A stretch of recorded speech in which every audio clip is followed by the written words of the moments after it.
Welcome to the entire Dark Aether chapter of the Call of Duty Zombies storyline, starting with Black Ops Cold War Zombies all the way until Black Ops 7 Zombies. This video will include all of the necessary information to know. This is of course the second half of my entire Call of Duty Zombies storyline video, including the Aether story from World at War to Black Ops 4. So let's begin with a recap on how that closed off.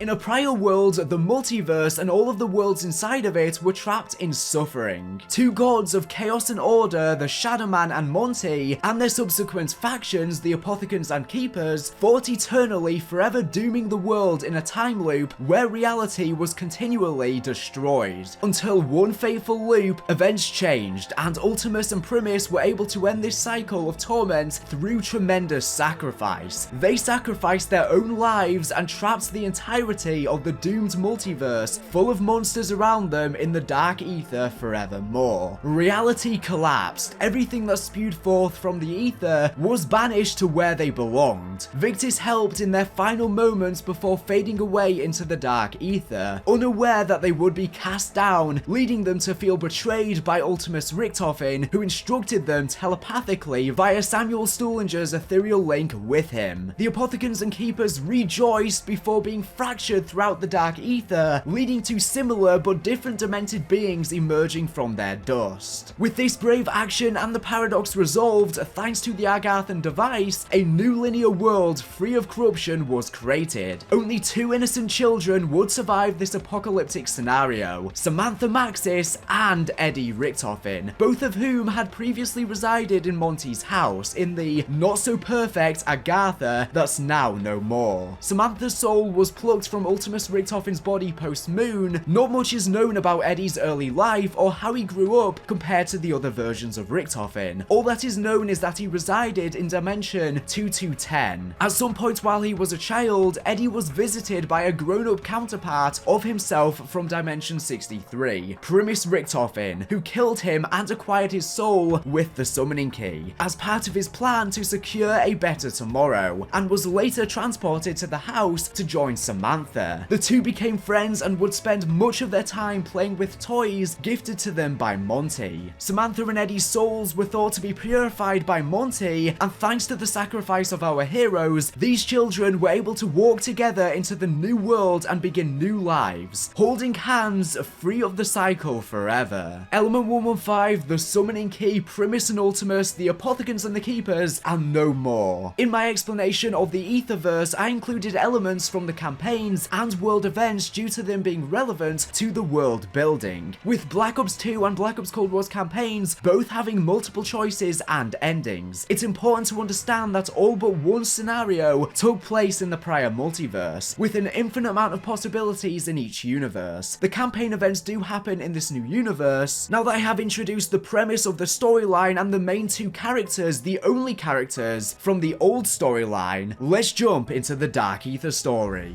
At the very end of Black Ops 4, our characters sacrificed themselves to collapse the multiverse and try and create a singular world where zombies didn't exist. And they were half right.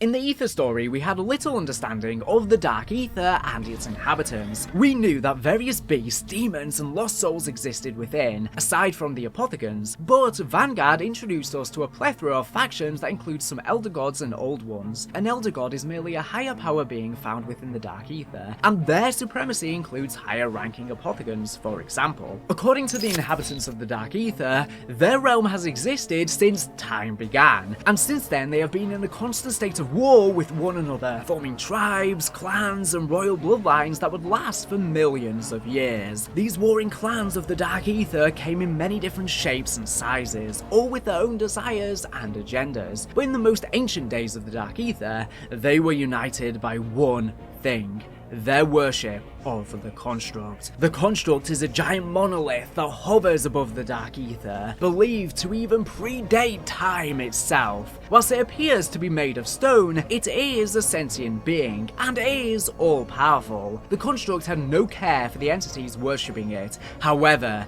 it was constantly watching, with some even believing it to be judging life's worthiness to keep existing. On very rare occasions, however, after an individual completed a series of arduous trials, the Constructs would imbue them with a small portion of its infinite power, at which point that individual would become the Archon. Throughout the history of the Dark Aether, at least by the time of Vanguard, there have only been at least 4 Archons, though there have possibly been more, and even more since then, leading up to the events of COD Zombies and beyond. The first Archon used his power to eradicate a parasitic species that was plaguing the Dark Aether. The 4th Archon shattered the moon into pieces and weaponized those shards, which still hang above the Dark Aether. The origins of the Constructs are unclear, but with it being there since the Dark Aether itself, it is a wonder if the first Archon could have been Dr. Monty or the Shadow Man. Could the Construct even be the first one, or have been made by them? Maybe Monty gained so much power because he was the original Archon, and the parasitic species he eradicated were the Apothecans. Maybe in trying to save his friend, the Shadow Man, from the Dark Aether, he stumbled upon the Construct, or maybe even the Shadow Man became the Archon, explaining his great power, or maybe the first one itself was the very first Archon, which then caused them to split into 2 afterwards. All is a mystery for now. As millennia passed, one clan rose to prominence in the Dark Aether, and eventually were considered its lords. They had yet to control the entire realm, but one particularly ambitious son of this bloodline would seek to change that. His name was Cortifex the Deathless. Through guile and deception, Cortifex's plans eventually culminated in the murder of his parents and his official ascension to Lord of the Dark Aether. He also took a wife, Syraxis, though was adamant on not wanting a child. Dark Aether entities do not die of old age, and so having a child to further his line was not a requirement and was seen by him as a threat, as the child could do to him what he did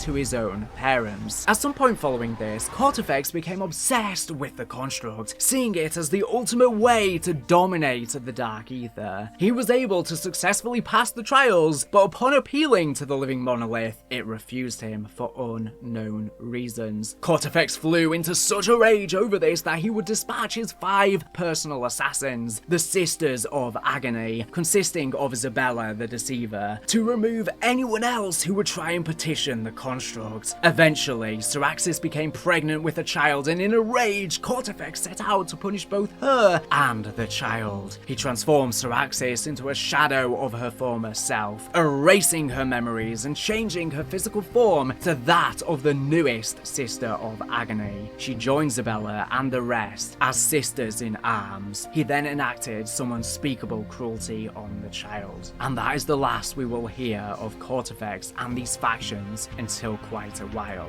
It is important to bring to attention here that the constant state of unrest in the Dark Aether was happening all throughout the events of the Aether storyline's many thousands of cycles, and even more significantly, the entities within the Dark Aether were unaware that there was even another realm outside of their own, aside from the Apothecans.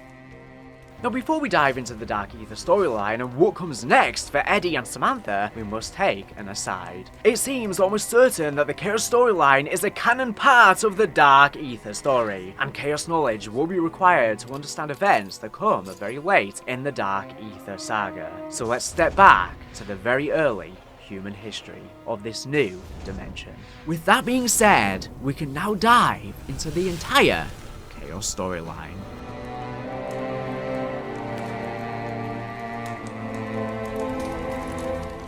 For millennia, the Earth was filled with prima materia, the first matter, the raw chaos. The resource was plentiful and humanity mined deep into the Earth to recover it. With it, ancient rulers, kings, priests, and emperors created powerful and prospering civilizations. Prima materia in Latin means the first matter, and is something that is actually speculated about in the real world that Trek based this on, and is said to be a proto-matter, being the space in between, making up everything. The resource was plentiful, and humanity mined deep into the earth to recover it. With it, ancient rulers, kings, priests, and emperors created powerful and prospering civilizations. But the power of prima materia consumed them. Their benevolence turned to greed, and they stopped caring for their people. One by one, their civilizations fell, and wars were waged.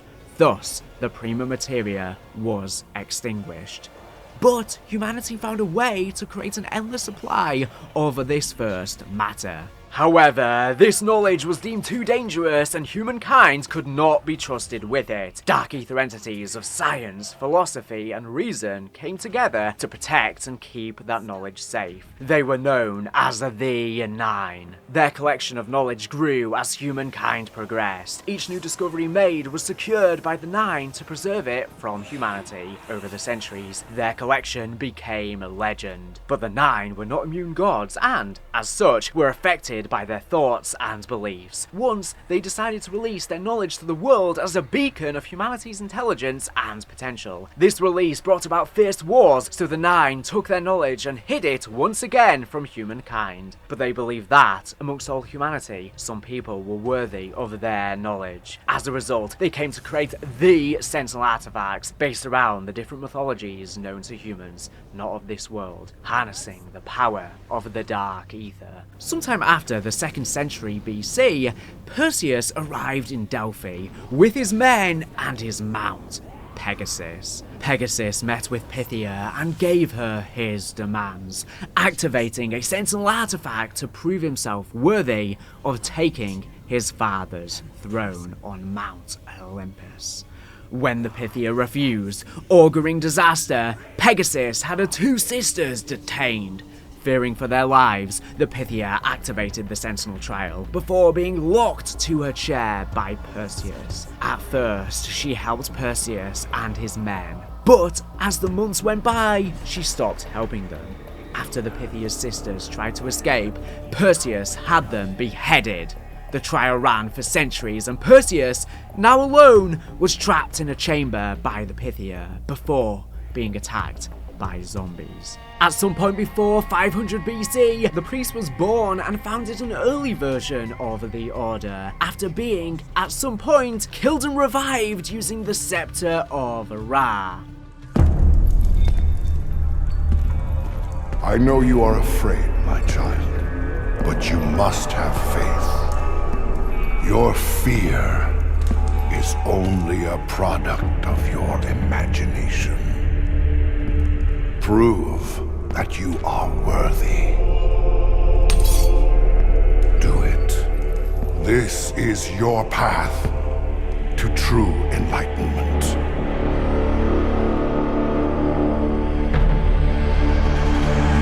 Do it.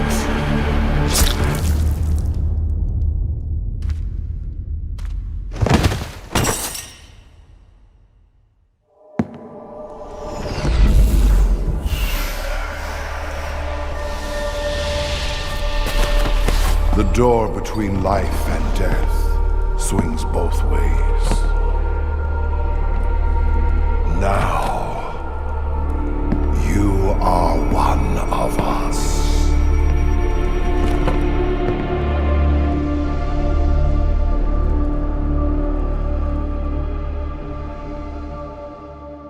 This allows the High Priest to have an extended life, surviving through thousands of years of history. Using a Colosseum in Roman-occupied Egypt, the High Priest used enslaved gladiators in an attempt to complete the trial and access the location of the Library of the Nine without putting himself or other members of the Order in danger.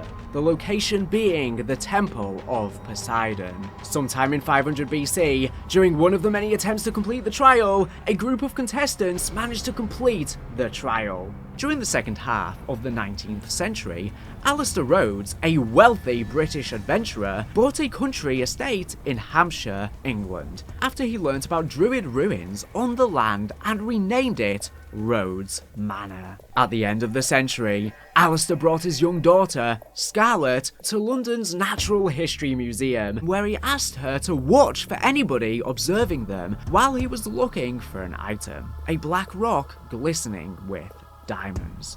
Unfortunately, policemen arrived and Alistair was arrested. Scarlett was separated from her father and grew up with relatives, in care homes or amongst nuns. She did not see her father again for the next 15 years. In 1909, hundreds of dissident members of the Rosicrucian Order in England created a new cult under the leadership of the High Priest of Chaos. This iteration of the order had noticeably much less members than the 1 year prior. The goal of this new order was to force humankind to evolve by acquiring the Sentinel artifacts and accessing the knowledge of the Nine. Alistair, who has learned about this new order and judged their intentions as nefarious, started his journey to access the knowledge of the Nine and empower humanity with it. The following year, in September 1910, Alistair travelled to Morocco to meet Bruno Delacroix, a former enforcer of a criminal gang in the Paris underworld who joined the French Foreign Legion after he had attempted to assassinate Michel Depardieu, a rival gang boss, but inadvertently killed the latter's child.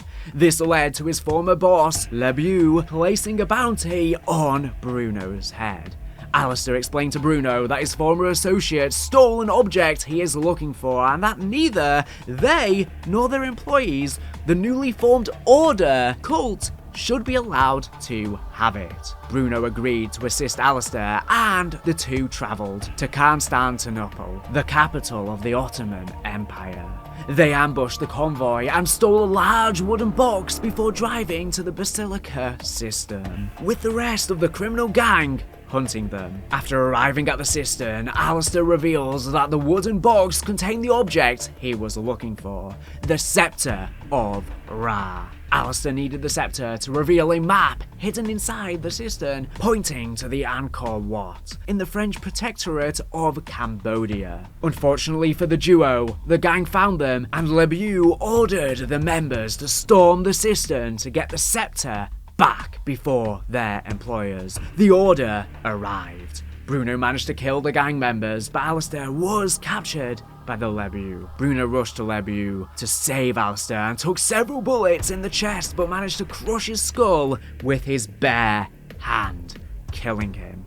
Bruno succumbed to his injuries, only to be revived by Alistair with the Scepter of Ra. This is the power of Prima Materia, allowing the dead to come back, which is very important for its reintroduction. Breathing again, Bruno swore to help Alistair whenever he needed him. Only one gang member survived the encounter.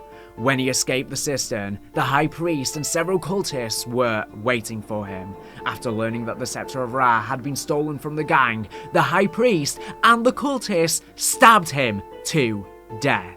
Several months after the event, in March 1991, Alistair met with Stanton Shaw in the city of Siem Reap in the French protectorate of Cambodia. Shaw was a close friend of Alistair's and a chemist who was so obsessed with his work that his wife left him and took their children with her. Alistair was trying to convince Shaw to help him on his journey when German soldiers captured Shaw. The German officer told Shaw that the containers they used, which Shaw had claimed would work perfectly, had leaked the poisonous gas they stored and killed 147 of his men. Shaw was saved from being executed thanks to Alistair, who promised to give the officer the greatest weapon the world had ever seen with the help of Shaw. They travelled to Angkor Wat, where Shaw decoded symbols on a wall and learned about the Prima Materia sealed behind it. The soldiers managed to enter the hidden room and found a small jar on an altar. Upon opening it, Prima Materia was released into the air and attacked the officer and the rest of the soldiers, turning them into zombies. Alistair and Shaw fled through the temple while being pursued by the zombies. While fleeing, Shaw managed to create an explosive powerful enough to collapse the tunnel after them. The explosion, however, was so powerful that a part of the temple collapsed, almost killing the duo. Later, they recalled what happened and Alistair confessed to Shaw he was never there for the Prima Materia and was glad that thanks to the explosion, the Order was denied any information about it. Alistair told Shaw that he would meet him again one day before leaving. Unbeknownst to Alistair, the High Priest was following him. Sometime after, in 1912, Alistair found the Norse artifact was in the Natural History Museum in London and was about to be moved to a private collection in the Harvard University in the United States the next year. Alistair also discovered the key for the artifact in a magazine which featured a Mexican spy named Diego Necali with the key around his neck. After learning Diego was willing to meet Alistair, Alistair's butler, Godfrey, made the travel arrangements. Alistair and Diego met in a saloon in Ciudad Juarez during the Mexican Revolution. Alistair told Diego he was looking for the greatest power humankind has ever known and that he needed his medallion. Diego replied that his medallion was a family heirloom and recounted that his mother told him it was part of something bigger that needed to be protected, to be kept safe. He refused to give it to Alistair before the two men were interrupted by the High Priest and members of the Order, wearing normal clothes instead of their ceremonial dresses. A fight broke out and Diego was knocked unconscious while Alistair was captured by the Order. Alistair managed to steal a revolver from one of the cultists before being saved by Diego, and the two men escaped using a carriage. Diego finally agreed to loan his medallion to Alistair, hoping to have it returned one day, before telling him to leave the city for his safety. Although they couldn't get the medallion, the Order was able to find Scarlet. Fearing for his life and believing she would be strong enough to overcome what was to come, Alistair wrote a letter to Scarlet where he explained his travels and the Order's intentions. He sent the letter with a package containing the key for the Norse artifact, as well as tickets for the RMS Titanic. Upon receiving the letter, Scarlet left for Rhodes Manor. On the evening of March 20th, 1912, Alistair Rhodes invited dozens of friends and relations to the Rhodes Manor.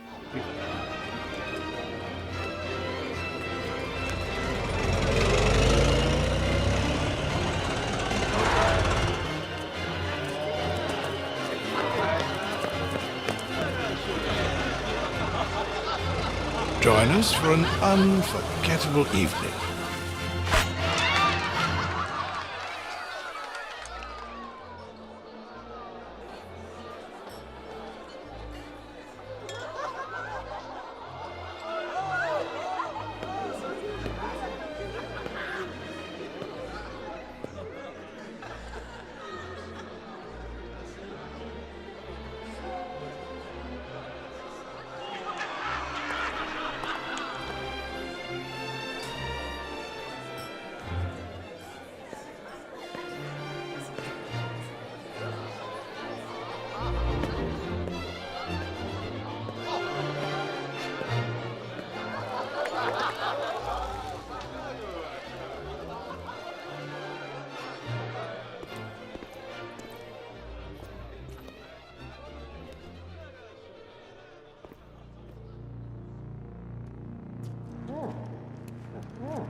What's your name? Oh, yes, Godfrey. Where the blazes is Alistair? Yes. Where is the old scoundrel? I've not seen Master Rhodes, but surely your crystal ball could.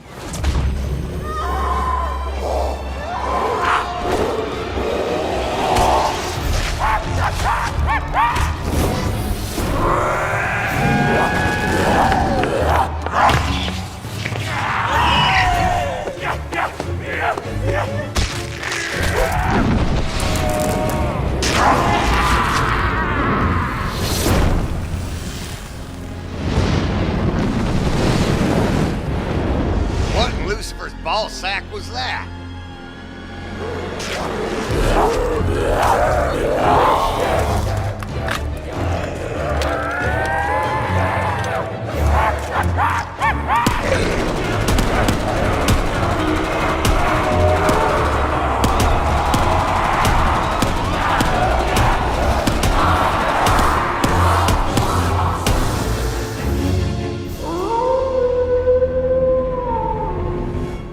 Before the guests arrived, Godfrey knocked out Alistair and locked him in the wine cellar. Godfrey fell under the influence of the Order after being killed and revived with the Scepter of Ra, with a red mark appearing on his forehead.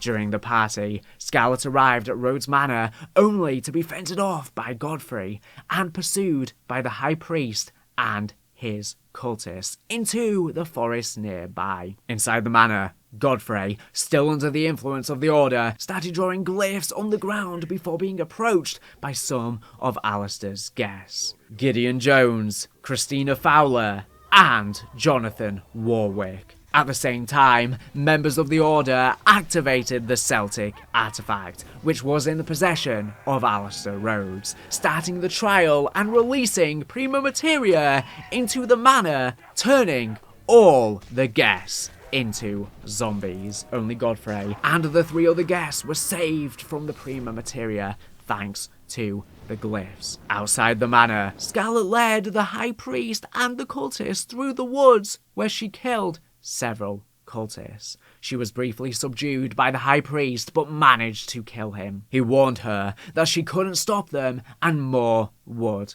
come. Scarlet entered Rose Manor only to find the guests, who had changed back to normal, were killed by the Order. She took a revolver and started looking for her father. I've seen some strange things in my time, but this takes the cake. Good thing you're better at shooting than fortune-telling. Now where's the bar?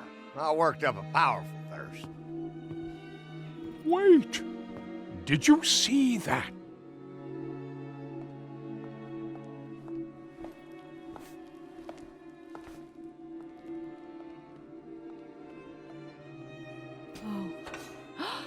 What now?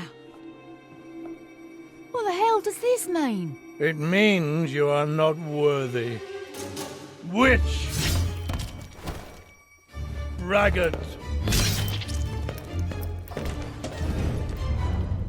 Pompous ass! Ah, bastard!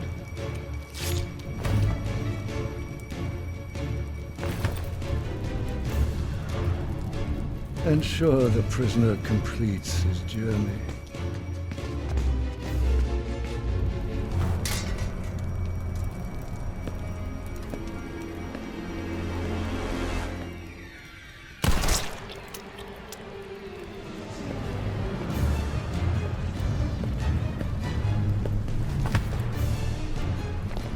Where is my father? What have you done to Alistair Rhodes? You are already too late. You cannot stop what is to come. Where is my father? Godfrey, talk to me! Ah! Damn it!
dearest Scarlet, if I have already fallen prey to the Order, these are the only people I trust to help you stop them.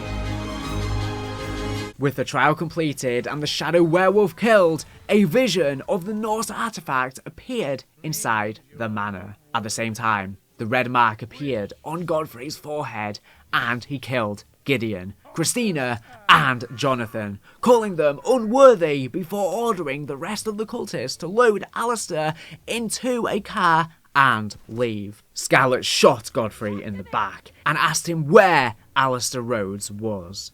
Godfrey told her she was too late and couldn't stop what was to come. During the confrontation, a fire broke out and soon all the manor was on fire. Scarlet jumped in a car and pursued the cultists. Unfortunately, her car broke during the pursuit and crashed on the side of the road. Alistair was then loaded into a plane before it took off. At some point after his kidnapping, the Order had brought Alistair to the ancient underground city of Delphi, where they encountered Medusa, who turned them into stone. In the following month, Scarlet contacted Bruno, Shanton Shaw, and Diego, as they were the only people her father trusted to help her. On April 10th, 1912, the four met in Southampton, where Scarlet explained to them what had happened that night and what they would have to do: steal the Norse artifact. They all agreed to help her find her father, and the group embarked on the Titanic. During the night of April 14th, 1912, the group started their plan to steal the Norse artifact.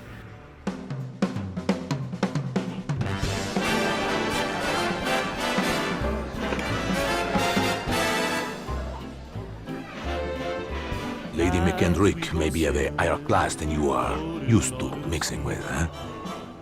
Ah, Bruno, my French friend. The lady will be so lost in my eyes and enthralled in my tales, she will not even notice when I make my move.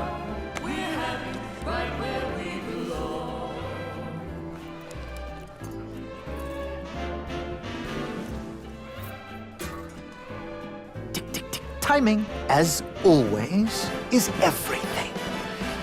While you and, Lady McBlahblah head off to do whatever it is that you're going to do, Shaw will collect the key.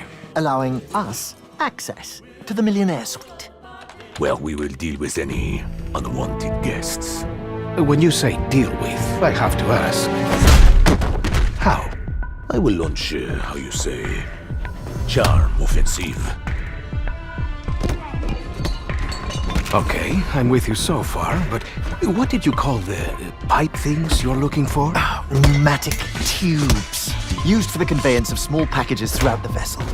They will carry our surprise down to the cargo room. It really should be quite exciting.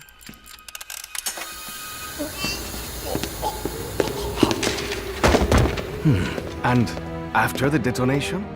That's where I come in. Given that the artifact will be securely locked within the safe, dare I ask how you plan to get through 2 inches of solid steel? I've got just the thing.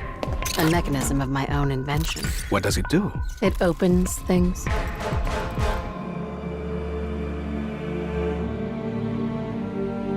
Now, obviously your father made some enemies during his travels. That's a pretty big understatement. If I may interject, I think you were about to ask if Miss Rhodes expected us to encounter any opposition. It's possible. Likely, even. What of the other valuables? Are we to secure them also? Just the artifact.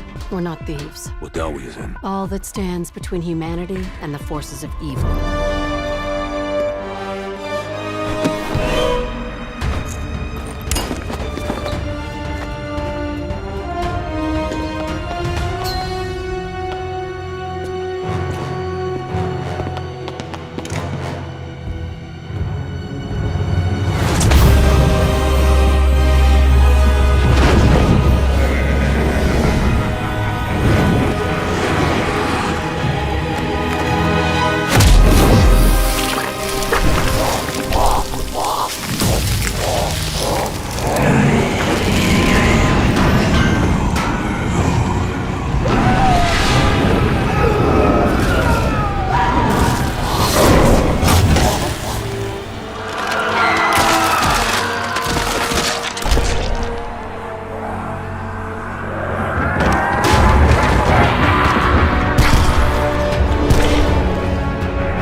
Diego charmed one of the passengers, Lady McKendrick, and stole the key to the millionaire suite, where Bruno and Shaw delivered a gas into the cargo room using the pneumatic tubes in the suite.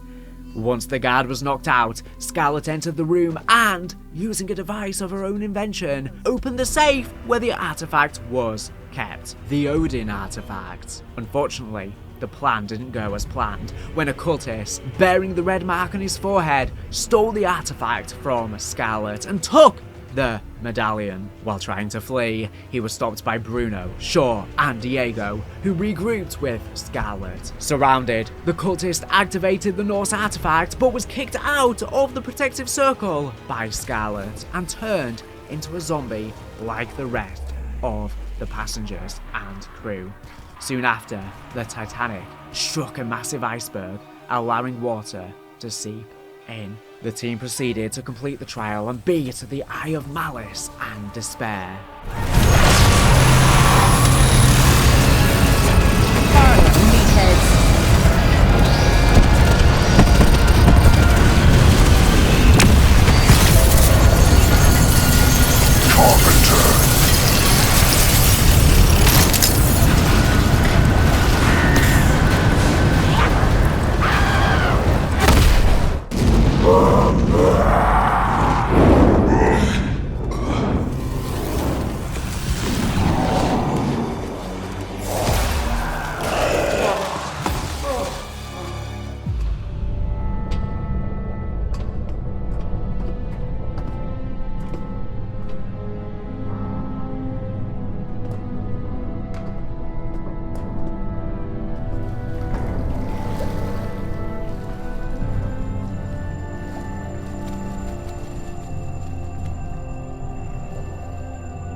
It all just went back to how it was before.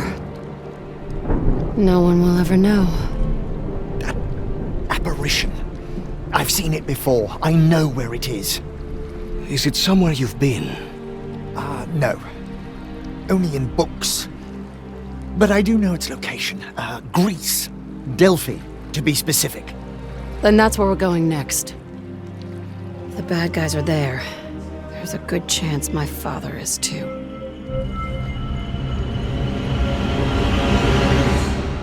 After the trial was completed, all the passengers and the crew turned back to normal, and a vision of a doorway surrounded by two snake heads appeared in the cargo hold. Soon after, the Titanic started sinking, and Scarlet, Bruno, Shaw, and Diego took a lifeboat. While they were waiting for rescue, Shaw recalled having seen the doorway before, only in books in Delphi. A red mark appeared on Bruno's forehead. In the following days, the team travelled to Delphi in the kingdom of Greece and ventured into a cave where they found a sealed door. The voice of an oracle, the Pythia, invited them to breathe the vapours to find the knowledge they were seeking, but warned them it was not intended for mortal humans. You are travelers. You come seeking answers. Hear my voice. Heed my warning. The knowledge you seek was not intended for mortal man. Breathe deeply. The power of the vapors will transport you. Let yourself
Upon breathing the vapors, the team was transported across millennia and woke up in an ancient Colosseum during what seems to be the Antiquity.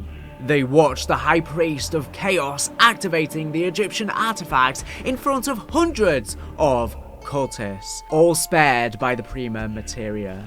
The High Priest was forcing slaves to complete the trial for him, and Scarlet, Shaw, Diego, and Bruno were the next contenders. The team completed the trial, beat the Guardian, an ancient elephant named Fury, and Wrath, another elephant, and the champion of the Nine.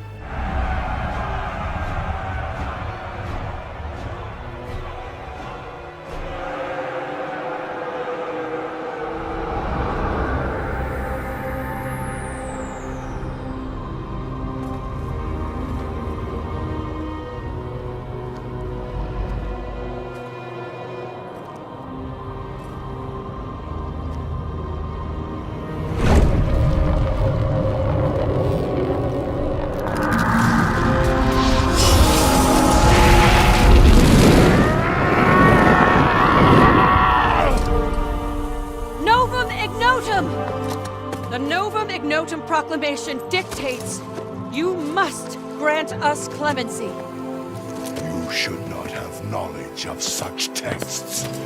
You are but an ignorant slave. I know more than you think, and I'm nobody's slave. What are you talking about, Scarlet? Get your filthy hands off me! This can't be happening! We're going to die!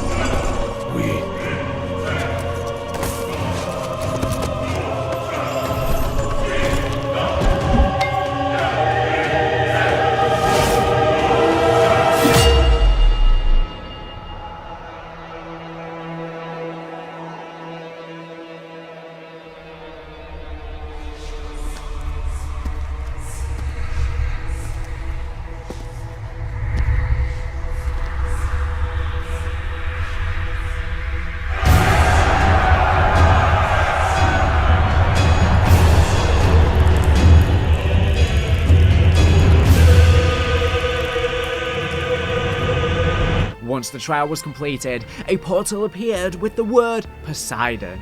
Upon reaching his hand into the portal, the High Priest was attacked by the Prima Materia, only to be saved by the glyphs under his mask. Scarlet ordered the High Priest to grant them clemency, as dictated by the Novum Ignotum Proclamation, from Latin to English meaning a new unknown. But the High Priest ordered his cultists to behead them anyways. This caused them to wake up from this reincarnation.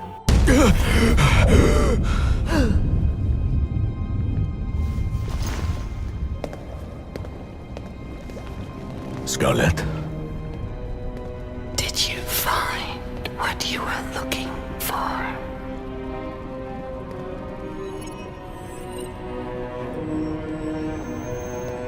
Damn right we found it.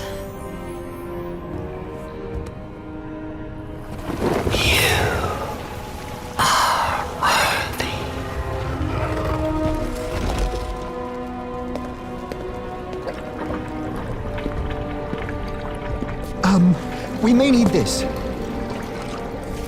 After all, who knows where we're going?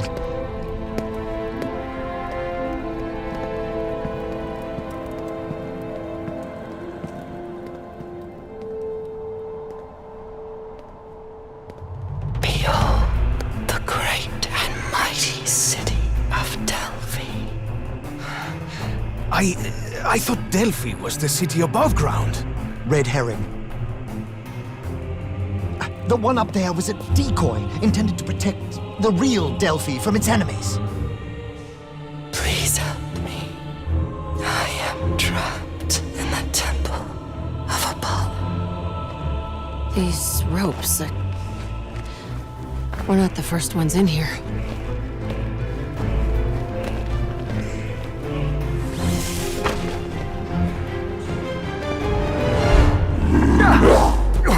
I cannot hold them forever. Let's take this nice and easy.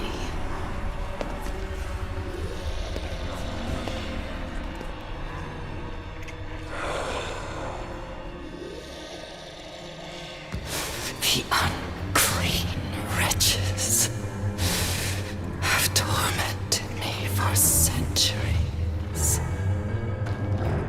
Look, I know coming here was my idea and all, but I'm starting to have some second thoughts. Third, even. You just faced death, sure. What could possibly scare you now, huh?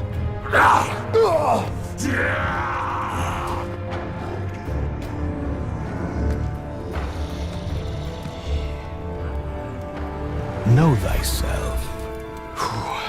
I hope you know what you're doing, Scarlet.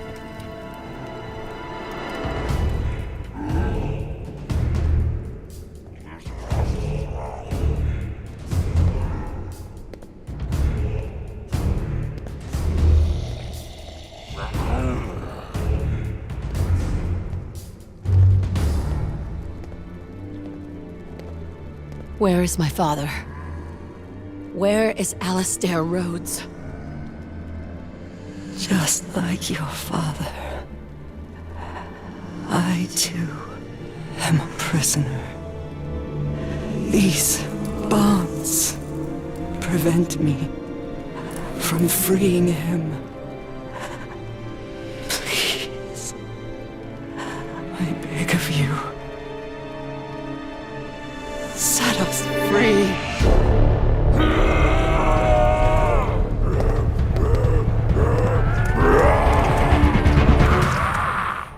After awakening from the hallucination, Scarlet immediately went towards a gate near them, placing her hand upon ancient symbols to open the gate. As the gate opened, it revealed a tunnel, revealing the ancient city of Delphi. Noticing the ropes to climb down to the city, the crew realised they were not the first to tread upon this city. Whilst inside the city, they were led by the Pythia to the Temple of Apollo, where they found she was imprisoned within the city. She proclaimed that, like her, Alistair was trapped in Delphi. Whilst on their journey, the crew encountered Perseus, who had turned into the zombie warlord. Pegasus bids you all to take flight. Come to me, Pegasus!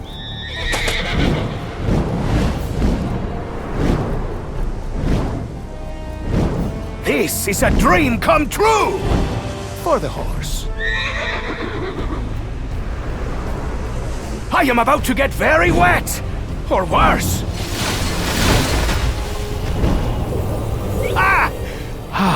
Clever horse!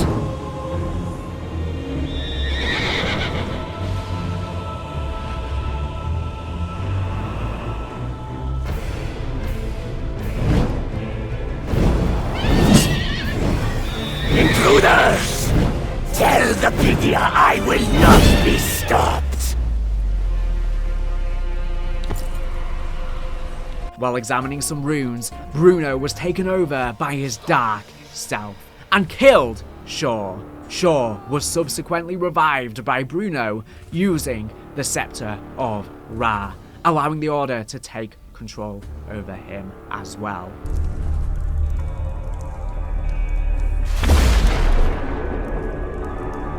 Yes, well, maybe this is some kind of release mechanism. Give me a tick, I'm sure I'll figure it out. Honestly, why is nothing ever straightforward?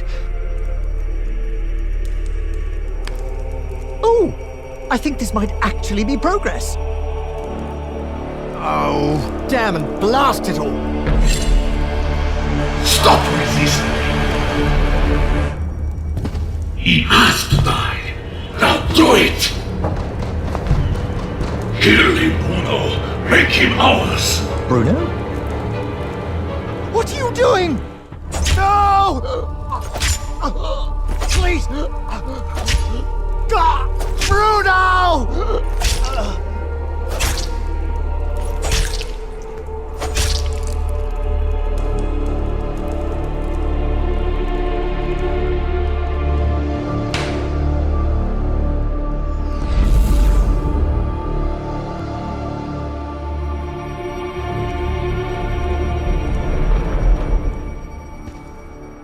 Soon after, the crew confronted Perseus, who took control of Pegasus by striking him with his sword.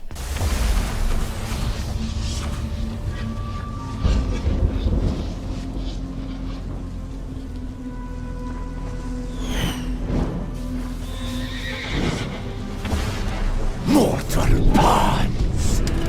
You have served your purpose!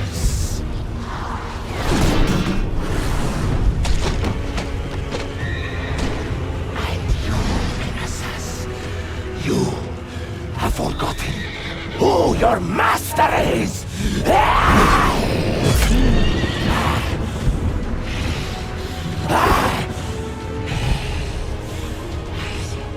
Rise, my steed! Rid me of this vermin! After killing both Pegasus and Perseus and retrieving the key, the crew returned to the Temple of Apollo to free the Oracle.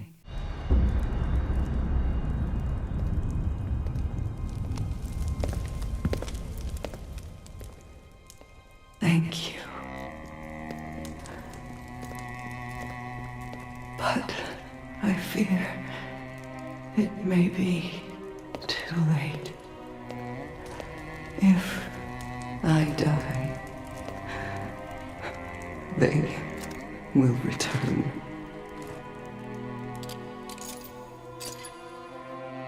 But your father...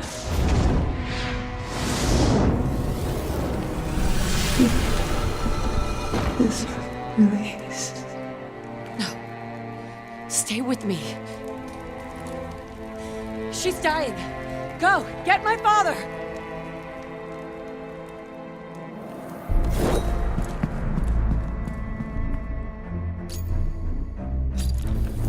Alistair!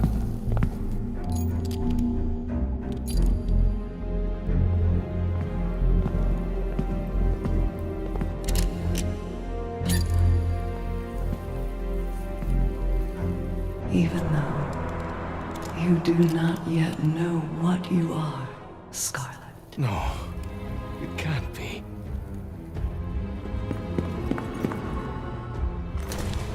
There is still so much that you can teach me.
I will open the library. The world will be mine.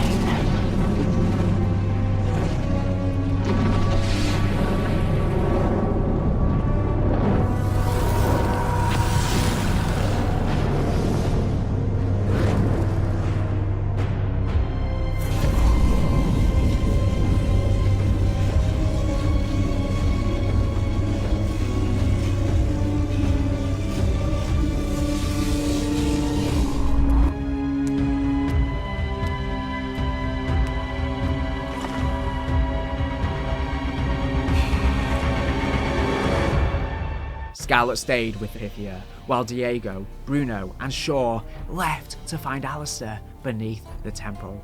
They discovered that Alistair, alongside several other members of the Order, were turned to stone.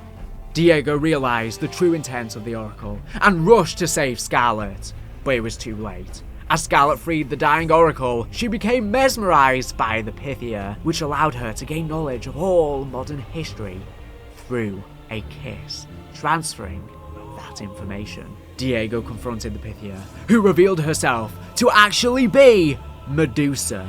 Diego hid behind a pillar as Medusa attempted to attack him. She then released Scarlet, now in a comatose state, before picking up one of the cultist masks and walked towards the eternal flame. Protected from the prima materia, she witnessed a vision in the eternal flame. As Diego hid with Scarlet behind a pillar, Medusa proclaims that she would access the Library of the Nine, and that the Earth would be hers. This cliffhanger is where Chaos would end. With the gift of hindsight and theorization since it came out, we now know that it's very likely the next map was going to be Atlantis, thanks to many hints to Poseidon. However, due to circumstances surrounding Black Ops 4's development, the story was never finished, and ended on a cliffhanger abruptly. And for years, we assumed we had seen the last of these characters. But with Treyarch's next title, the Dark Aether Story would begin. Now let's dive into the Dark Aether Story. Before we jump in, I want to use this as a quick break / midpoint as we transition from the Aether storyline into the Dark Aether storyline. And I also want to reiterate that a lot of the Vanguard section and the lore building for the Dark Aether was within the beginnings of the Aether story, so if you skipped over that section to the Dark Aether section, you're going to be missing some important context. So if you did skip over the Aether section, I will have timestamps on screen to where I detail lore that was introduced in Vanguard Zombies that is very important to the Dark Aether story, despite it happening in the past. Things will change pace here, so let's all take a moment to compose ourselves. Everyone still on board? Let's keep going. At some point, mysterious objects of great power, such as the Mystery Box and Pack-a-Punch machine, appeared in the Dark Aether without warning. These were the many creatures and artifacts from the Aether banished to the Dark Aether by Nikolai at the end of Tag Der Toten. This was an eye-opening moment for the denizens of the Dark Aether, as before they had believed their reality was the only reality. At least the majority of them, aside from the Apothegons and maybe some other factions, now aware of other beings, they attempted to gaze beyond the dimensional veil, but after locating Earth, all they found were little more than cave people, clearly far too primitive to have designed objects like the Pack-a-Punch machine. Regardless, some entities took interest in the newly discovered humans and began to interact with the various emerging civilizations, though they were rather limited in what they were able to do. Syraxis, for example, appearing and communicating to them through fire and crystal balls, but unable to do much else. After some discussion, Syraxis the Shadow and Belikar the Warlock devised a way for them to cross over into the other dimension. Through objects they called artifacts, they would craft an item that would appeal to a given human culture, bind their own essence to it, and cast it through the dimensional veil. Once picked up by a human, they could bond to them, allowing the human to use some of their power. Syraxis created a dragon with the intent of being sent to the Japanese. They went on to believe her to be Kitsune, a mysterious fox spirit god. Belikar creates a mask for the Maya in South America. Invicta the Destroyer, a legendary soldier of the Dark Aether, crafted a short sword to be used by the heroes of Greece, who initially viewed him as the god of war, Ares himself. After bonding with the Greek hero, Achilles, and helping him in the siege of Troy, their two legends became inseparable, and Invicta would later be believed to be the spirit of Achilles himself. Nauticus the Conqueror, commander of Cortifex's Night Legions, created a warhorn which was received by the Norsemen, who believed him to be Ymir, the father of the Frost Giants. Cortifex, however, put very little thought into his artifact, believing to be above it, simply putting two pyramids onto a stick and sent it to ancient Egypt, where it was received by the pharaohs themselves. All of these entities would have an influential impact on the various world cultures, being seen as gods and demons over many of the years.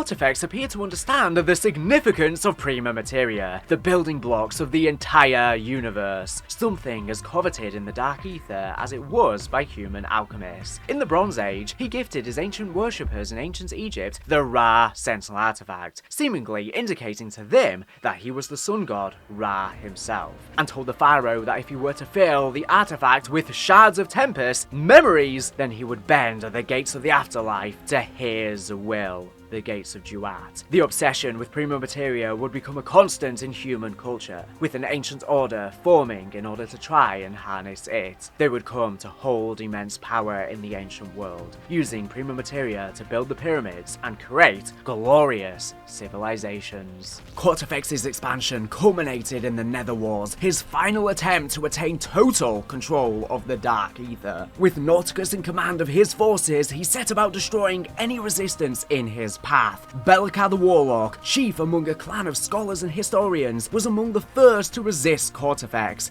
Similarly, Syraxis, despite having no memory of her previous life, after Cortifex wiped it, believed she could not continue her service to Cortifex and so fled the Sisters of Agony. Now, she also opposed him. As Cortifex approached the vast wilds of the Dark Aether, he commanded the nature-worshipping clan who lived within to submit to him. After refusing, Cortifex had his Sisters of Agony, now with one less member, to kill all who dwelled within, whilst his night legions burned the forest to the ground. This, however, was an oversight by the Deathless, as, unbeknownst to him, this clan had an ability known as the Web of Life. When one member died, their life force and power was redistributed to the rest of the clan. Unfortunately for Cortifex, one single member survived. Vakana, now the last, and she was now effectively immortal with all of this combined power from her fallen comrades. Sometime following this, at the Battle of Obsidian Ridge, Invicta the Destroyer, legendary soldier,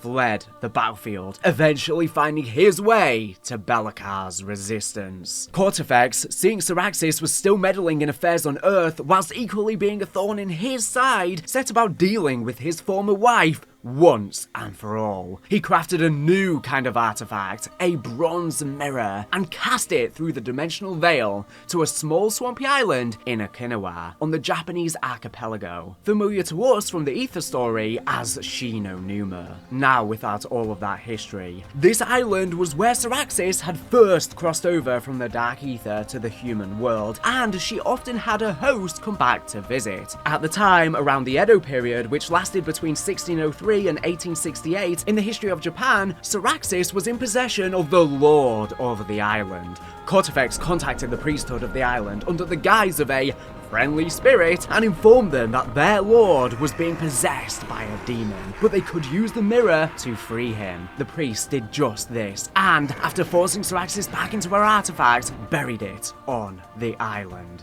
Be'lakor and Vakana eventually met at the side of the latter's birth, in the corrupted lands that now stood where the wilds once were. They masterminded the plot to defeat Cortifex, involving forcing him into his artifact and trapping him on Earth. Following this, and after having seen the power that the opposition now held, Nauticus the Conqueror saw that Cortifex had no hope of winning and fled to the resistance himself. Now alone, the resistance closed in on Cortifex and banished him to our reality. However, in the process, they ended up doing the same to themselves. We have no exact date for this, but it was seemingly sometime prior to World War I and after the Edo period in Japan ended. The Societe Occult. As the Dark Aether entities had consistently meddled with humanity throughout their existence, certain humans took notice and attempted to consolidate their own power through the forbidden knowledge and magic that the Dark Aether entities could provide. Beginning as secret priesthoods, these individuals eventually banded together in medieval Europe, formerly as the Societe Occult. These individuals, through their conversations with the Dark Aether entities, were able to learn rune magic, the method of channeling Ethereum used by all Dark Aether entities, allowing them to quickly become the puppet masters of the continent's politics. Eventually, they had learned enough to compile the Tome of Rituals, a book containing hundreds of rune magic spells cells. The Society were constantly changing their location to maintain secrecy, until one of their leaders, Lucien Porret, a man in contact with Nauticus, erected the Hotel Royale in Paris, France. He chose the location as the intersection of the catacombs beneath the street were in the pattern of a Dark Aether rune, allowing them to channel an incredible amount of power at the location. We learn that areas of mass death/casualty cause weak spots between the regular universe and the Dark Aether. It is worth noting that now with this knowledge of rune magic, we can retroactively look back at the Aether story. Rune magic, for instance, is described as being able to be co-opted and used in different languages invented by different tribes of the Dark Aether. Various examples of rune magic perfectly parallel the powers and use of the Apothicon language runes, especially in the sense that they become more powerful when inscribed at places of great suffering and death. This allows us a better understanding of how their magic functions, as well as how they tie into the scale of the greater Dark Aether. We also learn through Nauticus's objective of the Augmenters. The Augmenters are worms that relate to dimensional fertility and tear holes in the lines between dimensions. These worms, like rune magic, are made more powerful at sites of great suffering and seem to thrive on negative human emotion. This, again, is extremely similar to the Gateworms and their tortuous use in Shadows of Evil, sacrificing the Morgue City residents with ties to the crew on the map. It seems incredibly likely at this point that most of the magic the Apothicons used and were known for are in fact simply facets of Dark Aether magic in general, and they were simply our first window into a far bigger world than we once realized. This even extends to Dr. Monty, with him apparently being corrupted by trying to save the Shadow Man as well. He likely gained similar magic, becoming essentially the god of creation. Even once the Dark Aether entities had been banished to Earth, the members of the Societe Occult continued to hold rituals at the Hotel Royale, allowing them to contact the entities across the world trapped in their artifacts. However, in the 1920s, some catastrophe caused the Society to split the Tome of Rituals and hide the pages. This may well coincide with the severing of the connection between our world and the Dark Aether, which made the artifacts fall dormant. That was until End Station.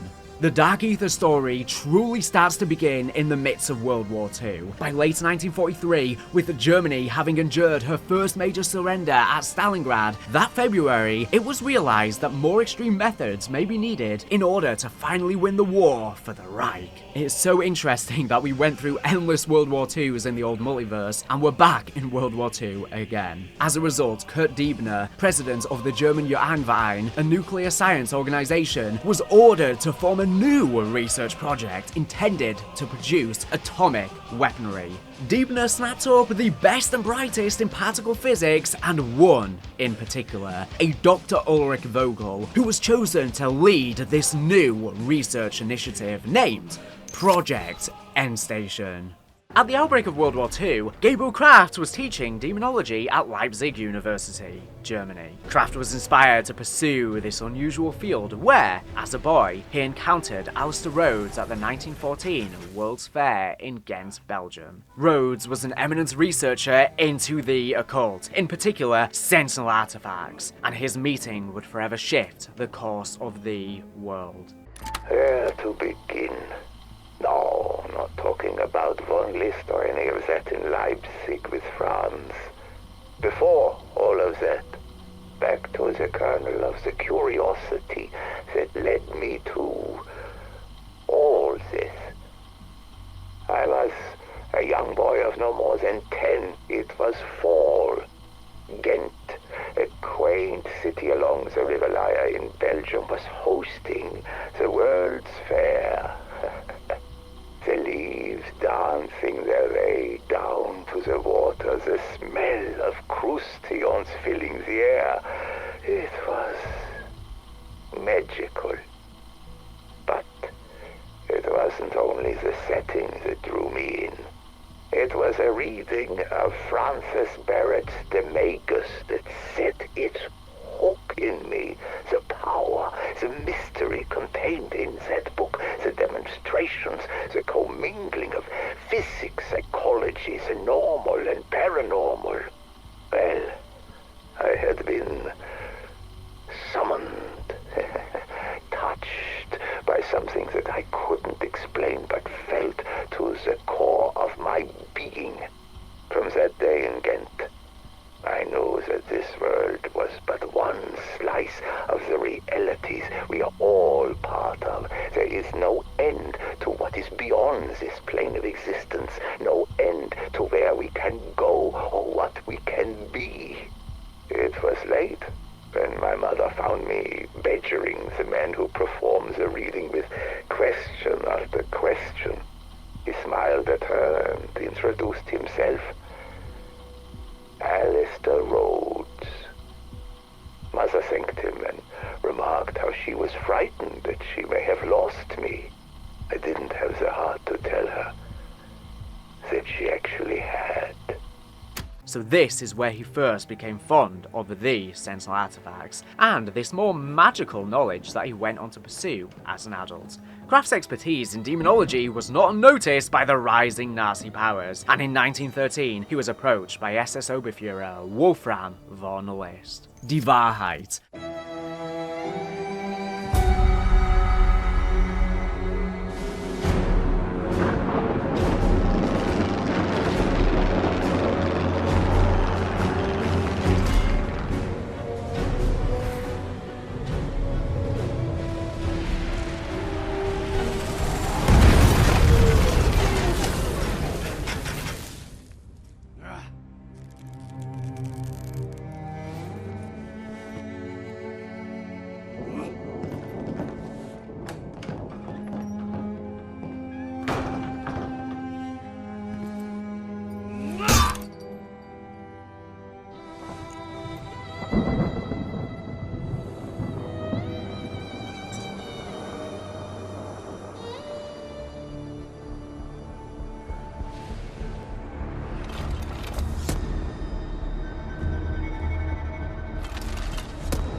At the outbreak of World War II, Gabriel Kraft, professor in demonology at Leipzig University, was approached by SS Oberfuhrer Wolfram von List. Von List was the commanding officer of the SS Die Wahrheit Battalion. He was of the belief that Germany's true victory lay in exotic sources of power, such as Thor's hammer, the Holy Grail, and Atlantis, enabled by Reichsfuhrer Heinrich Himmler's obsession with the occult, and was recruiting academics to help him locate these supposed mythical sources. After refusing to help von List, Kraft's assistant is shot dead, leaving the professor with no choice. And after being taken into captivity, von List tells Kraft that his husband, Sasha, has been captured. In reality, von List had already executed Sasha, but pretended he was still alive in order to keep Kraft working for him. Eventually, Kraft was able to locate a page from the Tome of Rituals, and using that, was able to locate the other scattered artifacts. However, to his dismay, they were inactive for now. That all changed, however, when Project N Station punched a hole in the dimensional veil. Sent to a wooded remote facility in Moscow, Germany-occupied Poland, Vogel and the other scientists working under his command were given access to an experimental cyclotron, a particle accelerator with the intention of using this device to produce this new nuclear technology. By March 1944, 11 tests had ran, and all of them had yielded little. However, the 12th test would change the trajectory of mankind forever. As the process ran through, the machinery surged and became unresponsive, with the Dr. Kurtz being unable to shut the machine down. This is Ulrich Vogel, Director of Project N Station. 7th of March, 1944, 10:03 p.m. Commencing cyclotron test run number 12. Looks like we are getting the collisions we expected and, some interesting patterns are starting to... What was that? I do not know. Gauges are redlining. We have to shut down. My God! What is happening to the air around the collider? You men, back away from that! Kurtz! Cut the power! I'm trying! Controls are not responding! Dr. Kurtz, you have memorized the new orders, yes? Did you burn after reading? Ja, Vogel. And I thought security was tight before the accident. Do you think we can actually accomplish what the Reichstag is asking for? I would not have suggested it if I did not think it achievable. But let us guard against overconfidence. If we do not deliver, they will find someone who can. And I am not about to give up control of this discovery. All we need is to send through a few volunteers to measure the specific relativistic differential. Volunteers? Would you take on such a task? Mind your words, Dr. Kurtz. I would hate for someone to question your commitment. You are recording this. What we do now will ensure the Chancellor's dream of 1,000-year Reich. There must be a record. The two doctors were forced to watch the ensuing chaos within the cyclotron chamber. A strange anomaly manifested within the room, and all of the people within were suddenly necrotized by the radiation from the rift, becoming undead. This is the exact same location as the familiar Tag Der Toten bunker. Considering the Tag Der Toten bunker keeps appearing throughout Zombies and just so happens to be the spot of the first dimensional breach in the dimensional veil in this new rebooted timeline, it really makes you wonder just what exactly happened at this site to create such dimensional fragility, with the prior knowledge of great death and sacrifice weakening the veil. After the room was cleared and the undead specimens were contained, Vogel realized that somehow they had managed to breach the veil between this dimension and another. At this moment, the artifacts plundered from sites across the world by the SS division, Die Wahrheit, they began to activate, reconnecting with the Dark Aether.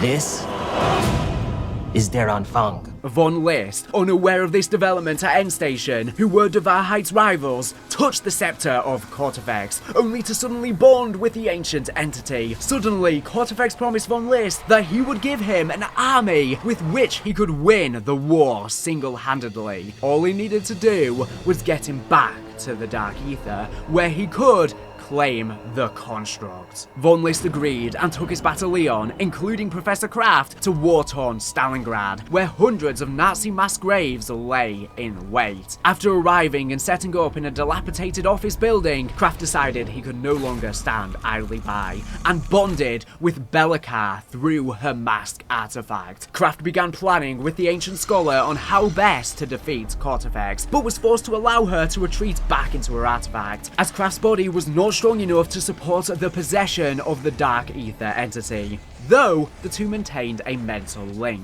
He sent out a distress call, which 4 Allied commandos answered in March of 1944, reaching the square in Stalingrad just as Von List erected a powerful barrier Dark Aether spell. Kraft sealed himself in his office using a spell from the Tome of Rituals and lowered the 4 artifacts to the commandos out of his window in a small wooden box. Now imbued with the power of their new partners, Kraft's special forces began the fight against Von List. The Special Forces team were able to access multiple theaters of Die Wahrheit's operation, including Meurvielle, France, where Von List planned to rally his undead army, the Hotel Royal, Paris, where Die Wahrheit were trying to secure any last traces of the Societe Occult, the Okinawan Swamp, where Syraxis first crossed over, now an Imperial Japanese outpost and Die Wahrheit's excavation site, Shinonuma. While striking back against Von List, the Special Forces encounter a page from the Tome of Rituals, sealed in a powerful Void spell, but were unable to break through and acquire the page. Be'lakor, undeterred, began sending messages into the Dark Aether, and eventually her old ally responded. Vakana, the last, makes a return. Vakana, creating an artifact so she can aid the Special Forces as well, manifests a portal that allows the allies to leave Kortifex's barrier spell and arrive at the ruins of Kortifex's temple, where Dvarhite had recently been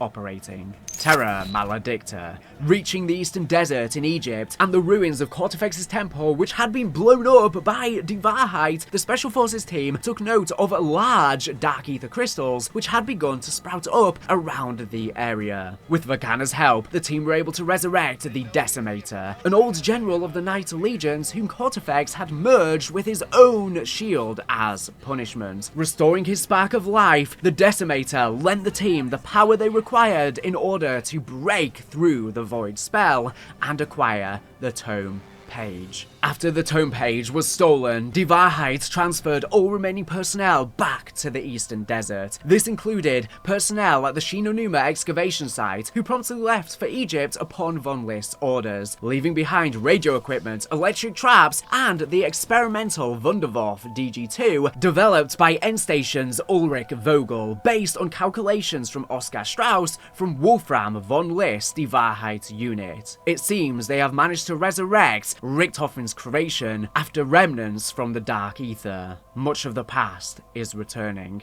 With Kraft receiving the page through his link with Be'lakor, he realizes that it points to the location of the relic mirror that Kortifex had used on Syraxis centuries ago, and that they must return to the Japanese Swamp of Death where it had been hidden. Shinonuma Reborn. Returning to Dvarhite's excavations, with the excavation site left unattended, the Special Forces team set out to uncover the lost relic mirror that Dvarhite had failed to find. In order to locate it, Vakana suggests restoring Syraxis' lost memories utilizing powerful rune magic. When asked about the relic that had been used to separate her from her former host, Syraxis stated she couldn't remember and that there were big gaps in her memory, including her youth in the Dark Aether. Vakana then stated there was a monolith at the swamp that could help Syraxis remember, instructing the Special Forces to find it. In the meantime, Special Forces also managed to assemble the parts to and craft the Wunderwaffe DG-2. With this, summoning an ethereal echo of Syraxis' past self, the Special Forces are forced to subdue the angry memory until it gives in and reveals Syraxis the truth of her past, that she was Kortifex's wife. Furthermore, however, the Special Forces learn of the construct and Kortifex's obsession with it.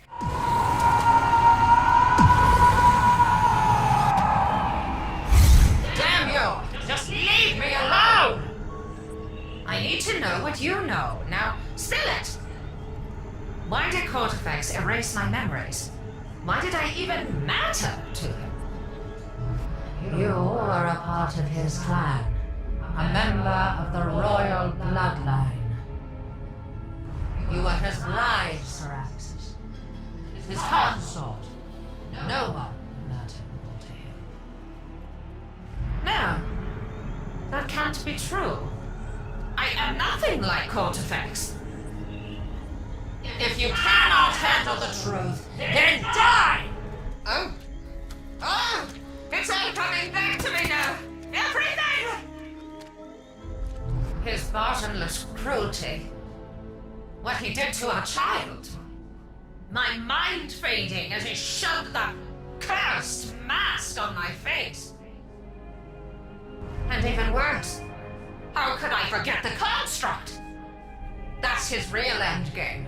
He always coveted its power.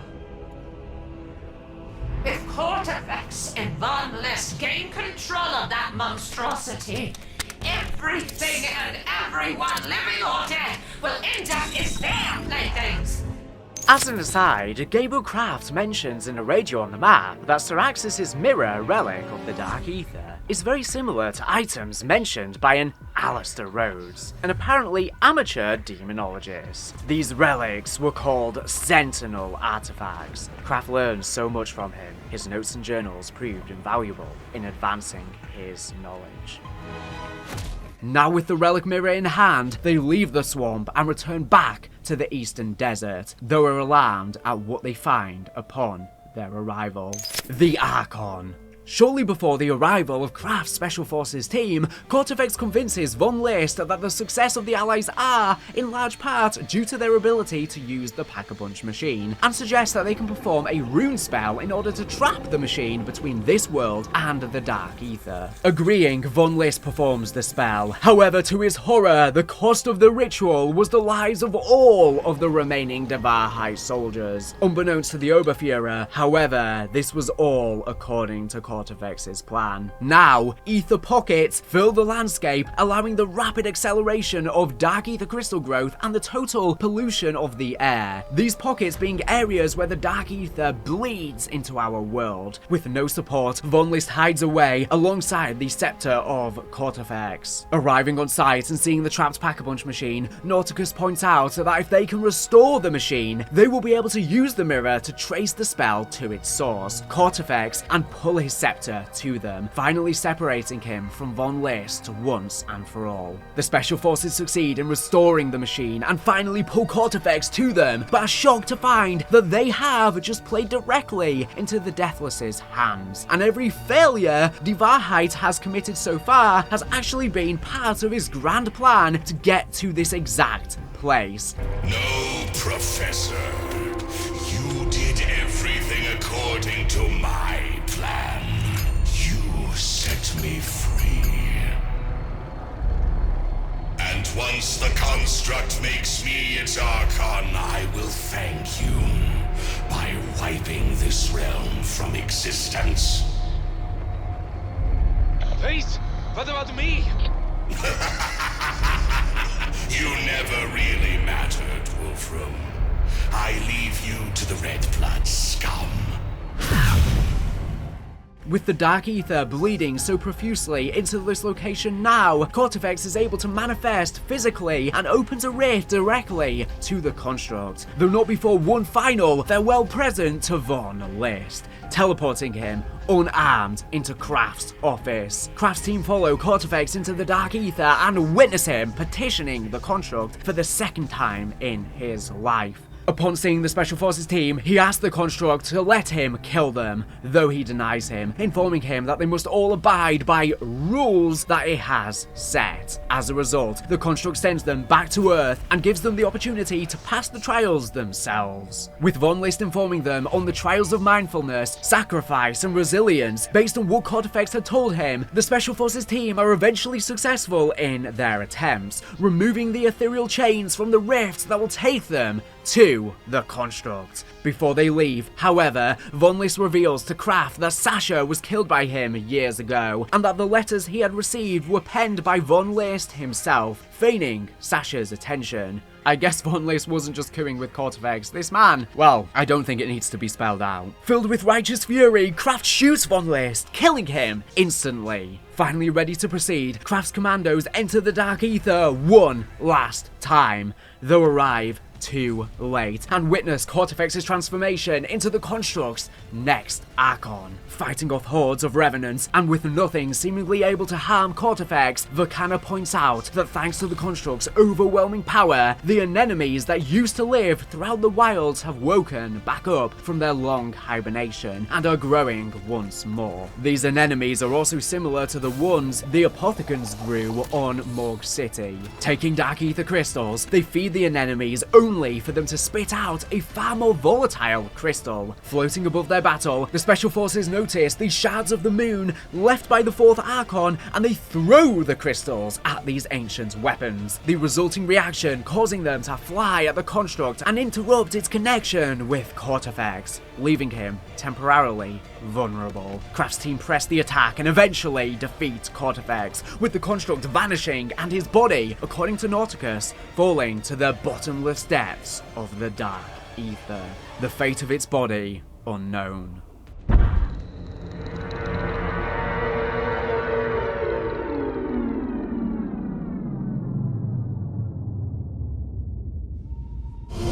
Picking back up the story with the dimensional veil being breached in Moscow, Germany-occupied Poland, after taking basic measurements inside the other dimension and realizing that time passed at a different rate, Vogel immediately informed the Unabridged, who responded not with disappointment at the failure of the nuclear project, but with great interest in this new discovery. Where Vanguard ends, the latter half of D Machine's intel picks up. It seems that the failure of De Waarheid's Operation Revenant and the loss of Normandy made clear that as the war progressed and Germany's fate looked more and more dire, this seemed to contribute to the renewed interest from Hitler himself in Project Endstation, as he himself expressed a desire to harness this new dimension, specifically with Operation Boulder. With it appearing almost certain that Germany would lose the war after the loss of Normandy, a band of top SS soldiers under the command of SS Gruppenführer Müller were assembled and sent to Project Endstation to be sent into the Dark Aether, where they would lie await to be unleashed on the world at some point in the future and re-establish the Reich. This operation was christened Operation Boulder by Reich High Command, referencing the Norse god who rose from the dead, and was approved on December 14th, 1944. Vogel was tasked to weaponize all their findings and continue to work on his idea of an army of soldiers who could rise up after being killed. A wonder weapon was also created from an Exo-Element 1 collector, the decompressive isotopic estrangement machine, or DIE for short. Exo-Element 1, or Ethereum, is the element that makes up the entirety of the Dark Aether. Whilst we only became aware of it first in Black Ops Cold War, since the Vanguard old ones have existed since the old storyline and interacted with Ethereum for eons, it seems as though it has always been within the Dark Aether, as have they. There are many different colours, types, rarities, and potencies. Its properties are extremely valuable for technological use, as well as weaponry, but also equally dangerous, infecting and necrotizing all that are exposed to too much of it, permanently changing their DNA on a molecular level. It also terraforms areas where there are large Dark Aether deposits by implanting giant crystals where the veil between the Dark Aether and our world is weakened. It is what those that inhabit the Dark Aether breathe, as they do not breathe oxygen, allowing inhabitants to survive anywhere in the Dark Aether where oxygen would normally be required in our regular realm, such as the moon, or anywhere in space for that matter. It is the lifeblood of the Dark Aether, meaning that zombies and other life forms from there cannot exist without it, which is why it terraforms our world, as it is making the landscape and atmosphere habitable for its beings. Whilst it is similar to Element 115 in the sense that it's a magical space element from the Dark Aether and creates zombies and has similar delusional side effects, contrastingly 115 does not require constant exposure, so zombies can theoretically roam the world, whereas Ethereum-infected zombies require constant exposure, so we generally only find them within incursion zones, at least until any scientific discoveries are made. This is an important distinction as it keeps the story more self-contained. The Dark Aether, being a reflection of our world, is physically cloning our world and warping it in its realm. The inverse is happening when it terraforms. As the group of Task Force Boulder arrived on site, all of the scientists at Endstation fled the area, except for Ulrich Vogel, who voluntarily stayed behind to take vital readings after the team passed through, as having the cyclotron produce a stable gateway would involve overloading the power couplings and prevent the cyclotron from being able to be disabled. Though he accepted his duty, Vogel couldn't in good consciousness leave his daughter an orphan, and so he asked Kurt to become Angelica, Hannibal's guardian. This is Ulrich Vogel, Director of Project Endstation. Dr. Vogel? Sorry. I did not know you were recording. Why are you here, Dr. Kurtz? Did you not read my final orders? Ja, Herr Doktor. That is what I wish to speak about. This last part. About your daughter. I know it is asking a lot, Kurtz. And I know you and I have not always seen eye to eye. But I trust no one more than you to look after Angelica when I am gone. I am honored, sir. But this may not be necessary.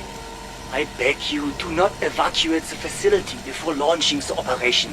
With the staff here, there's a chance we can stabilize the collider and safely...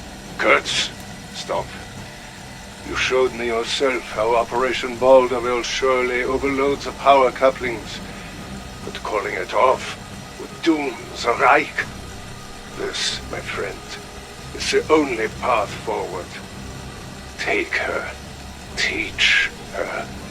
Be there, both of you. When Operation Balder bears fruit, finish my work. Tell Angelica her father loved her. Within the next 2 weeks, on February 3rd, 1945, the Soviets arrived in Moscow and found End Station. After entering the facility and being overrun, the People's Commissariat of International Affairs, or NKVD in short, Colonel Pavel Lazarev was sent to the site in order to figure out exactly what happened. Understanding that the machine had somehow produced the undead, he found a young Russian tank mechanic, Sergeant Kazimir Zykov, and volunteered him to be sealed into the facility and shut the machine down. Interestingly, there was no sign of Vogel. After trying everything, Zykov, desperate and thinking of his family, realized he would have to sacrifice himself to prevent this power from ever being used by the outside world.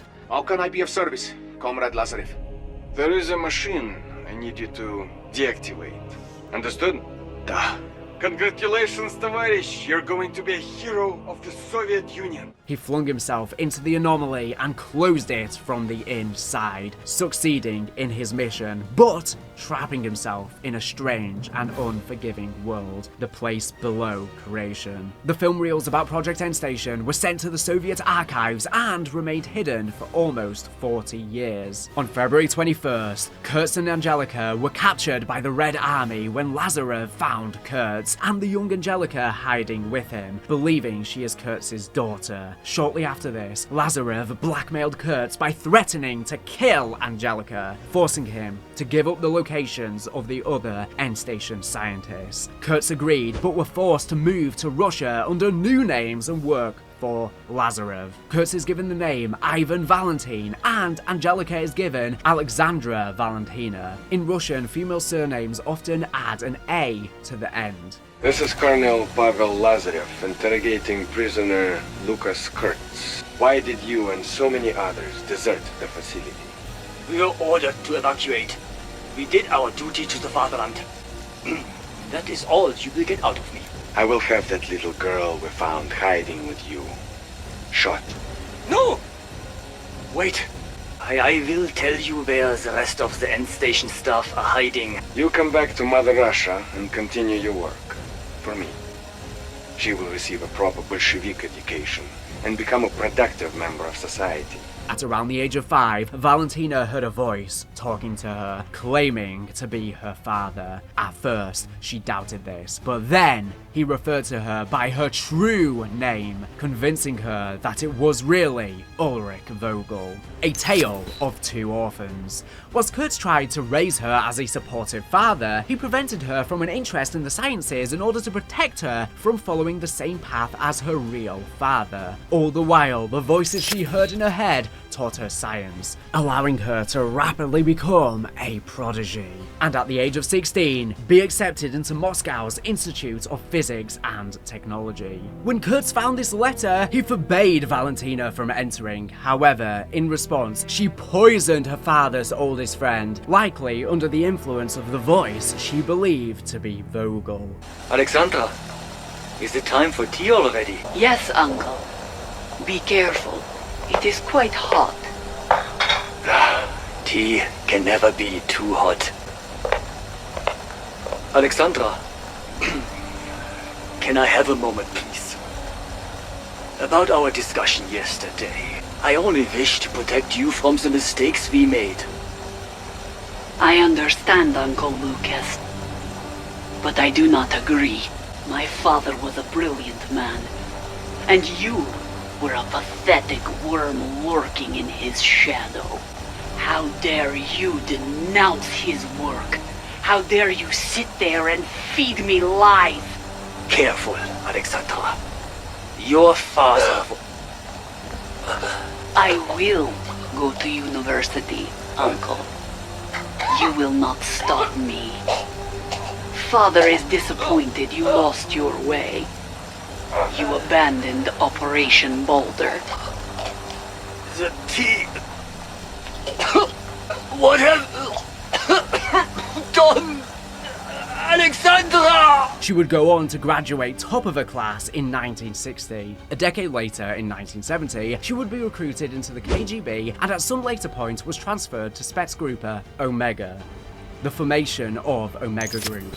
Omega Group was formed on August 30th, 1975 by KGB chairman Yuri Andropov to identify, study and weaponize psychotronic phenomena, telepathy, telekinesis, etc. from biocommunications to bioenergetics. Members of the organization were comprised of specialists from Spetsgruppe's Alpha, Smirch and Vyempel, and were tasked with conducting special military-based operations. There were select amounts of key personnel derived from previous experiences in other experimental research programs were tasked with investigating possible weapon applications from any exoscientific phenomena discovered. However, Omega Group never managed to find a scientific explanation for psychotronic abilities, but still conscripted a handful of Russian citizens with genuine talents and turned them into intelligence assets. Their gifts, however, were impossible to reproduce, and all of the assets were either killed in action or suffered psychological breakdowns. The arrival of Samantha and Eddie Richthofen.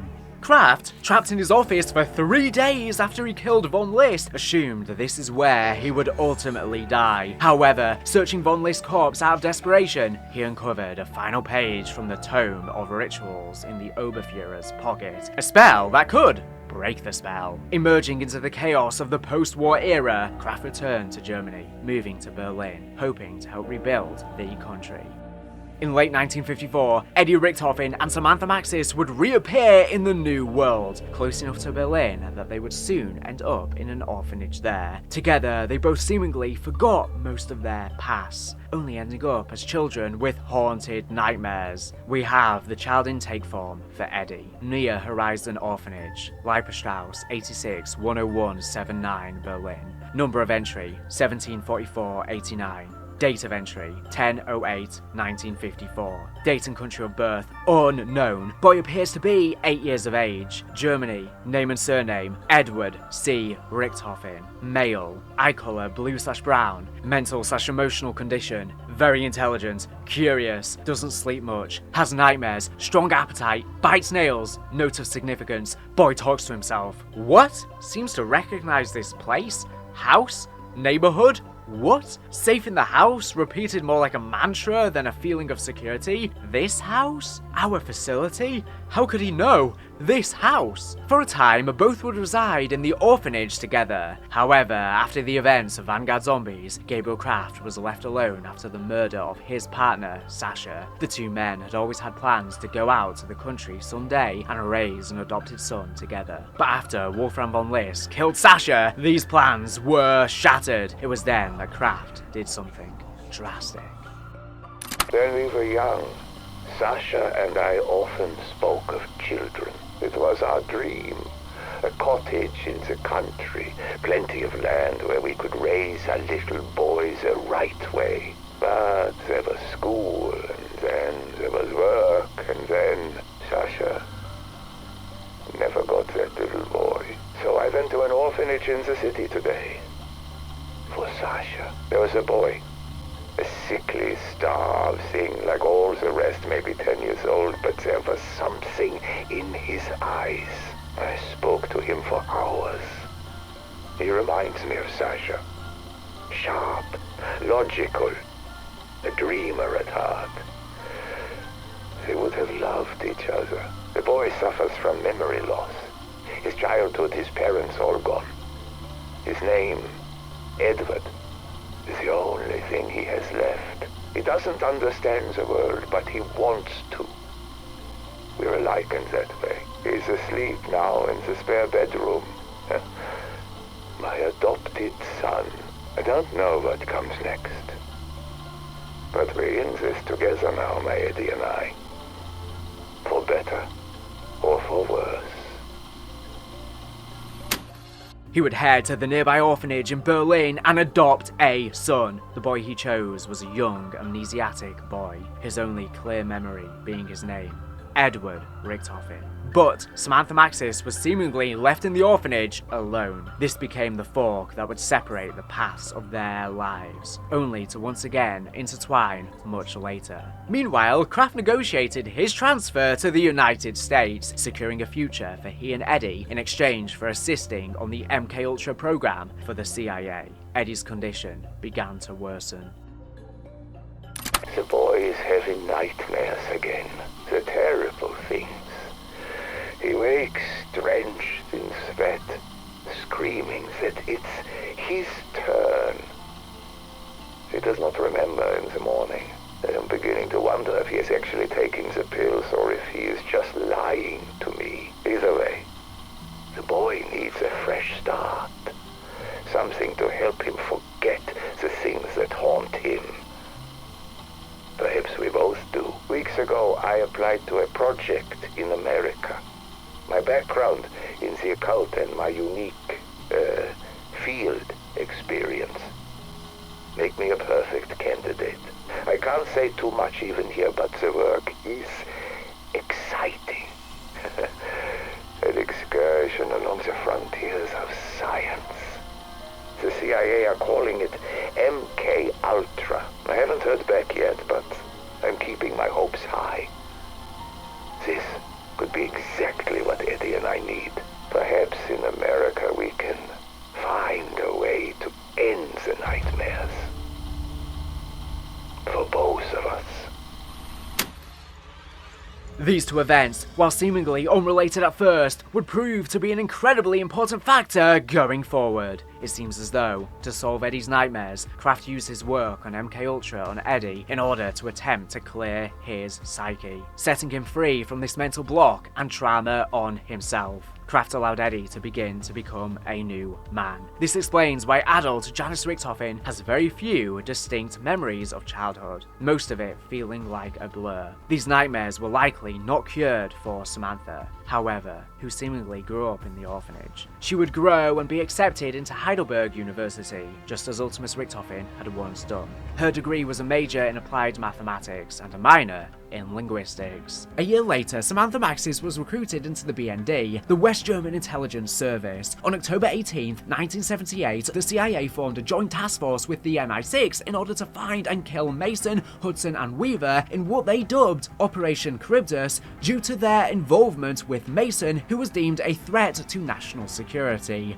I wonder why. This is just one of the many crossovers with the campaign universe. Like I said at the start, whilst this did happen as well in the old multiverse, it too happens in this new Dark Aether story, but events play out differently. By 1979, Samantha was placed on assignment in Iran and was caught up in the revolution when the Shah was overthrown. As the CIA and Western intelligence agencies worked together to ensure the Shah's safe extraction to the United States, many diplomats and Western citizens were being left behind. Going directly against the orders of his superiors, CIA operative Gregory Weaver ordered remotely for her to be extracted out of the country. Off the books, marking the beginnings of a strong bond forming between the two spies, whilst Weaver still maintains and wears an eye patch after his eye was gouged out by Colonel Lev Kravchenko, seen in the Black Ops campaigns, and who, similarly, will become extremely relevant in the zombie storyline about to play out. From here, Eddie would grow into a man in America. As he transitioned into his adult life, the Vietnam War began, and the draft would mean he was called into service. He spent his time as a fighter pilot, earning the nickname the Blue Baron, based on the Red Baron in real life, piloted by Baron von Richthofen. And the fact that Richthofen's representative eye color for the zombies has always been blue. I told you before, their eyes should be blue.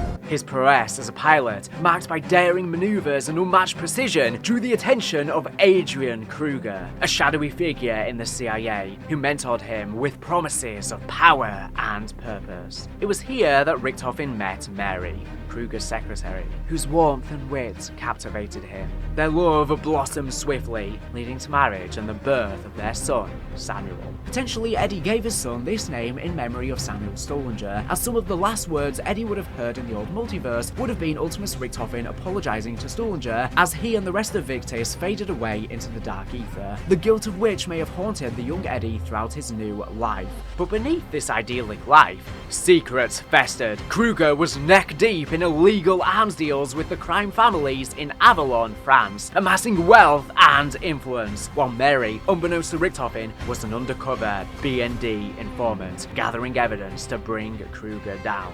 She was a whistleblower. When Kruger sensed betrayal, Mary fled with Samuel to a BND safe house in Berlin, protected by agent Samantha Maxis, who had herself risen through the ranks of West German intelligence, working for the BND. Richtofen, left in the dark, was consumed by confusion and dread, unable to contact his wife or son as they vanished into the night. Kruger, cunning and ruthless, orchestrated a deception, impersonating Samantha Maxis over a secure line to order Gregory Weaver, a trusted CIA operative, to eliminate a supposed high-value target at the safe house. Weaver, unaware of the true identities within, executed the order with brutal efficiency. Under cover of darkness, he infiltrated the safe house and torched the building, believing he was neutralizing a threat to national security. As the flames consumed the structure, the screams of Mary and Samuel echoed in his ears, a sound that would haunt him forever.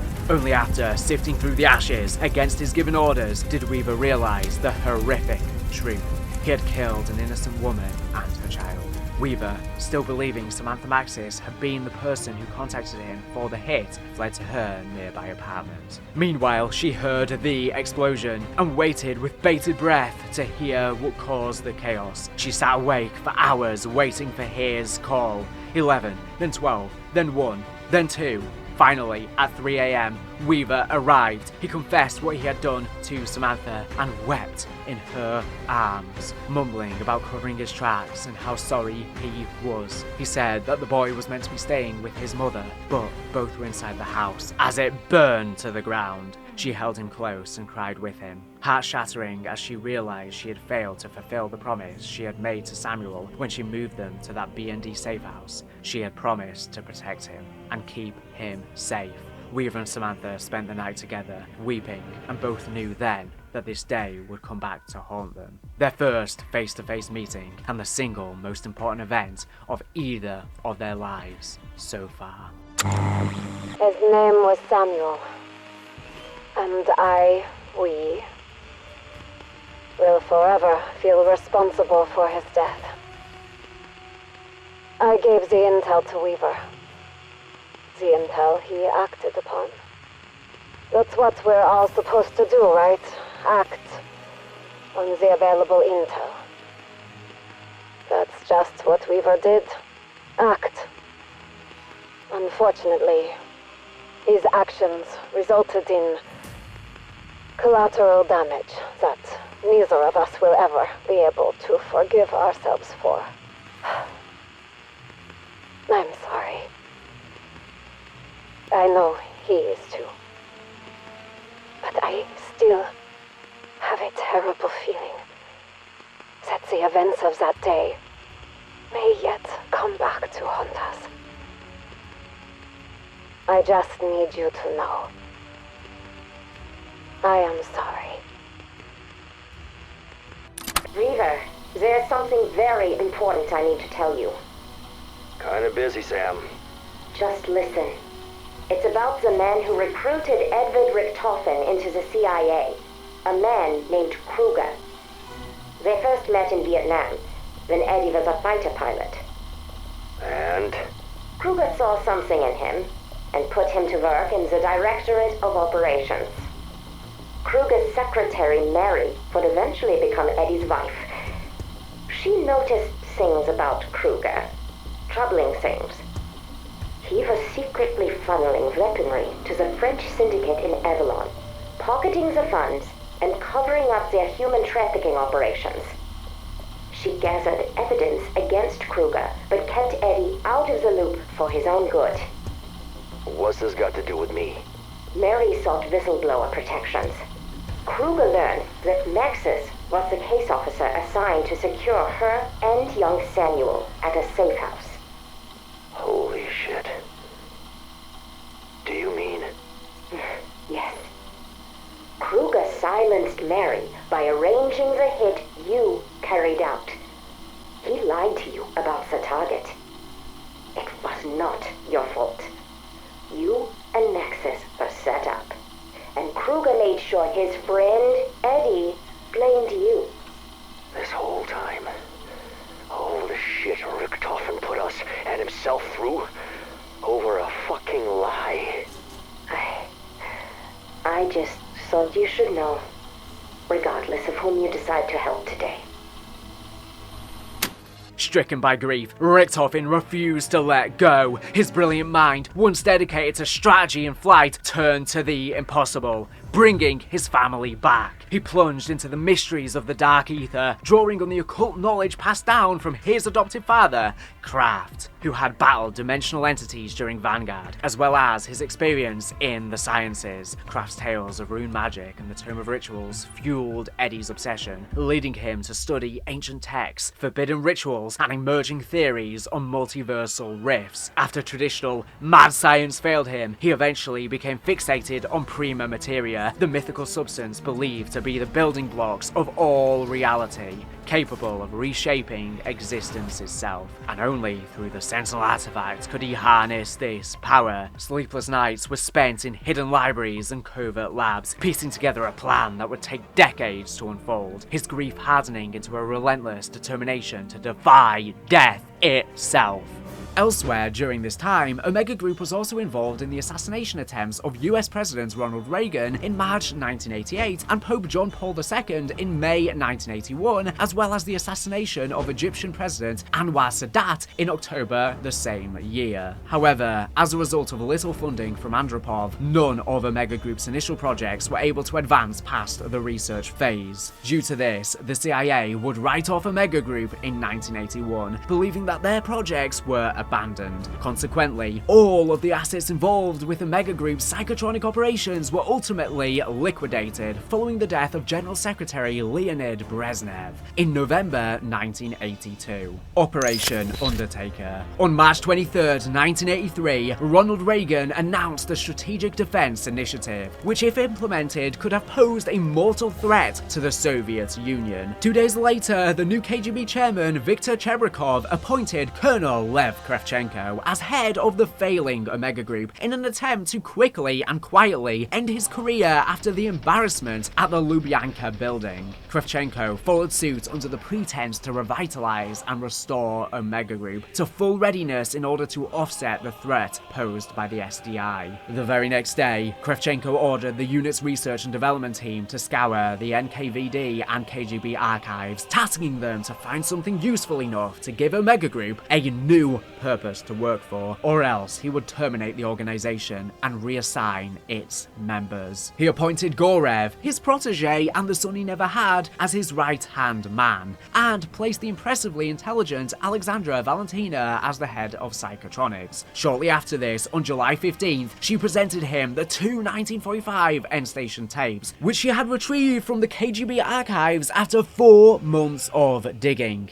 In reality, Valentina was aware of the films for nearly a decade, but chose not to reveal them until the time was right. Seeing the tapes, Kravchenko approved Operacja Roboyshtik, also known as Operation Undertaker in English. And Dr. Valentina is sent to Project End-Station, alongside Dr. William Peck, a former sketchy Department of Defense researcher with a supposed IQ of 179, higher than Einstein himself, although it's unclear if he forged that. But regardless, Peck was exceptionally intelligent, but was hard to work with and displayed a lack of empathy, which bordered on an undiagnosed sociopathy disorder, causing him to be passed on for promotion several times. While he was still in the United States, Peck was engaged to a woman named Martha. Born in 1940, Peck graduated with a doctorate in theoretical physics at only 20 years old. He became program manager in the Department of Defense and was in charge of the directed energy weapon laboratories, who was identified by by a CIA mole as an ideal candidate for defection by Dr. Alexandra Valentina of the Omega Group, who saw him as an exemplary candidate for their exoscientific phonema research lead. Peck would soon join Omega Group in said position, defecting to the East, now a traitor to his country.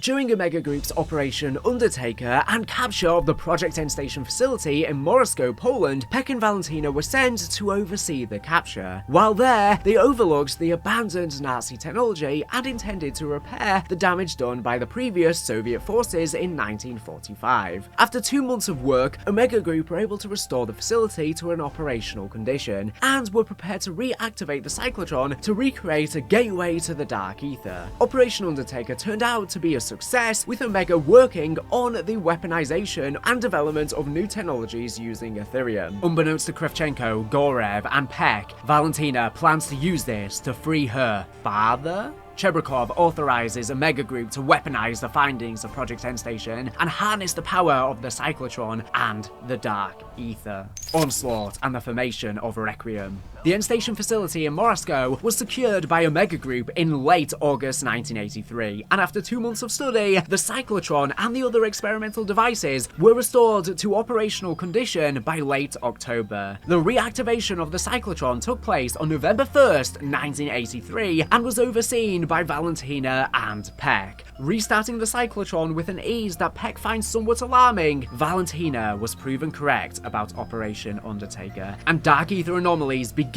to open across the globe, creating outbreaks and distorting the world around them. Seeing this, the US government scrambled to attempt to respond. Eddie's plans begin to truly take form here, and on November 3rd, the Associate Deputy Director of the CIA Department of Science and Technology rapidly drafts a proposal for the cabinet of President Reagan for a new office within the DS&T, with NATO representation specifically for the handling of these outbreaks. The Office of Requiem. With Reagan even expressing himself, he is very excited to get this show on the road. Eddie takes advantage of the situation and uses his place in the DS&T to get into a meeting with high-ranking government officials and gets them to place him as the Director of Requiem. Eddie is granted free reign to choose who leads the departments of Requiem, and he takes this opportunity to set up his revenge on Weaver and Sam, as well as chooses the most talented people he could find. He personally requests the kill order of Operation Charybdis to be rescinded, sparing the trio, allowing him to personally choose Grigory Weaver as the Special Operations Officer for his office,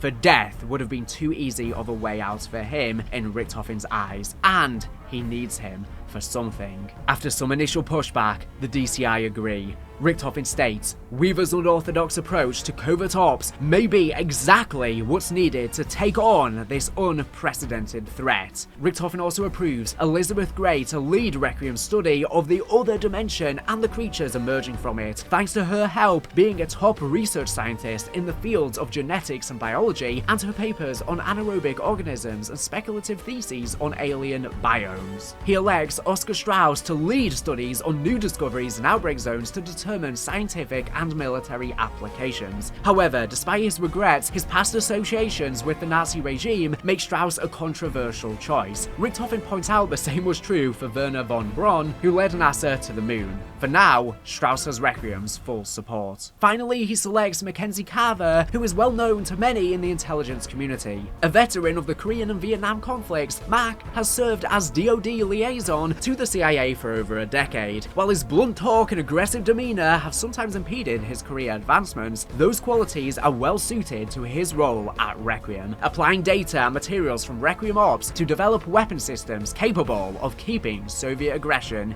in check. Around the same time of Requiem's operations commencing, Eddie also contacts the Omega Group agent Dr. William Peck, offering Dr. Peck a safety net of being able to come back to the US and be given work in exchange for becoming his mole at Omega Group. Eddie, however, uses the codename Argus the entire time to hide his identity. Likewise, Peck used the codename Captain Whiskers in reference to his own pet cat when communicating to Richthofen the entire time. William J. Case Casey says to Eddie, "This proposal, is it yours?" To which he says, "Yes, sir." A subgroup within the Directorate of Science and Technology. Internationally staffed, it will provide the illusion of involvement for our allies while remaining firmly under our control. To which Casey said, "Office of Requiem sounds a little ominous." Eddie says, "Then it is having the desired effect, sir." This is the note of the initial proposal. Requiem from Latin to English meaning a mass for the dead. Requiem's motto is Vicurimus Mortem, which again from Latin to English means we shall have conquered death.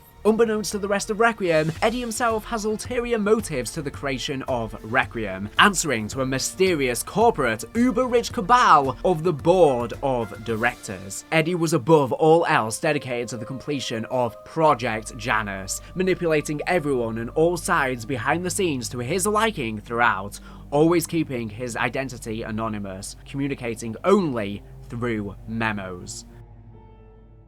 Die Maschine.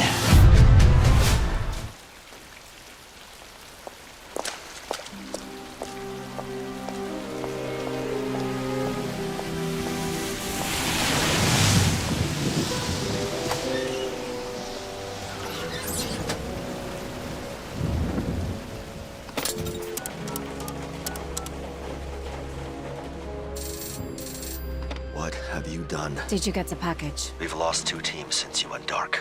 Old war footage is the last thing on my mind right now. Watch it. Watch the tape. Then tell me I'm wrong.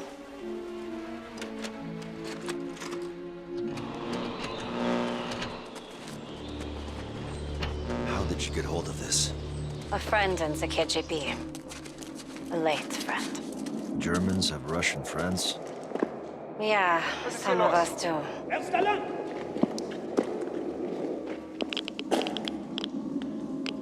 Jawohl. Hey! Ich habe nichts Verbotenes getan.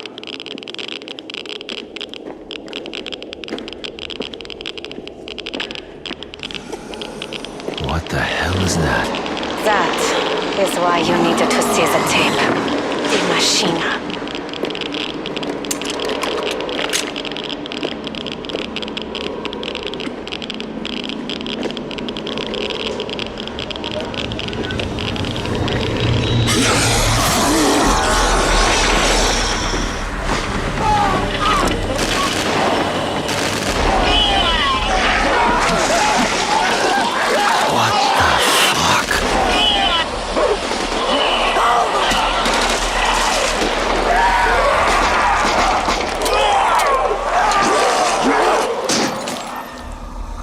Stay with me, Weaver. The next part was shot 1 week later.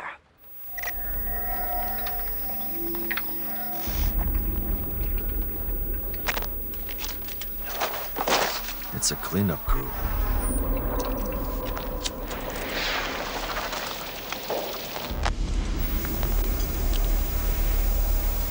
Poor bastard.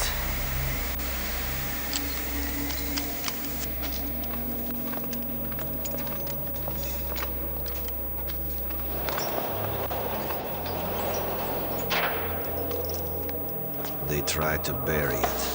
And it stayed buried. Until 2 weeks ago.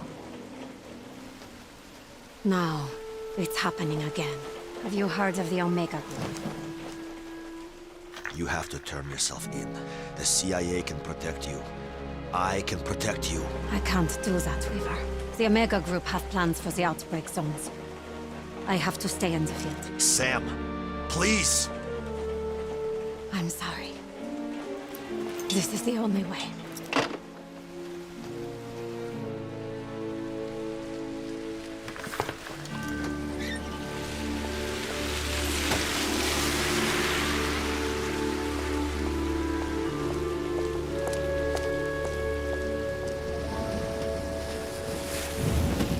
On the basis of intel sent in by Samantha Maxis to Grigori Weaver, Richtofen authorizes Requiem to undertake Operation Cerberus to attempt to close the cyclotron. Weaver orders the Strike Team to investigate the site of Project N Station in Moscow, Poland on November 13th, 1983. It was here they begin to piece together the mystery of the outbreaks happening around the globe. Omega Group had entered this facility and reactivated the cyclotron after all these years, while Requiem were unaware of the motivations at the time Dr. Valentina had used Omega Group by giving the files on End Station to Kravchenko. She planned to release her father, and according to the steps that she had been given, the first step was restarting this machine. Upon infiltration of the bunker, the strike team explored the facility and found a Dark Aether computer, able to send and receive communications with people trapped inside the Dark Aether. The computer, unbeknownst to Requiem, had been designed by none other than Kazimir Zykov while inside the Dark Aether, and was a key part in his plan to get someone to release him back to our world. After activating the computer for the first time, the strike team were contacted by Zykov.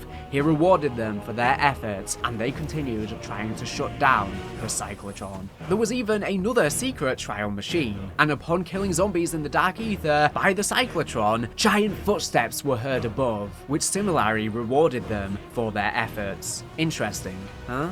Once they discovered Dr. Vogel's computer and found his hidden password in his journal with the code AHV, aka Angelica Hannibal Vogel, they activated Der Veschler, a machine capable of restoring brain function to an undead specimen. After trapping the Megaton inside, his ability to think was somewhat restored, but his body remained that of a monster.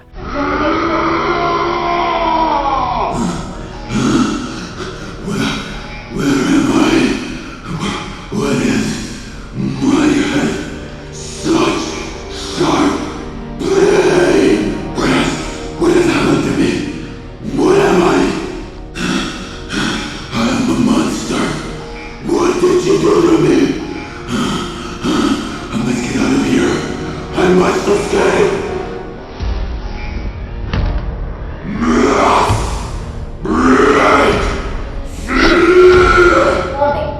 Subject has broken containment. Once they managed to calm him down, they learned from him who he was. His name was Orlov, and he had been forced by Valentina and Omega Group to reactivate the cyclotron alongside another man named Medvedev. While Orlov was unsure of this action, Medvedev was excited at the opportunity to advance Soviet supremacy, even at the cost of his own life.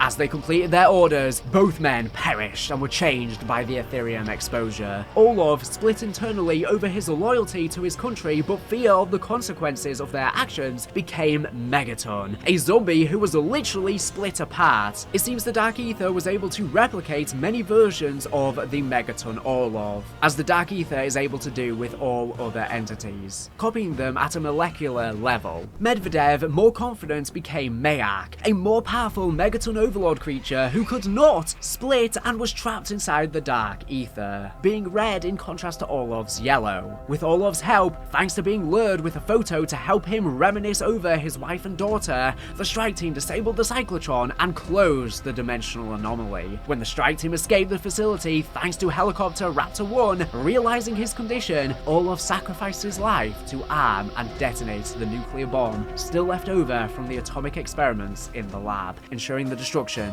of Project End Station, the cyclotron, and Der Veschler for good. Good work, Strike Team. We've closed the breach. But I got a feeling Omega Group is just getting started.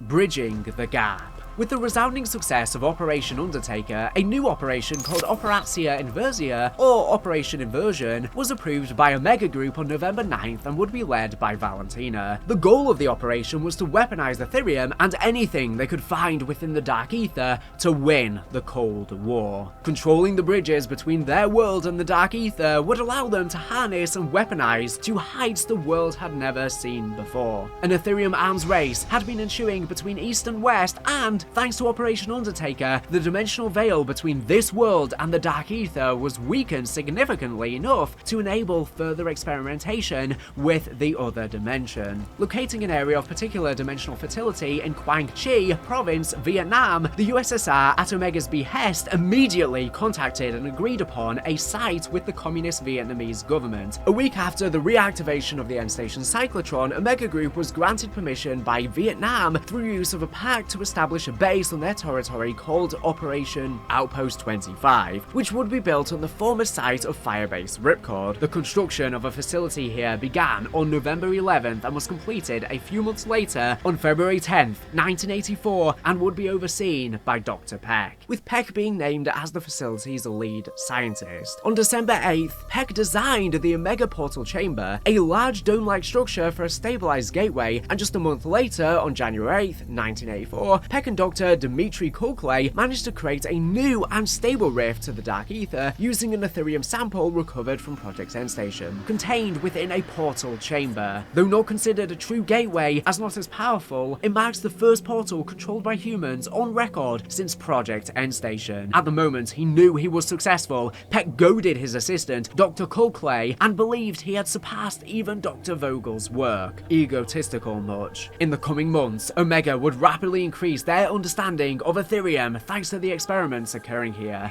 Test number 32. Dr. Kulkley, you may proceed. Activating resonator. Beginning magnetic amplification. Dimensional barrier identified. Beginning particle distortion. Barrier membrane integrity at 50%. Amplification is still approaching the limits prematurely. Increasing voltage output from Ethereum crystal. It's working. Membrane integrity at 40%. Amplification has reached maximum safety parameters. Let it ride, Dimitri. Let it ride. Increasing voltage output. Amplification exceeding safety parameters. They're shutting it down. You touch that button, I'll have you gutted like a fish and fed to your comrades in Solyanka soup. Membrane integrity down to 10%. You Mudak! You get us killed. Great. Adjusting distortion frequency to pattern echo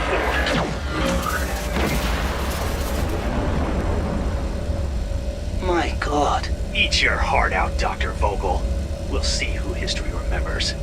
Unfortunately, this abusive relationship between Peck and his assistant would only worsen as time progressed, as Omega's Ethernauts returned from the other dimension with their crystals, and often without their sanity. Kulkley set to work trying to make a new Ethereum weapon, the Rayk-84. On April 8th, modeled after the classic Russian Kalashnikov family of rifles, merging remnants of ray gun technology from the Dark Aether with an AK, but was scolded by Peck for wasting their time. Peck would not only insult Kulkley for this, but would also ironically steal the design for himself and claim it as his own work. Throughout Peck and Kulkley working together, Peck was emotionally abusive to him the entire time, constantly discrediting him, putting him down, saying he's a waste of time and resources, which meant Kulkley grew to hate him, and rightly so. Meanwhile, in neighboring Laos, an Omega Group captain, Sergei Ravanov, was sent in alongside Colonel Lev Kravchenko to investigate a small dimensional breach that had occurred there.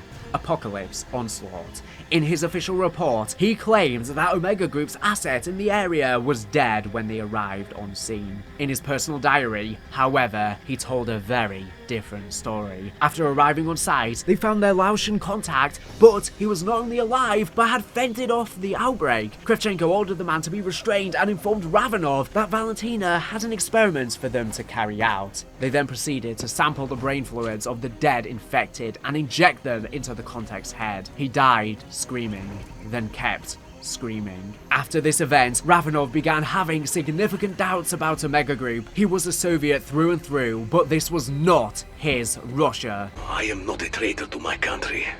Omega are not who we are. Valentina, amidst these cruel experiments, met with Dr. Kulkley under Peck's nose, recognizing the hatred he held for his abusive superior. Valentina realized Kulkley could be an asset to furthering her own plans. Kulkley sourced her the schematics for technology that would allow her to measure the dimensional stability at any place of her choosing. Is this everything? Surely there is more. I assure you, Dr. Valentina, this is everything. Research on membrane permutations? What about the particle distortion modules? Everything you need on targeted dimensional breaching is there. What leech now? Have it delivered to this address. You're not taking it with you? Is there a problem with my order? No, I just thought... Thinking. is a dangerous thing, is it not, comrade? Have it delivered to the address. Make sure you are not discovered by Peck. Believe me, he is half of the reason I am doing this. And the other half? Why, for the good of the motherland, of course. Of course. For the motherland.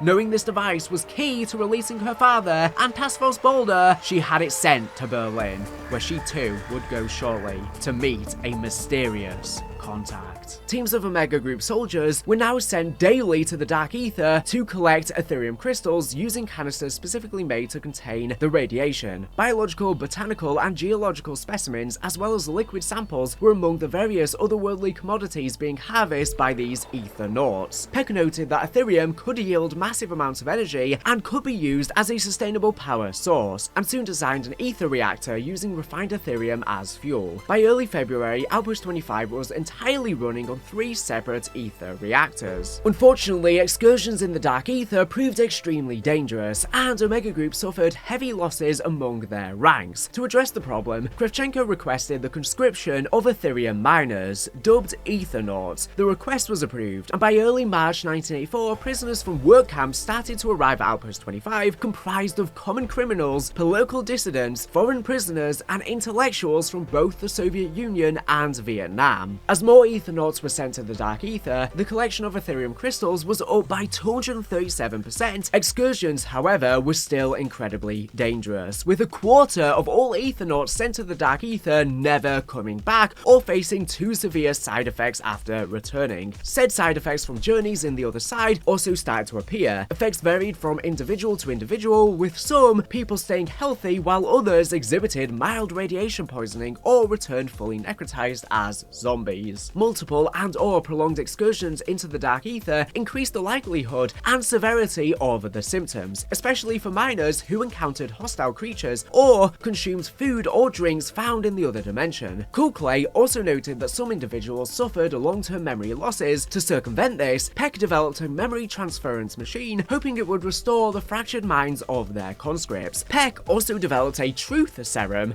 to help recover memories and debunk conflicting reports, made of course from Ethereum technology similarly. On March 14th, Peck and Coolclay created the blueprints for the Red Soldier Mechanized Armor, aka the Krasny Soldat, to help assist in the protection of Aethernauts, though Coolclay is later discredited by Peck and removed from the project. Omega were hard at work in extracting crystals from the Dark Aether to use for technology and weaponry, allowing massive strides in science and technology, giving them a massive one-up against Requiem at this moment in time. A new Ethereum Cold War had broken out, and Omega were far ahead at this point. Ravenov, seeing the increasing intensity of the experiments in Vietnam, knew he could no longer sit idly by. He made contact with Agent Maxis and began acting as a mole. He agreed to meet her at the outpost, where he would be able to produce vital intelligence on Omega. Having been dark for months and knowing it was a risky operation, Sam decided to contact Weaver via telephone and inform him of what she was about to do. Unfortunately for her, this phone call would be exactly what would put her in harm's way. On May 14th, after a visit from Gorev, Peck became aware that Samantha Maxis, a former agent of the BND and current ally of Requiem, wished to expose Omega Group and was going to meet a secret mole. Weaver, I'm still in the field. I have to meet a contact. I am not proud of everything I have done, but I am proud of what I am doing. Omega must be stopped, no matter the personal cost to people like you and I. No, my friend. They are the ones who are going to pay. They have already opened their new worlds. However, before the two could meet, Maxis was captured in June. She would be brought to Outpost 25, where Peck would personally torture and interrogate her to try and learn the identity of the mole, as Kravchenko wanted to interrogate her to figure out who the mole is. Maxis refused. No one is coming for you because no one cares about you. From dust you are, and to dust you will return.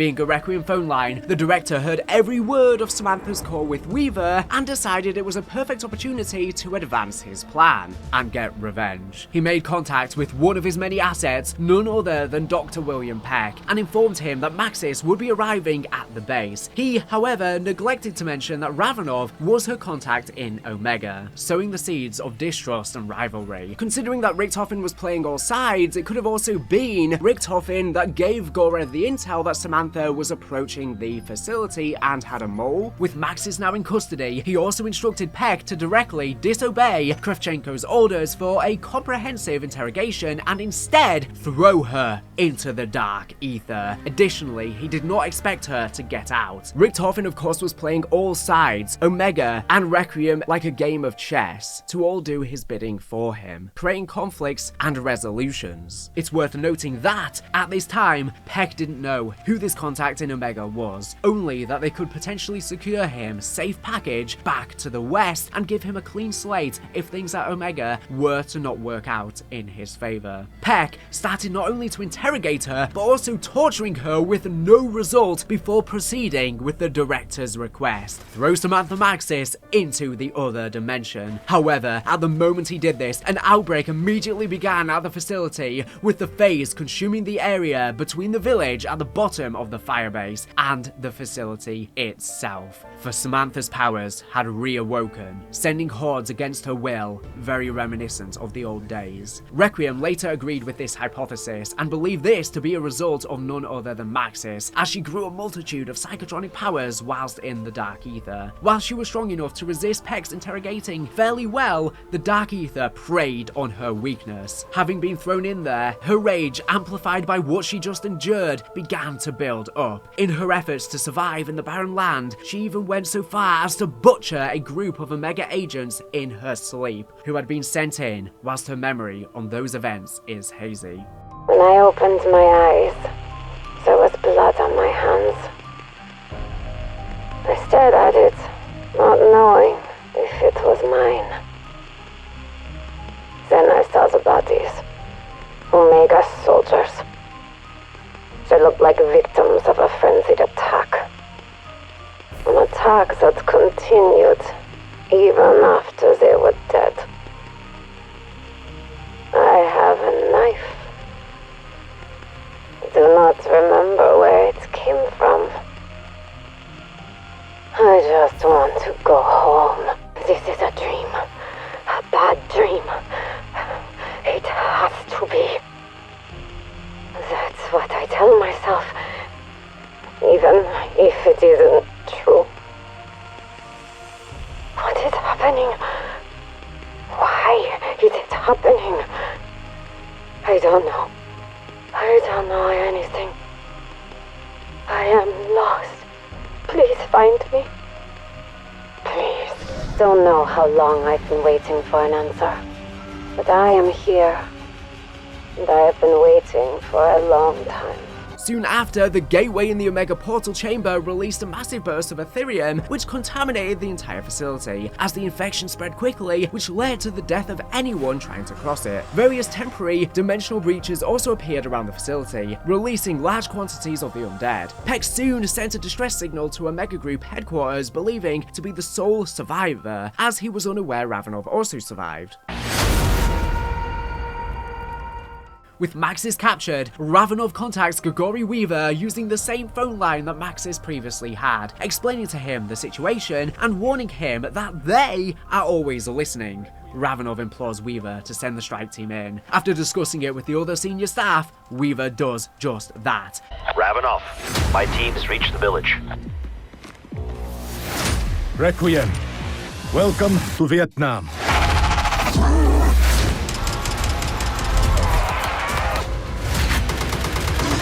We have to get out of here now.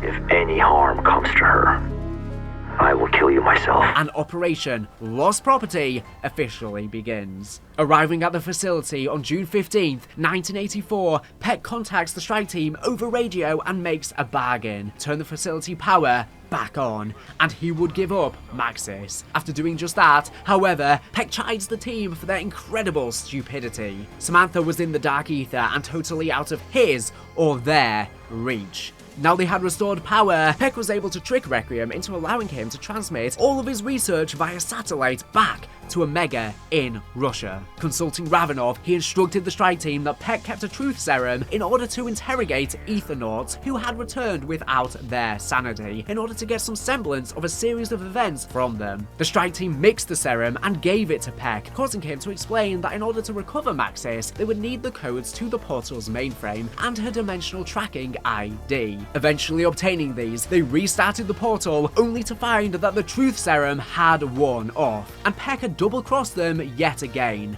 Thankfully, Requiem had an ace up its sleeve. Designed for use in Operation Threshold, this secret weapon of Requiem was an orbital laser that used pure Ethereum to pull high-value targets straight from the Dark Aether into our world. Locking onto Sam, the laser blasts the portal chamber and they retrieve her. She seems visibly disorientated as she stumbles out, with a purple glisten seen reflecting in her eyes. She only vaguely recognizes the Requiem strike team. Her memories are a blur. Ironically thrown in on Firebase C at the hands of Richtofen after a similar inflammation thanks to her. Maxis survived the shadowy hellscape long enough to reflect on herself and her path, scavenging weapons and gear to form a new but nostalgic outfit, reminiscent of the characters we beloved, long since gone. On their way out to escape the facility, the strike team come face to face with their first true Elder God in the village, a being known as the Order, a culmination of many lost souls. Managing to defeat it, they escape with Sam as Raptor 1 arrives on the scene with his trusty helicopter.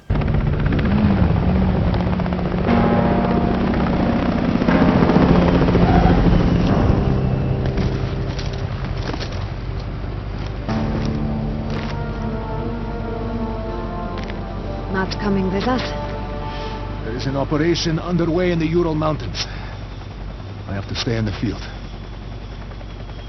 This is the only way. I told you once, Omega is not who we are. I do this for the good of the motherland. For the good of us all. Try not to break anything else. Remember, there's nothing so broken that it cannot be fixed.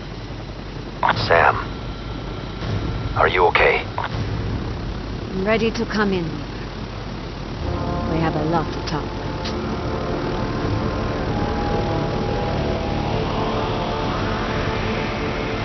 Ravenov informs Maxis that he would stay behind in order to carry out ops in the field, as his cover had not yet been blown with Omega, informing her of a large operation taking place in the Ural Mountains. Nikolai said that the Chronorium would outline the events needed to unfold to purify Samantha, and that when she and Eddie would enter this new universe, their innocence should have been restored once again. The Chronorium shows only Samantha's path to redemption.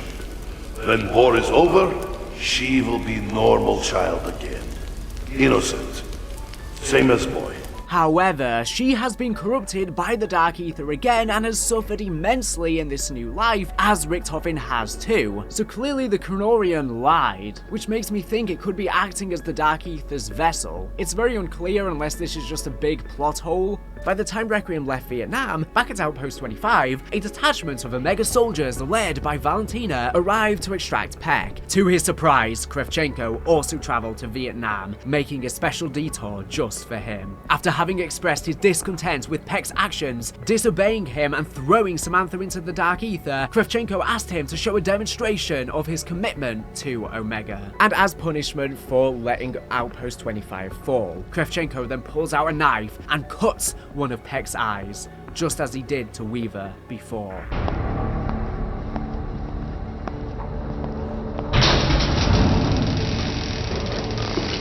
Finally. Could you have taken any longer to get here? You were smart to transmit your research. You demonstrated loyalty to an extent. To an extent? What more do you want? Just wait until we get back to Moscow. We'll see what the Colonel thinks about this. Really? Do you really want to know what I think? I want to see a demonstration of your commitment to Omega. Tell me, Doctor, which is your better eye?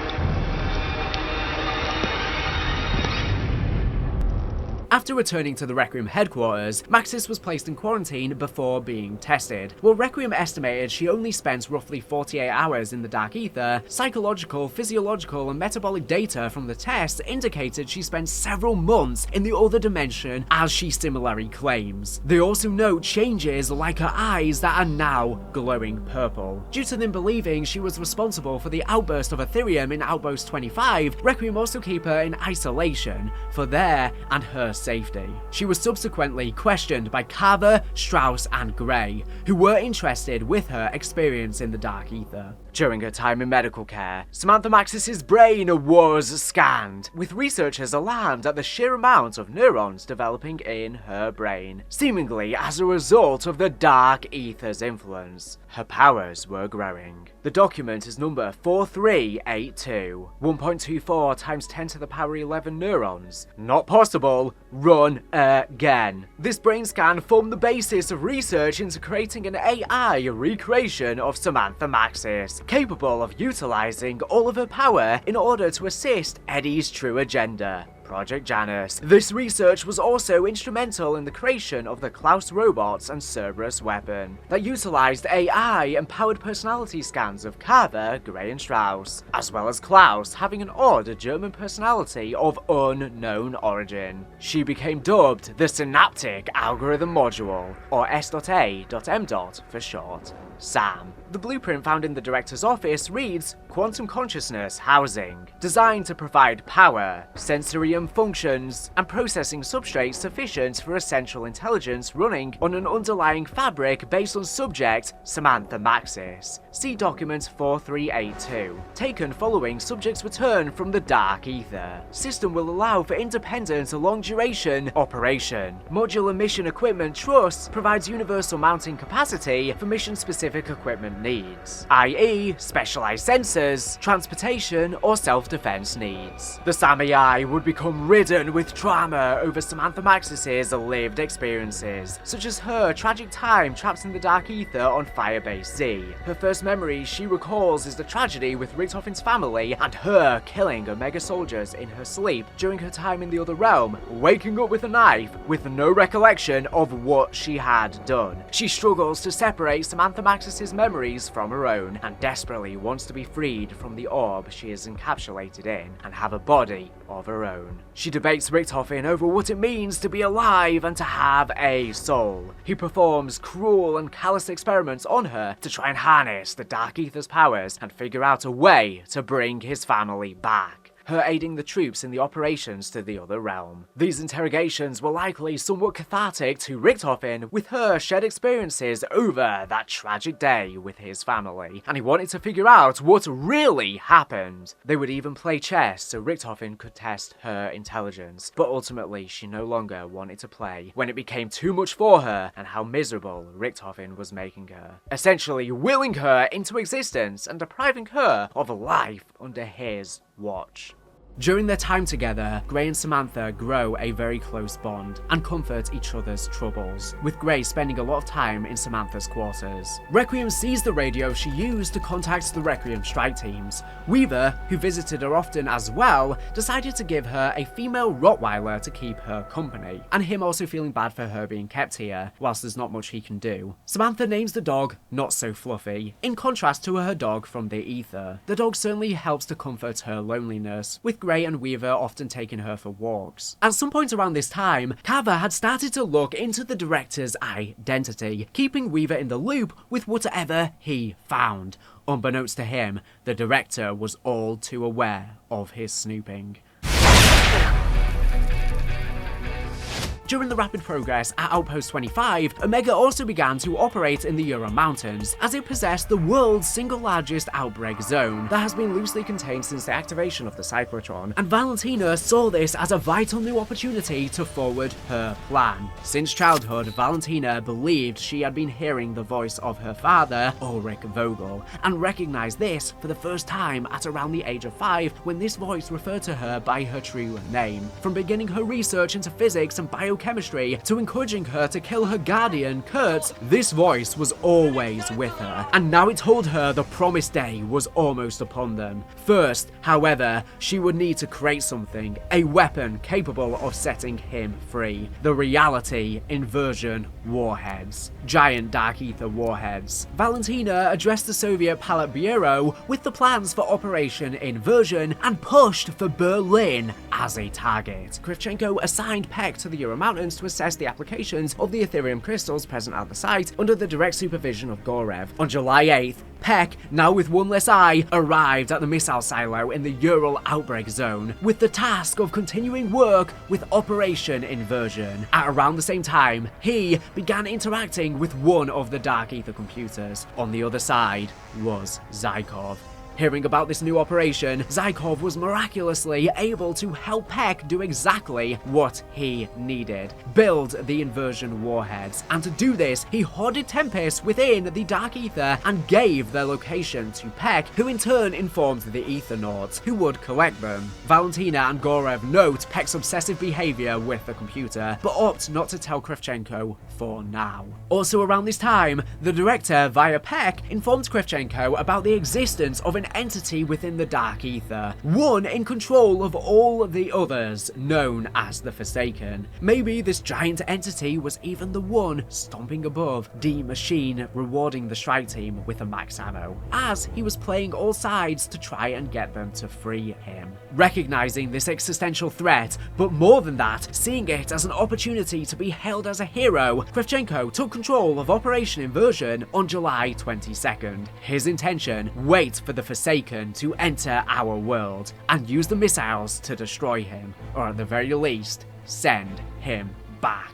Peck wasn't the only contact that Eddie had in Omega Group. Taking a look at this R cipher, we can get a much clearer context of this conversation. The R cipher, translated, says, "Colonel, this threat is real. The entity hides in the darkest depths of the Dark Aether. It is waiting for its moment to enter our world and to consume it, as it has its own. That is why it seeks to manipulate us, because only we can let it in. Unless we can stop, it will be our end. I will reach out later. Requiem will have noticed my absence by now." This shows us that the contact who informed Kravchenko of the existence of the Forsaken was in fact Eddie Richthofen himself. Like I say, playing all sides. This information would cause Kravchenko's goals to pivot, and rather than simply seek to use the Dark Aether to control the world, he set his eyes directly on the Forsaken, wanting to make sure to defeat him. This was the first part in Eddie's master plan of manipulating Omega Group. Requiem, now recognizing the colossal gap between their and Omega's knowledge of the Dark Aether, begin big operations in the Ural Mountains outbreak zone, part of Operation Threshold, though this seems incredibly precarious. The fact that here, East and West were performing experiments so secret that even being revealed would threaten world peace, meant both sides were effectively unable to start a public conflict over these skirmishes. At some point during their ventures into the outbreak zone, they made a mysterious pact with an even more mysterious Dark Aether entity, who speaks of the old ways, and that they are not to be forgotten. You will learn more in time. Our ways are of the old world. We will not be forgotten.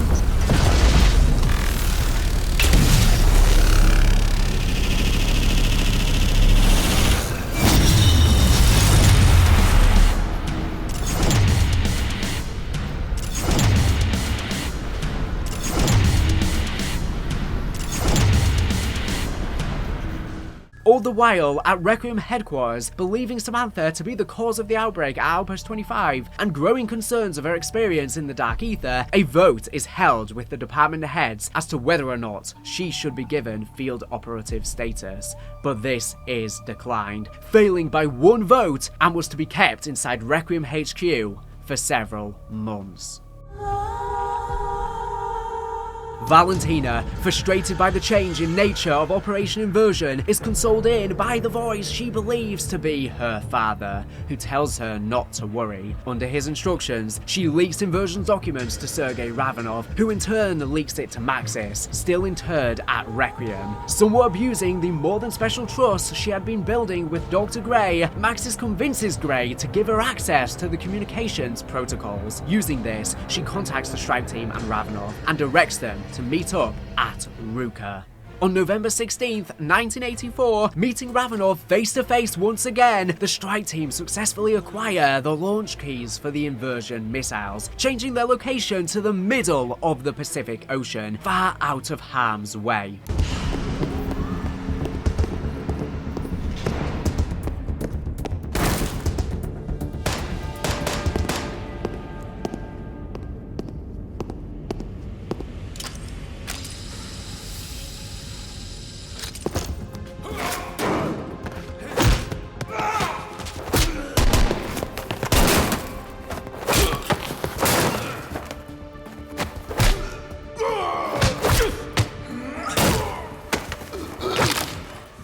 Requiem!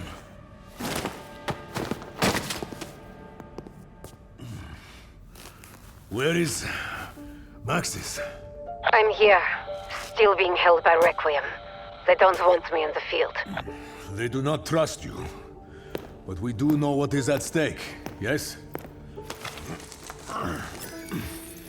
Somehow, Beck found a way to supercharge the crystal's power for his warheads. By using those crystalline creatures. If the warheads at this facility were to detonate, they would trigger an inversion in this reality, creating outbreak zones wherever Omega chooses.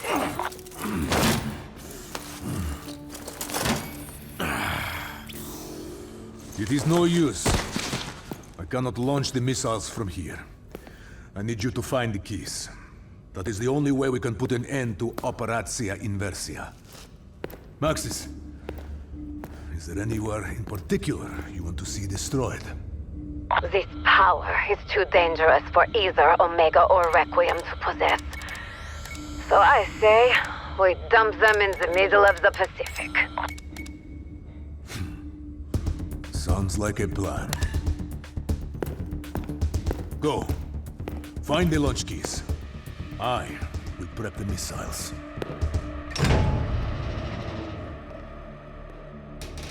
Just as they are preparing to leave, however, a legion of Tempests begin flying towards the silos through two colossal Dark Aether portals in the sky, joining together into one colossal Tempest, incidentally blocking the silos with large Ethereum power node crystals. Another crystal destroyed! Yes! We may yet live to see another day!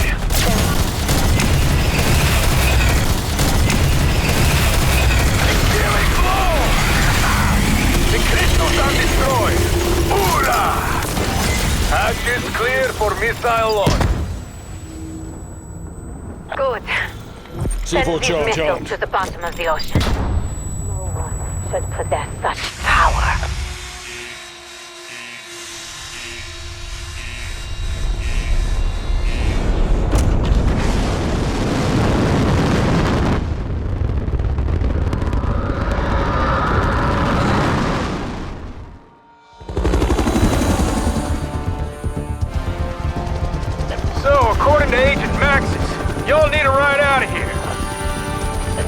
Weaver's pretty pissed at her going behind his back and all, but there weren't no way I was gonna leave y'all hanging.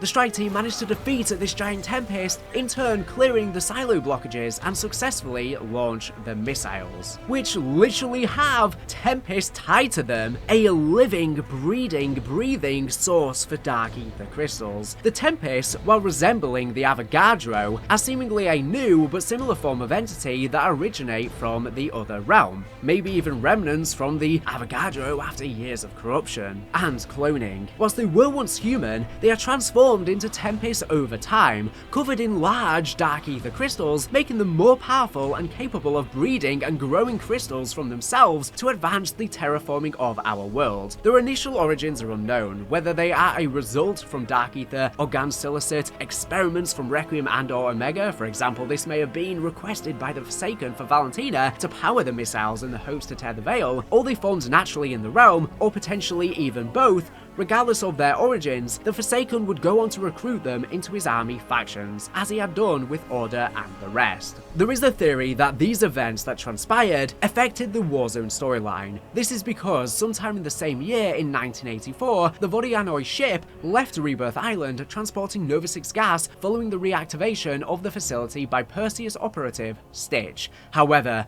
the ship mysteriously disappeared before reappearing 37 years later in 2021 near the coast of Verdansk, surrounded by a purple thunderstorm. How on earth did the ship travel in time though? Well, it's theorized that when Ravenov and Samantha Maxis diverted the Dark Aether inversion missiles into the Pacific Ocean away from society, it's possible that the missiles hit the ship, and due to the high Ethereum exposure, it could have ripped a gateway into the Dark Aether, sending the ship in there. Like I discussed, since we know that time passes at a different rate in the Dark Aether, seemingly much slower than our reality, whilst it does seem to be different from person to person and isn't linear though. The ship then likely somehow made its way out of the Dark Aether near Verdansk 37 years later. The captain of the Vodianoi, Rosenthal, tried to warn people that an outbreak occurred inside the ship and the crew was unable to contain it. The ship soon crashed into the coast, less than a click west of the Zodiac prison complex. With the ship open, the Nova 6 and zombies started to release into Verdansk. The zombies would go on to infest the entirety of Verdansk, resulting in its eventual destruction by a nuclear explosion to contain the outbreak.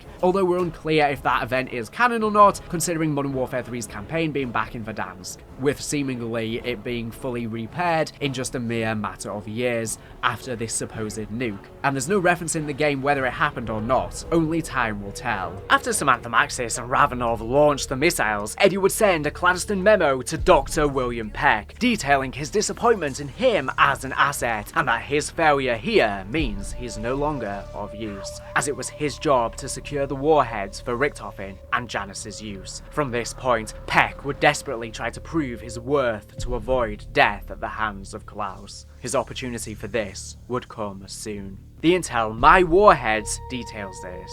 An Omega informant, who we know is Peck, learns about consequences from Richthofen. Omega Operative 225. The inversion warheads are now at the bottom of the fucking Philippine Sea, thanks to the efforts of Maxis and Ravenov. By failing your mission to procure them, you have gone from an asset to a liability. You are off my payroll and are no longer afforded any protection from Requiem. Now please, open your door for my associate, Klaus, to finish the severance process. From R, which we know to be Richthofen. Shortly after this, Director Richthofen deploys a team to Terminus Island, an old US military battery in the Philippine Sea, near the location of where the warheads landed. Providing information on the details of the facilities, the surveyor notes that they will need some sort of nuclear power solution in order to charge the island, as any of the coal in the mines there has been used up long ago. Okay, Gary Parker, surveyor, July 12th, 1984. Preliminary site assessment and analysis for Terminus Island. Hard copy will be in the 1800 telex.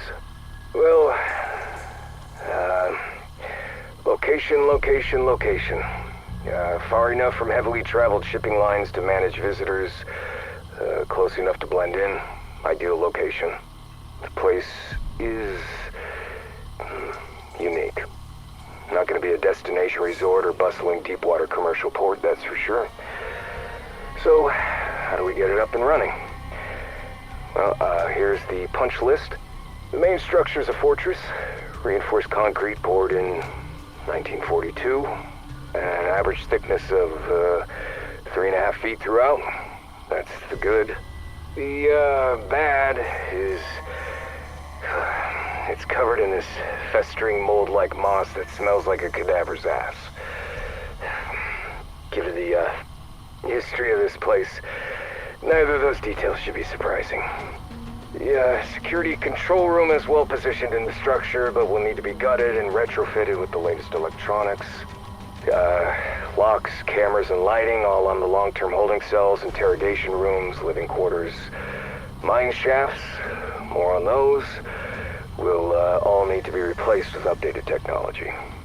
The docks, sea tunnels, and marine infrastructure are sound, but will need dredging and, of course, updated tech. Look, I know that Central has the contracts for this build-out, and I'm not supposed to know shit, but this place will be in need of the whole 9 yards. We're talking heavy equipment, manpower, real power. Okay, enough said. It'll be in the report. The helipad, while adequate in size, will need to be retrofitted to handle the gross weight of the next-gen rotary wing aircraft. And, okay. There are, numerous tunnels, sea, land, and the mine shafts throughout Terminus. While they do provide freedom of movement to any area of the island, well, there's one concern. They just scare the shit out of me. Back in 32, there was a mining accident that killed dozens of these workers in those tunnels. And definitely some weirdness going on down there that I cannot fucking explain. I suggest armed units clear those tunnels before any work begins. And, finally, the buried lead, the power. The coal from the mines has been gutted long ago. For the kind of draw needed in the specs, you're looking at either a hydroelectric or nuclear system. Anything else would be insufficient. And, look, it's just all in the report. I'm gonna get the fuck off this putrid rock. Out. Breaking from the narrative here for a second, in Black Ops 6, Treyarch marked the PEC intel as occurring in June 84, very close to the beginning of Operation Threshold, Outbreak, and the survey intel as July, 1 month after Outbreak begins. However, the incident with the warheads doesn't occur until November 1984, and Ravenov and Samantha chose the position of the warheads at random. The only way these make sense in the chronology is if they happen in November, for the PEC intel, assumedly right after Operation Inversion was foiled, and December for the survey, either shortly before or after the events we're about to discuss, as these were all orchestrated by Eddie and instrumental in Project Janus. I believe the date for the intel is just a mistake. In the weeks following the events at Aruka, the strike team was cleared to return to active duty, almost facing a court-martial due to their actions, only to be spared by the director of Requiem, Richtofen himself. During their interactions, Gray had noted strange occurrences with Maxis, specifically in one instance a book moving. I'm sure they did some other crazy things too with those powers. More importantly, having seen her notes about these events on the Requiem mainframe, warns her that people above their pay grade can see them too. Weaver, disappointed in Gray for allowing Sam to get the better of her and enabling the events at Ruka, scolds her and warns her to never cross his path ever again. Weaver, I don't know what to say. There's nothing to say. Your lack of military experience is no excuse for what you did. You knew better, and you did it anyway. I just wanted to let her talk to the team. I didn't know what she was gonna... One thing you're not is stupid. But I also don't think you're a traitor. Which is why I'm taking the heat on this one. No one upstairs is aware of your role in Sam's little side operation. And that's how it'll stay. As long as you never fucking cross me again. Understood? Yes. How is she anyway? Agent Maxis is still showing high levels of Ethereum contamination in her bloodstream. But the way it's affecting her is different than any other subject I've observed. Meaning? It's not just her eyes. There are things happening on a cellular level I can't quantify yet. You keep your notes in our central database, yes? Now that would explain the new orders. The director wants to run more specialized tests on Maxis. If you're asked to cooperate, you do as instructed. Are we clear? Yes, sir. And Gray? Remember, if it's on the mainframe, everyone above my pay grade can access it. If there's something you want to tell me, you tell me in person. I promise, Weaver. I won't keep anything else from you. I'm glad we understand each other. Dismissed. He also confronts Maxis and, after a heated exchange, confines her to her quarters, with no more walks around the facility with her dog like he, Samantha, and Gray would often do. Unfortunately, Gray's warning came too late. By this point, the director had already marked Sam down for special tests. Weaver received new orders from the director of Requiem and, on December 1st, had Maxis taken away for additional testing, based on reports from Gray about the high levels of Ethereum contamination in her bloodstream and changes on a cellular level. As she was taken away, Weaver promised to take care of her dog. Hey! Take your hands off me! You're to undergo some additional testing. Why are you doing this? Orders from the director. On December 3rd, after 2 days of travel, Maxis arrived at Block 8, a classified facility of the CIA built with an Ethereum seal to ensure that she cannot escape the facility. While she can still use her powers, communicate with people telepathically, and move objects within the seal, and can create portals, she cannot create a portal to escape herself. A testing facility designed to take care of psychics and people who have been affected by the Dark Aether. She was maintained in isolation after she attempted to flee the facility upon arrival. Maxis was subjected to several interrogation sessions led by the director of Requiem to assess her powers. During their time, Samantha states to Richtofen that Weaver cares for her, but not in the way you think, and that they have shared history, shared trauma, likely referring to them both being responsible for the death of Richtofen's family, to which Richtofen says, "You know, I was quite forgiving of the situation. I could have had Weaver arrested." After 15 days, the director managed to push her by stating that nobody at Requiem was caring for her, especially Weaver and Gray, which she could not believe, and he explains to her that she was just a sad, little lost girl. This glimmer from the ether, filled with anger, Maxis used her telekinetic abilities to break the glass in the room. Hello, Mr. Director. Oh, you heard me come in. You're very perceptive, aren't you? Do you know how long you've been here? Not counting bathroom breaks and mandatory exercise. 15 days. As of today. And still no breakthrough? What kind of breakthrough do you want? Your only goal seems to be trying to make me angry. But I'm not. Just disappointed. You're probably going to be more disappointed when this session is over. You do know that none of them really care for you. Strauss, Carver, Weaver, even Gray. They've barely inquired as to your current situation. That's not true. They wouldn't want me to be here. You're just trying to manipulate me. Test my emotional responses. Like you did with them. Do you even know how much trouble you caused for your Requiem friends? Going behind their backs on your little secret squirrel mission with Ravenov. I looked Weaver in the eye when I was taken to be brought here. He didn't want this. You like him, don't you? Not in the way you think. We just have history. Shared history. Shared trauma. You wouldn't understand. I do understand. In fact, I was very forgiving about the whole thing. I mean, given Weaver's failures and lapses in security, I could easily have had him disappeared. Don't test me. Maybe I still should. I'm warning you! What on earth could you possibly do to me? You really are just a pathetic, sad, little, lost girl.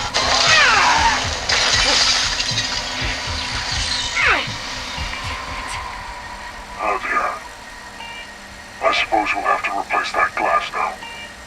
But at least we're making progress. The director continued to torture Maxis over the next 2 months. It is important to note that Richtofen never faltered, hiding his identity throughout his interrogations of Sam, at least that we are privy to, communicating only via a microphone with a voice changer, meaning that she should not have his identity despite her experiencing amnesia. Her memories of who Richtofen is would have likely come flooding back. Interestingly, many of the quotes mirror Hudson interrogating Alex Mason in the Black Ops campaign. At around this time, Carver begins doing more digging into the exact nature of the Dark Aether. Thanks to his military career, he was the first to recognize the parallels between the power structure in the Dark Aether and that of an army. His question though, who was the commander-in-chief? Carver found that very answer lying on the director's desk, confirming his worst fears. There was an exceptionally powerful being at the top, and it was growing in power, unbeknownst to him being the Forsaken. As well as this, Peck continues his communications with Zykov. Frustrated at the failure of Operation Inversion, Peck inquires as to whether Zykov could help him get more Tempest to attempt it again. However, Zykov assures him that was not necessary. Instead, he would help Zykov build a device that would be able to stop the Forsaken, a way to bring Zykov home. In doing this, Zykov would be able to give Omega the knowledge necessary to kill the Forsaken.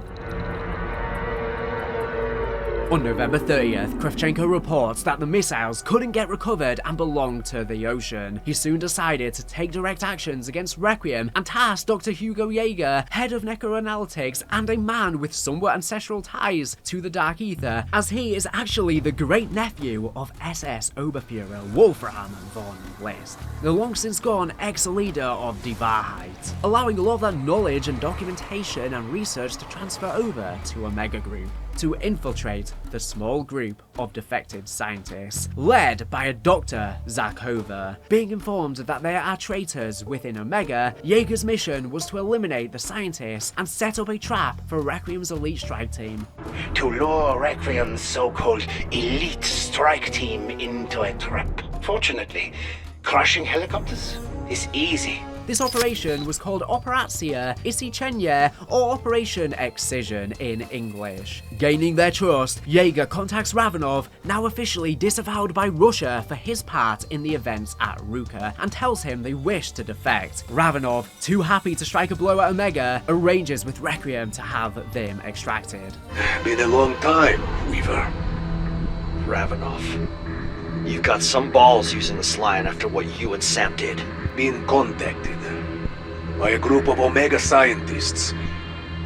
They wish to defect. Over the next few months, however, Omega Group began to learn of higher otherworldly entities within the Dark Aether seemingly building up their forces. During an examination of a destroyed Krasny Soldat, Peck discovered that the armor, while of his design, was being altered and upgraded by unknown forces within the Dark Aether. Omega Group would come to know this as the work of the Forsaken. During this time, Peck, with the help of Zykov, pretending to be innocent, develops the LT-53 Casimir, a tactical device capable of sucking enemies into the Dark Aether. Gorev would come to find the blueprints and decided to rebrand them as weapons. Kravchenko also becomes suspicious of Valentina after learning from Gorev that Peck has been talking to Zykov from one of the modified computers and planned to speak with her directly. Yeager informs Kravchenko and expresses his pleasure in the opportunity to deal with the traitors personally. All he will need is a helicopter. The Colonel is all too happy to oblige. On December 14th, Weaver contacts the strike team to meet Ravenov and the Omega-8. The strike team arrive back in the Ural Mountains, this time at the sanatorium, and link up with Ravenov, who informs them there is a downed helicopter. Upon locating the crash site, Yeager, speaking via recorded message, informs the strike team that the scientists were shot down, but have escaped to Monument Island. This is through the phase, but Dr. Zakova's new invention, the Ethereum Neutralizer, allows them to cross through. Yeager explains there is another neutralizer waiting for the strike team, but they will have to power it themselves. Hello? Scheiße. Ravenov, it is Dr. Hugo Yeager. I hope either you or Requiem find this recording. Most of us survived the crash. We're headed to Monument Island. I hope we'll be safe from Omega. Before you ask, yeah, that is on the other side of the phase, but the scientists are in this. They have created something incredible. A device that will allow us to travel through the phase without dying. Or worse. They only have one prototype, but they are assembling another from spare parts so you can follow us. Unfortunately, we are missing a component. An ethereal orb. Find one and bring it to the bridge. There will be a slightly modified recon rover waiting for you. Please hurry. Omega shot us down. They will not leave the job unfinished. Finding an ethereal orb of a boy, a lost child, and a strange toy bunny rabbit named Mr. Peaks, the strike team power the neutralizer and cross the phase. Arriving at the island, home to a monument, however, they find the corpses of the Omega-8 scientists butchered, and another log from Jaeger expressing his hatred for the traitors and wishing Auf Wiedersehen to the strike team. Hello, Requiem. So glad you could make it. Enjoying my handiwork? Do not worry, they did not go quietly. Dr. Zarkova, she put up quite the struggle. It was almost honorable. But there is no honor in betraying Omega. It is a despicable act of cowardice. When Kravchenko learned of the plot to defect, I could not volunteer fast enough. Once I infiltrated their group, the Colonel gave me 2 tasks. 1, kill the traitors. Easy enough. Nothing a hacksaw and a gas can could not solve. But the second, to lure Requiem's so-called elite strike team into a trap. That added a complication. But fortunately, crashing helicopters is easy once you've poisoned the pilot. As for the Ethereum neutralizer, rest assured, it will be well taken care of in Omega's hands. Soon we will change the world, Requiem.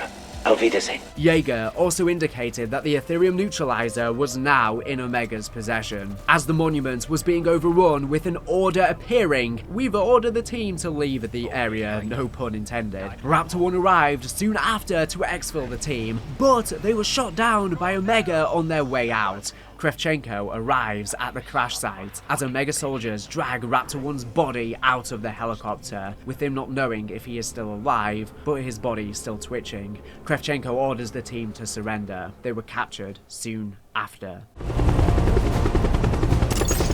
Okay, strike team. Time to come home. Shit, we're going down! Sadly, Weaver, them coming home is not part of the plan.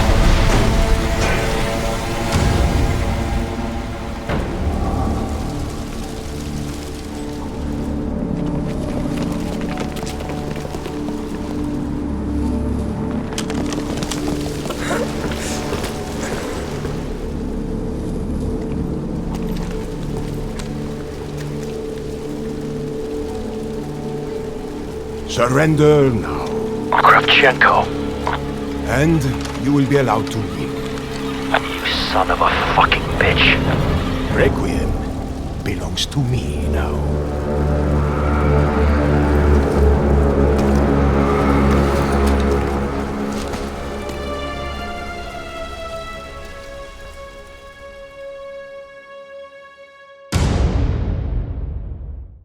After the director has Kravchenko successfully obsessed with the existence of the Forsaken, he communicates more with Dr. Peck, who is beginning to suspect his identity. The director instructs Peck, under the guise of speaking to Zykov, that instead of seeking to kill the Forsaken, he should instead attempt to capture it, and gives him the schematics of a device capable of containing the creature. Peck informs Kravchenko of this, though lies and says Zykov told him of this new plan. The Colonel is more than happy with the idea of gaining a new superweapon for the USSR. While Peck says that Zykov offered to help, and this may be somewhat true, the person who actually designed the technology used to defeat and capture the Forsaken was Eddie Richtofen himself. He simply had Peck say that it was Zykov to make Kravchenko go along with the plan much quicker. In January 1985, Valentina broke off from the Omega Group, revealing herself to be Angelica Vogel. Valentina makes her move. She goes to Berlin and finds N-Station's Berlin lab within the sewers. Constructing a small-scale inversion warhead, she opens the gateway there and enters the Dark Aether, changing her. Finally meeting with her father, she realizes something is horribly wrong, but by this point is far too gone to consider the implications. She then waits for the armies to assemble at the head of the portal. It should be noted that due to the dimensional fertility in Berlin and the more advanced nature of the portal, the gateway here is incredibly stable. Meanwhile, CIA agents stationed in Berlin locate a dead drop that wasn't meant for them. Inside, they discover information on Project Janus. Here we see just how far Richtofen is willing to go to keep Project Janus a secret. The CIA agents initially think it couldn't be real, but their reactions to the documents provide the clearest look at Project Janus we get throughout the storyline. Tuesday. We recovered a communique this evening at one of our dead drops. I don't believe it was meant for us. It's addressed to the Office of Requiem and details a Project Janus. One, I don't know what an Office of Requiem is. I checked the mainframe, but I don't have any clearance. And this Project Janus, this can't be real, right? There's some pretty insane stuff in here. Your guy at HQ can look into this. What should we do here? Rico. Eddie would in turn steal a robot from Dr. Gray's lab that Dr. Gray has been working on and that he specifically requested her to work on it as a road passion project, codenamed Klaus. Gray uploading a letter to the Requiem mainframe, asserting confusion as to just why someone would steal it and requesting if anyone knows where it is to inform her. Weaver quickly tells her to delete the message and destroy all evidence, informing her of Richtofen taking it, showing the extreme measures he may go through for finding out information on Janus or questioning his authority. Richtofen likely had her, or after stealing it, implant his own memory onto it. I'm Klaus. I am here for help. As an artificial intelligence, in the same way, the Requiem leads had their personality implanted into the Cerberus wonder weapon, standing for the conversion-ready binary repeater standard, containing the AI of Weaver, Strauss, Carver, and even Gray herself. Hello, I am CRBRS, but you could call me Cerberus, sure. I'm a Requiem service weapon, if you couldn't already tell. Gray created this, and interestingly enough, according to Gray, the AI of the characters for the copycat companion module Sophia to provide further fire for anyone using the weapon was simply modelled off the voice recordings from all of the Requiem heads. I don't know how they've managed to have such advanced AI training to copy their personalities, so I wouldn't be surprised if some Dark Aether cloning magic helped aid this technology. Richtofen would then make sure that Klaus handled the situation by sending him an encrypted instruction. From Requiem to Klaus, subject, complete your mission. You have orders. The security of Project Janus is your top priority. Contain the situation, find and destroy the intercepted communique, then tie up all loose ends. We cannot allow this to get out. The situation would end up resolved, thanks to Klaus destroying whatever documents they found, and slowly, one by one, killing each CIA agent who had managed to learn of Project Janus, even if they believed it wasn't real. Realizing that Valentina had betrayed him, on February 2nd, 1985, in order to put a stop to her, Kravchenko decides to send in Requiem's invincible strike team. After being held prisoner in Potsdam for several weeks by using Raptor 1's life as leverage, who managed to survive the crash. I have work for them in Berlin. A certain member of our organization has gone to ground recently. I'm sure you've noticed their absence. I believe they are scheming against us. Everything and everyone can be corrupted. Even those close to you. I doubt you realize what she has done. The traitor is somewhere in Berlin. Destroy her army, or your pilot will be bled dry. A portal has been opened. One that threatens to allow a long-dead army to reinfect our world. You will stop her. And when the time comes, kill her. Locating the Berlin End Station lab, they realize Valentina is already within the Dark Aether. Someone had to free their army. My father chose me to complete that mission. They activate Klaus and finish what the CIA agents started, retrieving the components to build an inversion warhead to close the gateway. Unfortunately, in order to properly purify the crystals, they would need a being made of concentrated Ethereum. Luckily, Valentina in her new form was just this. They fight and defeat Valentina, using her to complete the warhead, and have Klaus enter the gateway to detonate the warhead from the other side. You cannot stop the Forsaken. He will consume this world.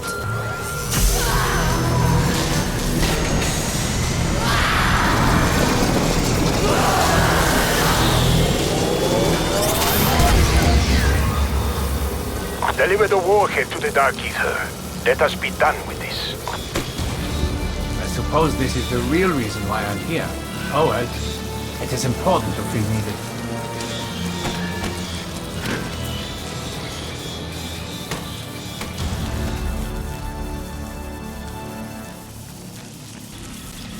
If you want me to survive, you could try doing something! There is just hell. Tag Der. We are not finished. Your world will be mine.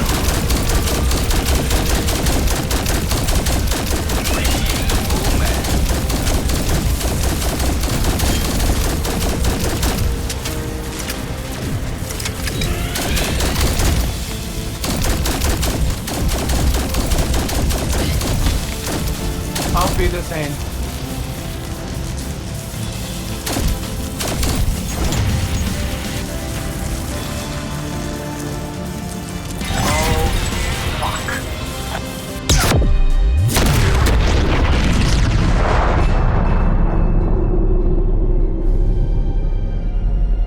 Kravchenko, bringing Raptor 1 into the open, fires at the strike team, believing now is the time to tie up loose ends. Though, the strike team are able to escape thanks to Agent Maxis, who, from her cell in Block 8, manifests a portal for them.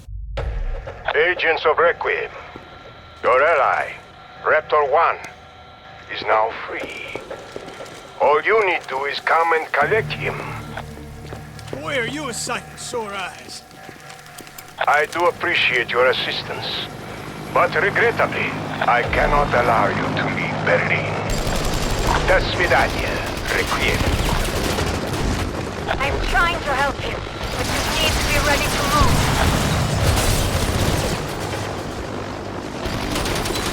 Hurry!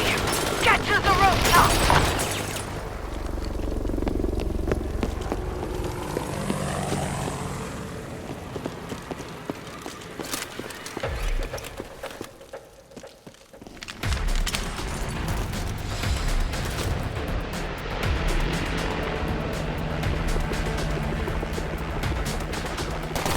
Now, Sam.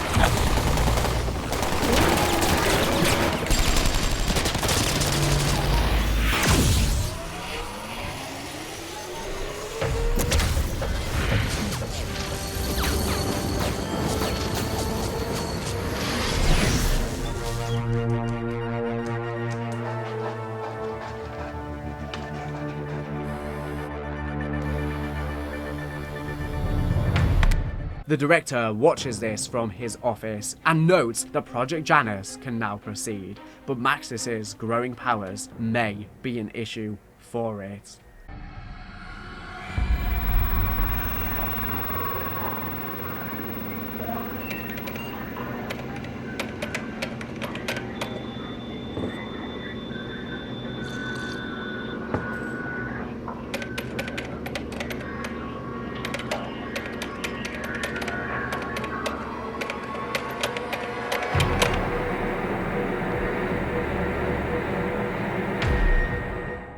Outbreak zones expand. Almost instantaneously after the strike team's victory in Berlin, the outbreak zones begin to exhibit new behavior. Swirling vortices of primordial Ethereum appeared, a much more archaic form of Ethereum that's existed for a long time in the Dark Aether, much more enriched and powerful. And where previously terraforming occurred through a long process of creating and growing the giant power node crystals, one of these vortexes could create a power node in 1/4 of the time. Alarmingly, this allowed new outbreak zones seemingly unconnected to the Ural Mountains but on a similar scale to appear. In these outbreak zones, they encounter Piotr, a lost soul who almost succumbed to the Dark Aether, but was saved at the brink by his encounter with Sam. Now, by hiding in the loot chest, he is able to briefly cross over back into the real world and help the strike team, though is eventually pulled back in by the Forsaken. The director, during this time, continues work with Sam in Block 8, performing further psychologically intensive tests in order to allow her to correctly harness her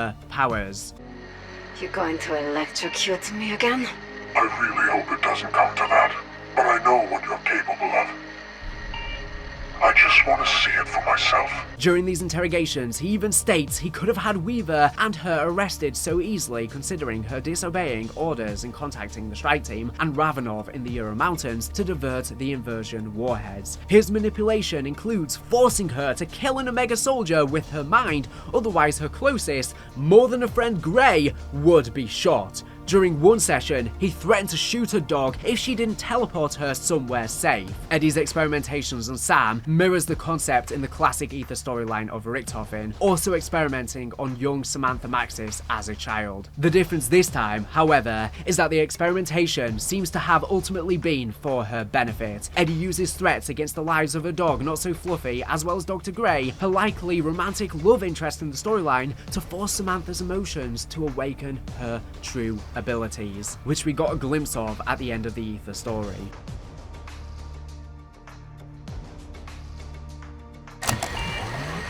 Hello, Sam. How are you today? I am alive. Yes. Still alive. Are you scared? I am not scared. I have overcome much worse things. I don't mean scared of being here. I mean, are you scared of yourself? I am not a bad person.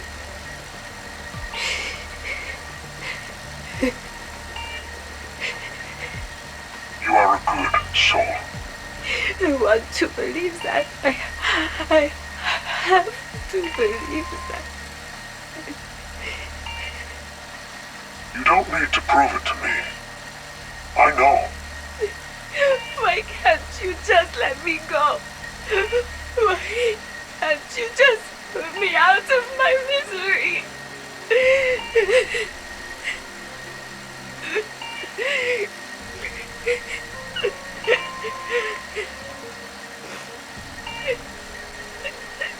Sam, I would never give up on you. You don't know how much power you really possess, what your gift truly is. And you want to take it from me? No. I want to help you learn how to use those gifts. For the good of us all. I don't understand. The Forsaken is almost upon us. And only you can stop it. By the end of this traumatic experience, however, and likely due to the manipulation, Maxis claims she realizes the director was right and that he had made her realize that she was a good soul, her likely coming to terms with the horrible act she and Weaver partook in, realizing it was just an accident. She also admits to the strike team that she was indeed the cause of the outbreak at Outpost 25, like they suspected. During the director's interrogations, he constantly uses leverage against Maxis, knowing a lot more about her, that being because he is of course none other than Eddie Richthofen and clearly remembers events of the old Aetherverse, whilst Maxis' memory is hazy. Knowing her character, this made it easier for him to manipulate comfort her, reassuring her that she's a good soul. Samantha appears to only vaguely remember things after getting amnesia during the events of Firebase Z, so Eddie has a massive one-up on her and was able to use this to his advantage when interrogating her. Sam even says there are large gaps, particularly in her early life, although stating that that doesn't mean she doesn't know who she is or what she's done. Due to this sheer fact, he likely knows more about the Dark Aether than almost anyone else on Earth. Whilst initially Samantha did not believe she had powers, Eddie seemed to already know what she was capable of. This seems to suggest that he has complete memories of the events of the Aether storyline that he bore witness to, like Maxis being devoured by Dr. Monty, Samantha shooting Nikolai at the end of Tag Der Toten, and using her powers during the events of Black Ops 4 Zombies. This likely resulted in a lot of trauma in his and Samantha's early lives and could be motivators for his actions. He even has memory on Samantha's birthday, while her memory on the prior multiverse is hazy. Does he even have full or at least partial memories of Ultimus and Primus too, thanks to the bleedings of 115 delusions post Alpha Omega? Or even from the house, did he observe the cycle playing out essentially from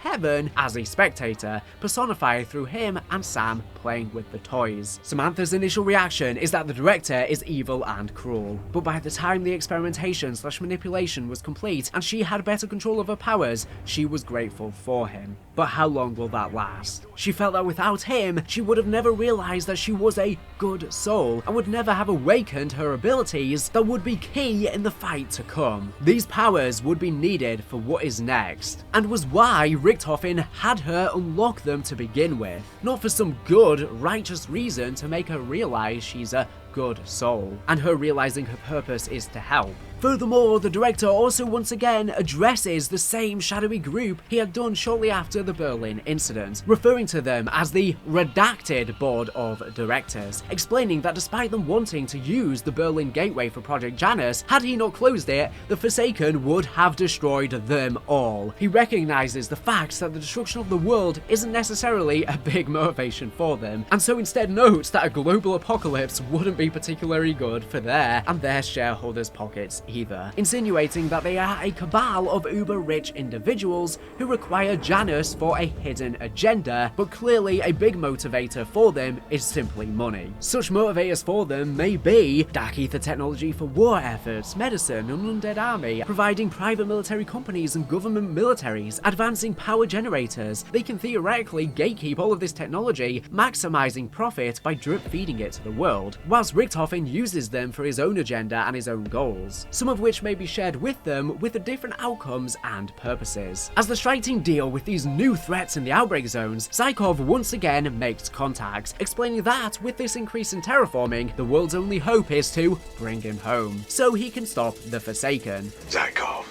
he may be the only one who truly knows the Forsaken. Are we suggesting we somehow break this lost Russian out of the Dark Aether? Poor bastard's been in there longer than anyone. He promises them that if they can release him from his prison, he might be the deciding factor in overcoming both the Forsaken and Omega, simultaneously telling Peck the same thing. Frustrated at the failure of Operation Inversion, Peck inquired as to whether Zykov could help him get more Tempest to attempt it again. However, Zykov assured him that was not necessary. Instead, he would help Zykov build a device that would be able to stop the Forsaken, a way to bring Zykov home. In doing this, Zykov would be able to give Omega the knowledge necessary to kill the Forsaken. Unlike Requiem, however, Omega had already fully committed to bringing Zykov back to Earth. The Forsaken? A solution is necessary. It must be dealt with. Colonel, there has been a change of plan, Gorev. Peck and I are developing a new solution for the Forsaken.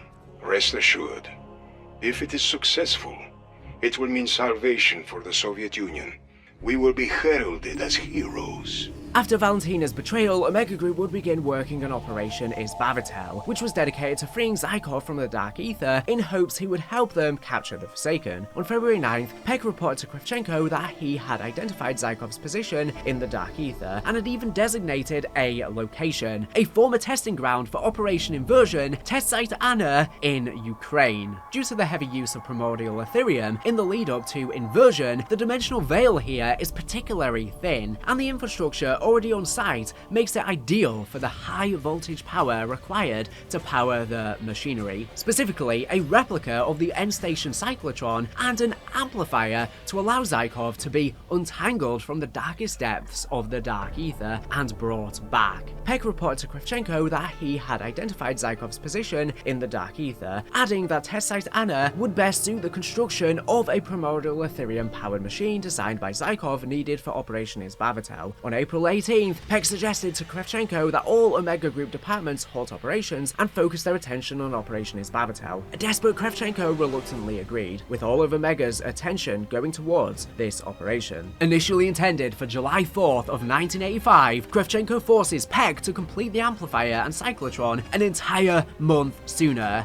driven by his desire to please his superiors. Realizing Kravchenko's overwhelming egomania, Peck once again contacts the director and finally makes a deal to secure his extraction to the west. In return, he would give Requiem the exact location and time of Zykov's extraction, as well as letting the director take the containment chamber. He now realizes that this was the director's plan all along and they had all been played, and also realizes his identity as the director of Requiem. Gorev and Yeager, unaware of Peck's scheming and equally frightened of Kravchenko's ensuing madness, make a deal with one another. If things begin to go wrong, they will defect, with Yeager claiming he has a contact who will employ them due to their knowledge of the Dark Aether. As Kravchenko was Gorev's mentor, this is an incredibly significant event. Finally, Ravenov once again makes contact with Weaver, informing him of Operatia Izbavatel. Unbeknownst to Weaver, the director is already aware of this thanks to Peck, but takes Ravenov's intel as a chance to independently verify the time and location of this operation. With all his pieces of chess now in play, the director is finally ready to proceed with Operation First Domino, much like a domino starting a ripple effect for his goals with Project Janus.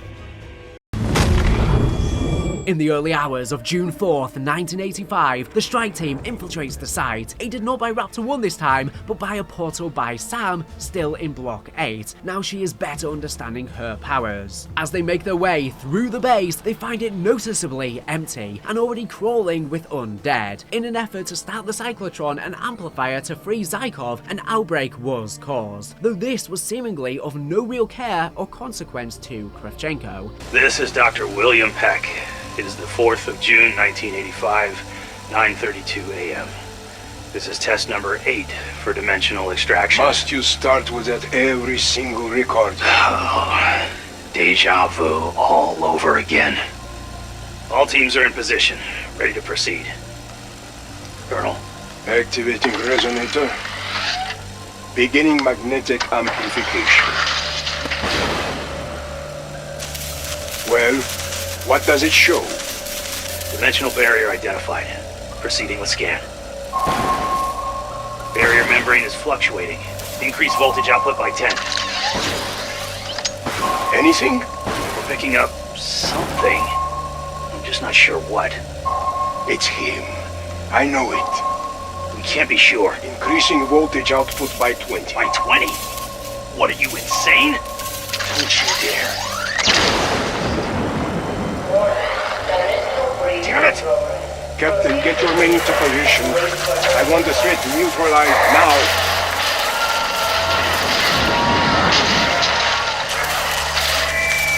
Captain? Shit. Redirecting a light. Proceeding with second scan. Wait, what are you doing? We need to close that gateway immediately. We will do no such thing. Therium levels are spiking across the facility. Your men... Mine are loyal to Omega. We were the first. We are the last. That portal does not close. Not until we have Zykov. Ending the facility lockdown, the strike team reached the observation tower just in time to see Zykov's arrival, who thanked them for setting him free. Warning. Ethereum radiation at unsafe levels. Tick-tock, Requiem. Once again, you're too late.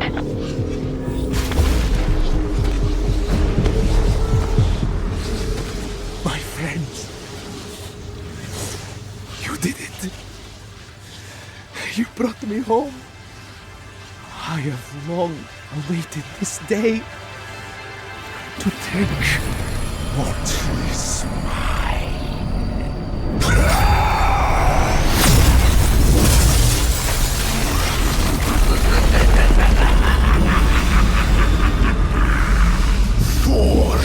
Earth years, 4 Dark Aether centuries, abandoned, trapped, left to die.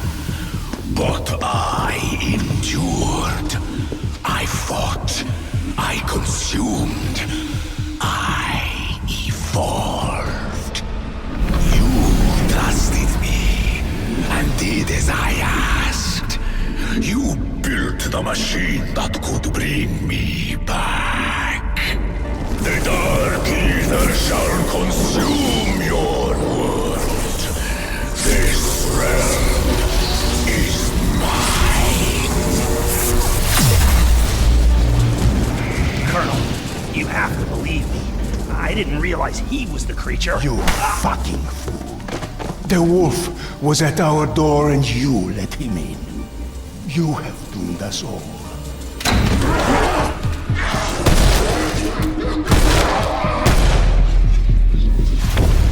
All is not lost. Not yet. Sam, what are you doing? What I have to do, Weaver. For the good of us all. This is not your world to take!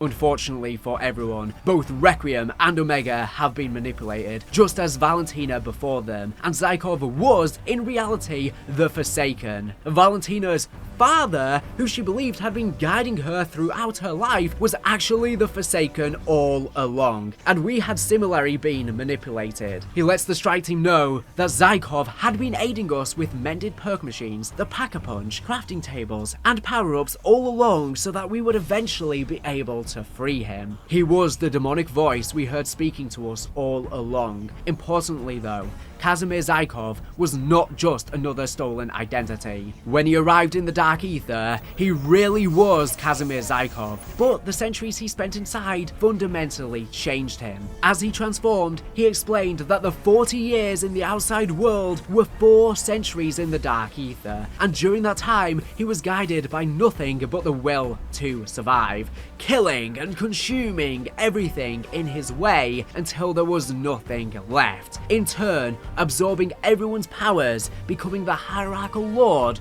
of the Dark Aether. He likely consumes the old ones we saw in Vanguard and potentially even the corpse of Cortifex himself, taking each and every one of their powers from them for his own. As after all, Zykov did report in the intel machines that one day he stumbled upon a giant deceased elder god in the Dark Aether. At the time, we thought this was antagonistic. Now knowing he was actually the ruler all along, he likely consumed this deceased corpse, as well as potentially other elder gods and old ones we are not privy to. And after Cortifex's defeat, these old ones and their factions likely returned to a constant state of war with one another, as had been since time began, until Zykov would put a stop to them through consumption or recruiting them into his army. Having sacrificed himself back when he was still human to close the cyclotron as a soldier in what was called the War to End All Wars World War II, he was truly disgusted to see the world once again fall to conflicts he saw as pathetic, especially as, during this time, he had apparently ended the wars of the Elder Gods of the Dark Aether by force, and brought his order to the once chaotic place. Although I'm not exactly sure this is the best analogy, since he only controlled the warring factions of the Dark Aether through force, literally consuming them, acting as a dictator for all those that opposed him. And I'm sure some factions were against him, so it probably was not as clear as him controlling everyone and everything. That is probably the fate of the old ones we saw before. And now, after its perceived success, he plans to do the same to the outside world and consume our world as he had done his own, attempting to bring his dictatorial order, which is everything people fought against in World War II, and is completely contradictory since him trying to enact this is literally causing war. So whilst I can see where he's coming from, his philosophy is deeply flawed, but makes for a good villain. Just as the Forsaken begins to cause a huge outbreak, Sam teleports to the base, saying she knows what she has to do. She begins to fight the Forsaken, keeping him distracted, but urges the strike team to get to her as soon as possible. As this happens, Gorev and Jaeger, circling the facility in their helicopter, notice the explosion. They hear Kravchenko on the radio asking for them to help, but Jaeger convinces Gorev that they flee instead, knowing now that Omega Group is definitely done for, and the Soviet Union will likely kill or exile them for their failure. My God, if that is what I think it is, things have gone very poorly. It would seem your prediction was correct. That is the Forsaken noticeably absent from his cage. Goryev! Jaeger? Where are you? Wait. Do not answer. Not yet. I must respond, Jaeger. I think not, my friend. Goryev, I need reinforcements. Listen to me. Answering makes us part of this. As it stands right now, we could still be back at the base, oblivious to what has transpired here. Ah, I see. Maybe the phase consumed the complex. Communications went down, yeah? Exactly. Let the failure fall to him, and him alone. I think it's time we made our exit. As the Forsaken prepared to make way for the consumption of Earth, Peg attempted to explain himself to Kravchenko, who in turn slapped him to the ground in anger, calling him an effing fool, and saying that he had doomed them all, and he was an idiot. A group of zombies then broke into the observation tower, where the two were forced to hold off against the undead. Kravchenko's patience with Peg was now completely gone, with Kravchenko threatening to kill him and end his scientific career, all the while still demanding to find a way to capture the Forsaken for the Soviet Union's use. As the team move through the now terraformed base, the Requiem staff say their only real option is to construct an Ethereum neutralizer, as the path to Sam and the Forsaken is completely blocked by the phase. In turn, Peg told Kravchenko to blow it out his ass and assisted Requiem in building an Ethereum neutralizer to head to Main Street and face the Forsaken. Thankfully, in the time since the burned blueprint of it was recovered in Operation Excision, Strauss has had time to refine it to such a degree that it can be constructed in an emergency if the right materials are found by the strike team. In order to get the fuel for the neutralizer, however, they would need something powerful enough to shatter the giant Ethereum crystals now found throughout the facility. Luckily, someone in the Dark Aether is now taking a great interest in the strike team. Though we know little about him, an entity lives within the Dark Aether known as Sparagmos, and he is zealous in his belief in the Old Ones, the beings who ruled over the Dark Aether before being killed and consumed by the Forsaken. Not only this, but Sparagmos' disciples were also brought into the Forsaken's army. Feeling great anger at this, he sets about forging a weapon that could slay the Forsaken, the Crystal Axe. The weapon is made of 3 crystals, 2 of which can be acquired naturally. The third, however, the polymorphic crystal, is special. The Zealot created this crystal himself as it belongs to him, so it is impossible for the Crystal Axe to be created without his guidance. Once the strike team requires the Crystal Axe to destroy the giant crystals and gain the fuel for the neutralizer, the polymorphic crystal mysteriously happens to fall out of the dimensional anomaly above the facility. Now with the weapon in arms, the strike team are able to fuel the neutralizer and reach the Forsaken. As they begin down the tunnel, however, Peck accidentally shoots a gas line in the observation tower, causing a massive explosion and leaving the fate of both him and Kravchenko unknown for the moment. You idiot! Watch where you're shooting! The gas line! Oh my God. Are they... Do you think they're alright? Can't say they didn't get what they deserve, but damn. And thus ended the tale of Tweedledee and Tweedledum. Fucking fool. So far, most events have been in line with the events of the campaigns, and like I said at the start, only one version of events will be canon to the new universe, or potentially even none at all, depending on how much they decide to steer close to the campaigns moving forward. While Kravchenko survives the Forsaken incident, assuming everything we know from the campaigns still ties in with everything happening here, and considering it was alluded to as well in the map itself, while Kravchenko survives the Forsaken incident, he ultimately becomes disillusioned with the USSR, believing that the Soviet Union was dying out. As a result, Kravchenko sought to obtain as much wealth as he could before his country eventually collapses around him. He takes advantage of his position in the military and begins selling Soviet weaponry and other armaments on the black market. One of his most prominent and wealthy clients was none other than Raul Menendez, a Nicaraguan crime lord who ran a powerful drug cartel. After Woods manages to escape a Vietnamese imprisonment, his survival sheds light to the CIA that Kravchenko was still alive. However, their focus shifts to eliminating Raul Menendez and his operations against the US government. Conducting an operation in Angola in 1986, Mason finds Menendez conversing with Kravchenko via radio, revealing their partnership. Kravchenko had been stationed in Afghanistan assisting in the Soviet invasion of the country for the past few years, and has apparently been charged with hunting down and eliminating Mujahideen compounds around the country. It wasn't until 2 months later that Woods and Mason would actually see fit to travel to Afghanistan and investigate the connection to Menendez. We know that the flashback 80s and early 90s events seen in Black Ops 2's campaign are canon to Black Ops 6's campaign. So, probably in the campaign, and maybe even in Zombies as well, we may get some intel to confirm that this fate of Kravchenko is definitely still canon, but it definitely seems to be. And he's probably not involved in Black Ops 6 Zombies in any way, beyond references in intel. But moving from what happens to Kravchenko after this event aside, coming back to the Forsaken, entering the Forsaken's chamber, the strike team break his armor while Sam charges the Ethereum targets, allowing the team to tear the entity apart limb by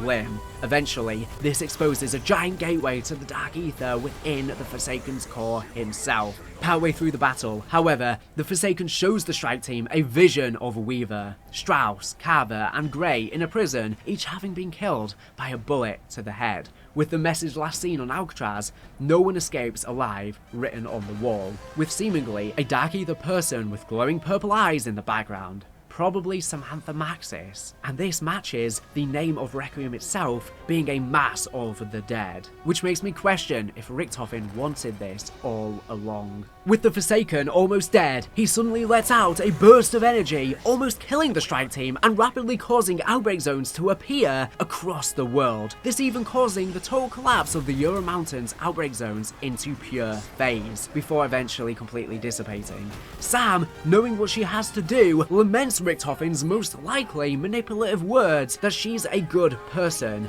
before sacrificing herself by entering the anomaly at the Forsaken's core, defeating him but trapping herself in the Dark Aether in the process, essentially sealing this twisted dimension from the inside. We're getting reports of outbreak zones expanding around the globe. You will not consume this world! Not as long as I am here! Sam, whatever you're thinking of doing, don't do it!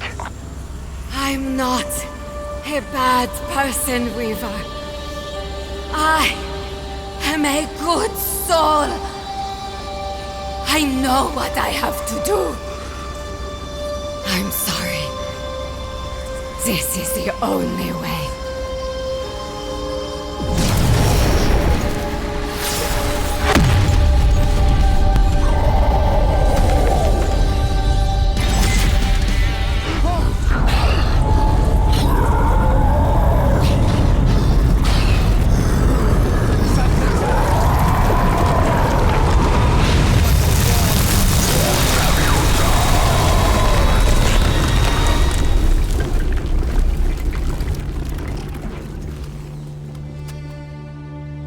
She's gone. Back into the Dark Aether. The Forsaken is secure. Dimensional breaches are closing around the world. It's over. It's done.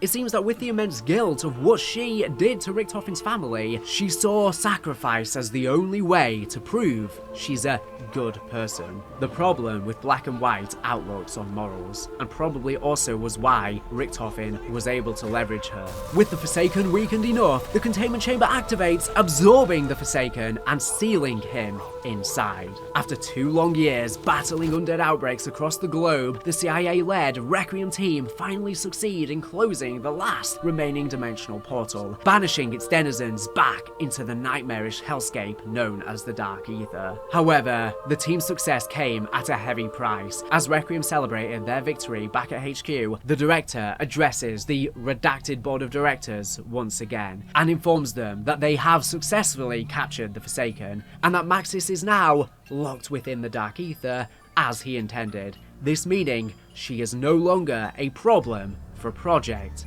Janus. Worse is to follow, as Requiem senior staff members, the Strike Team, and Raptor 1 are unceremoniously arrested by military police and taken away on the orders of Richtofen. The Strike Team were to be sent to Black Site 13 for indefinite containment. Samantha's jumper can be seen in Gray's locker as she is marched off, a reminder of how close they were. Samantha's dog can be seen in the background, showing that Gray was still looking after it after Samantha was gone, but it's currently unclear as to what happens to it after, but the new Hellhounds do look strikingly similar to it. The director watches this unfold from his screens in his office. Everything went according to plan, picking his case up from his desk, where we can see a photo of his past life as an Air Force pilot and another with his wife and son, along with a familiar snow globe of Dr. Monty's house inside of it, which has to be a very important detail as it seems to be an exact replica of the snow globe, meaning that not only is this likely to show he remembers his experience in the house and probably looks on it fondly, but he somehow retrieved the exact globe, potentially from the Dark Aether, since as far as we're aware, neither Eddie nor Sam physically carried it or any items into the new universe. I wonder if it could even be a Dark Aether artifact with powers, able to even play with the story itself, as previously it was personified in this way when Samantha would play with it. The director leaves his office, possibly for the last time. Eddie has shut down Requiem and will now proceed with the next phase of Project Janus. He accomplished all of his goals and played everyone like chess, but for how long can he maintain this meticulousness?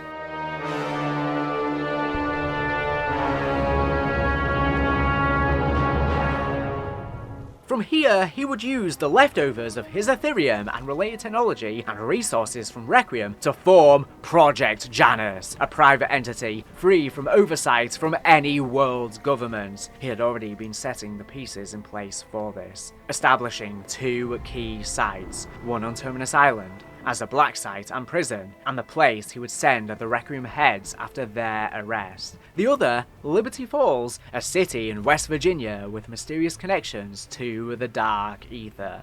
During this time, after the Forsaken is captured, similarly held in an orb like the Sam AI, he helps enhance her powers and trains her into mimicking his voice to spawn power-ups and control the realm, for she has a plan to put in place, but requires anonymity. He's puzzled by how she's able to do that, despite he himself having mimicking powers. But she learns quickly, likely due to her shared powers and memories with Samantha, since even during the Aether days. The Sam AI says this is because she has a plan to put in motion and needs a disguise. Yes, I think I get it. I see how the etheric currents are focused now. Say it again!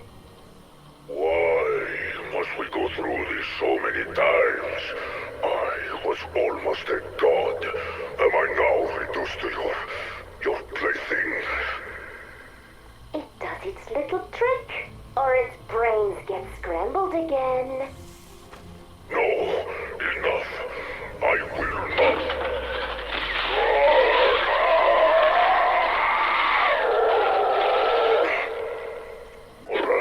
Alright. For a noisy abacus, you are most persuasive. Okay, here I go.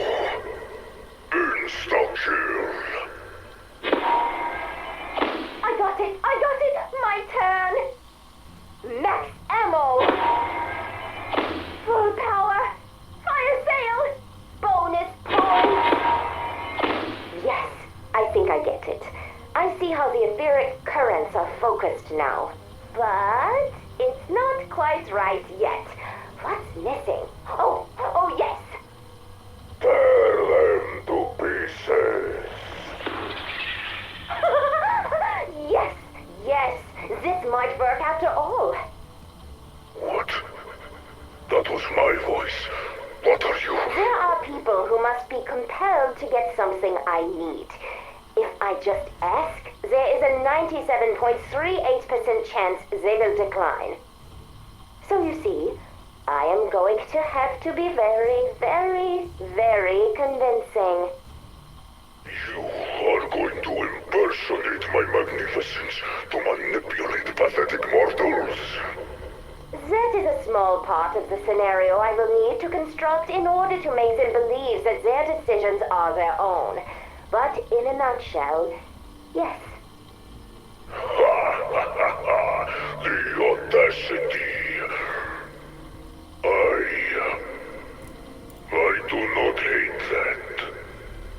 For some miscellaneous information, the perks in Vanguard Zombies, which follow a non-traditional system in this game, are confirmed to be demon blood, or to be more realistic, the blood of entities within the Dark Aether. It is implied that when consumed, this blood becomes a part of the Special Forces team. If we think about this from the scientific perspective we get in Cold War, Modern Warfare 3 and Black Ops 6, this is no different to developing powers from Ethereum exposure, on a large scale, like we see with Sam, but on a smaller scale. The exact same thing that happens when we drink perks in Cold War. Yet more interesting new information about the Pack-a-Punch is that the entities were unaware of who made it. Invictor says whoever it was, they must have been a genius at the forge, maybe a reference to Jeb Brown, the machine's original creator. Invictor specifically also uses two pieces of information which are quite shocking given everything we know so far. The first is that he says he has seen such crucibles like this in the Dark Aether and that they used powerful magic, implying that in this new world, the method of upgrading weapons uses some form of Dark Aether rune magic, and that the other beings in the Dark Aether have been doing so for a while.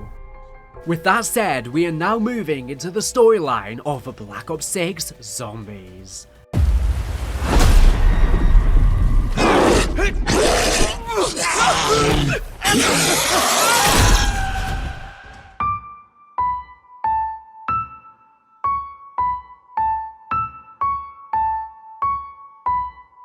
When things were at their worst, she was at her best. All we can do is fight like she fought.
In Black Ops Cold War, the Requiem team, consisting of Gregory Weaver, Elizabeth Gray, Mackenzie Carver, and Oscar Strauss, worked to contain Dark Aether outbreaks. Samantha Maxis, a key figure with ties to the Aether going back further than any of them could know, aided Requiem in their fight against the Dark Aether and its leader, the Forsaken, a god of domination. During Firebase Z, under Richthofen's anonymous instruction, Peck threw Samantha Maxis into the Dark Aether, where she regained Dark Aether powers. She was rescued by the strike team, after which Richthofen trapped her in Block 8 for interrogation to enhance her powers. Weaver and Samantha are shown to have a complex history related to a botched assassination of some sort, resulting in the death of a young boy and his mother. Each cope with the trauma in their own way. They both are greatly affected and know that this day will come back to haunt them. Dr. Gray and Samantha Maxis fall in love, and a relationship clearly begins to build before things end. In a climactic mission, Samantha sacrifices herself into the Dark Aether and allows the capture of the Forsaken by Requiem.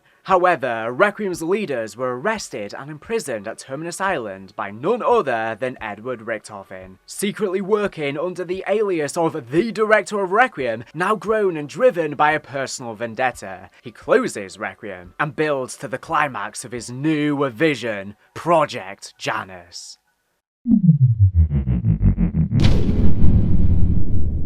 Years after the Forsaken's defeat, Edward Richtofen establishes a secret base in Liberty Falls, West Virginia, using a staged nuclear disaster at the local power plant as cover. This elaborate deception not only isolated the area, but also allowed Richtofen to channel his growing desperation into unchecked experimentation, as he grappled with the profound emptiness left by his family's loss. The fabricated crisis displaced families who had lived in Liberty Falls for generations, leaving behind a ghost town where Richtofen could operate in secrecy, his every decision coloured by the ache of his unresolved grief.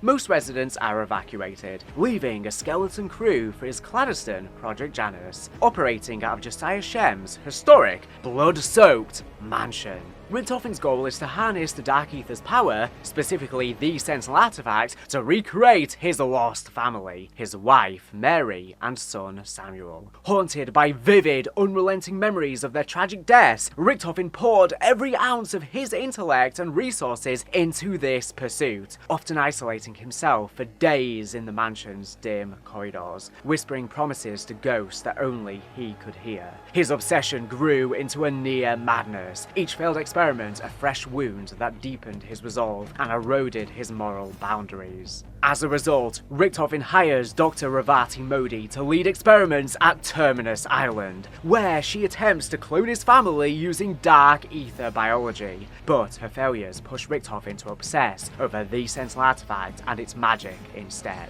The Sentinel artifact, tied to the Chaos storyline, was created by a mysterious group known as the Nine to control Prima Materia, a mythical substance theoretically capable of creating almost anything, including Richtofen's lost loved ones. As Modi's repeated setbacks mounted, Richtofen's frustration turned to a quiet, simmering rage, driving him to demand impossible breakthroughs while he himself delved deeper into forbidden lore, his once sharp mind fraying at the edges from sleepless nights and moral compromises. The weight of his personal tragedy made him blind to the suffering of those around him, as he saw only his own pain reflected in the world, although he did have some care for some, such as his trusty Blanchard.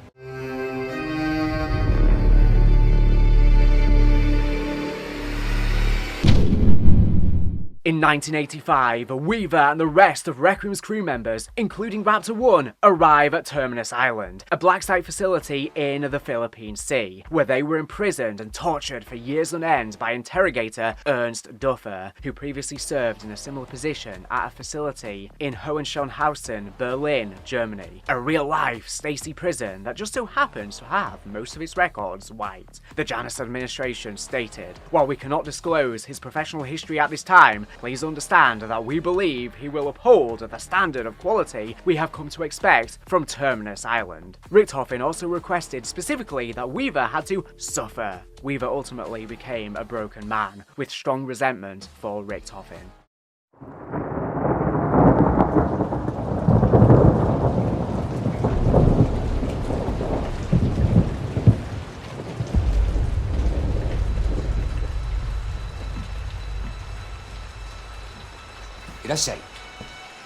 I need to rent a boat. Where do you need to go? Here. Are you sure? There's nothing there. What is it you're looking for? I'm looking for some old friends.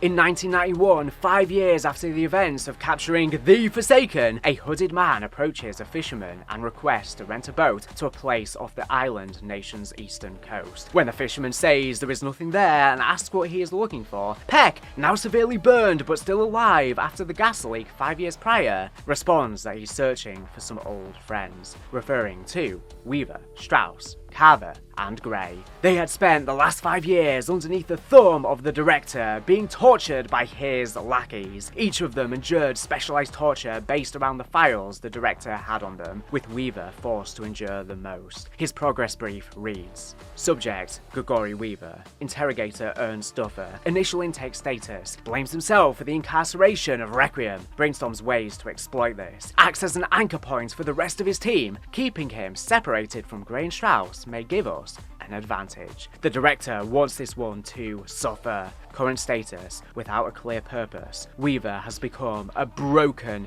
bitter man. Physical labor will continue to take place before our sessions. It makes him more malleable. Terminus Island, a fortress of brutal experimentation, was headed up by Dr. Modi. She was appointed by Richtofen himself and placed in charge of Janice's cloning and biological research. Away from the prying eyes of the world, Modi was free from all ethical restrictions and able to conduct research that would be considered crimes against humanity and nature in any nation. The research used refugees and criminals abandoned and forgotten by the rest of society, so that no one would even notice they were even missing. Nathan Aguinaldo, Maya Aguinaldo's brother, was one such victim. The ultimate aim of this research was in order to try and bring back Richtofen's family from a single DNA sample. And to conclude our island tour, we have your atrium lab. So, what do you think? It's an ideal space. Very Spartan at the moment. I assume the regulatory parties have not made their pass yet. Once they've made their structural safety recommendations, I will, of course... Dr. Modi, I would never waste your valuable time with such trivial matters. This is your island. I trust you to make it your own. Now, energy and weapons will pacify the backers, but I chose this with your biological experiments in mind.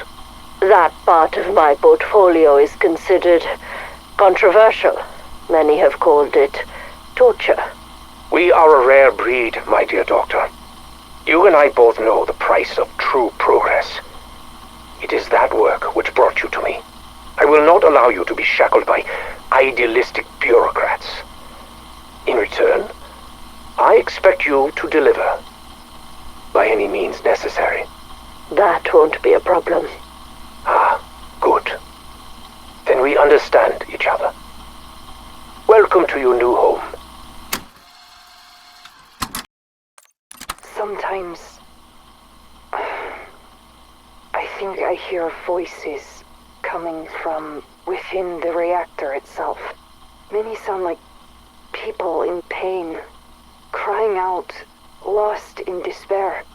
Others, like the Russian man, sound angry. And there's also a woman, but sometimes she sounds more like a girl. She might be German, but I can't quite focus on what she's saying. I said I'm not superstitious, but I am starting to believe that some kind of life exists inside the Dark Aether. And I find this possibility extremely troubling. However, information we can find on the crashed boat on the map shows that by 1991, Modi's progress was less than acceptable for Richthofen, and it seemed that she had essentially been abandoned on the island by Richthofen, in many ways a prisoner too, vying for his attention but being seen as nothing more than a nuance and failure. The island is also surrounded by a large experimental sea creature Modi created from a guard, Owen Guthrie, who felt guilty and wanted to go public. He slowly slowly began to build evidence against Project Janus and Dr. Modi, and kept his stash of evidence hidden in the crashed ship outside of Terminus, where that note is found. Slowly, as he continued his work at Terminus, the experiments on Nathan and exposure to Ethereum would ensure Guthrie lost his mind. Once he did, Dr. Modi finally managed to catch him as the Mole. She decided to turn him into a creature so vile and large that everyone at the island would always see him as a reminder not to cross her. She named this creature Patient 13. 11, 5, 9 to 20 miles a day. 4, 11, 17, 32 the day before. Move. Moving up and down again. There's no discharge in the war. 45. Right. 45. The thing is something different. 7.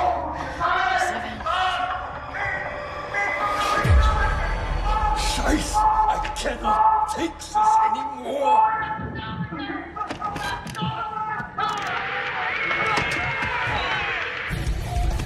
Finally, a good song.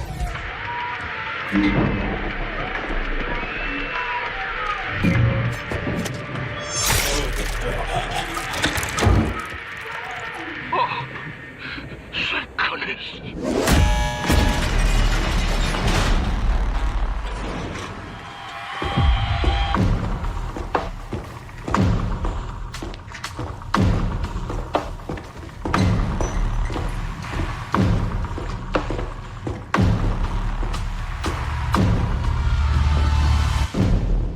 Who the hell are you?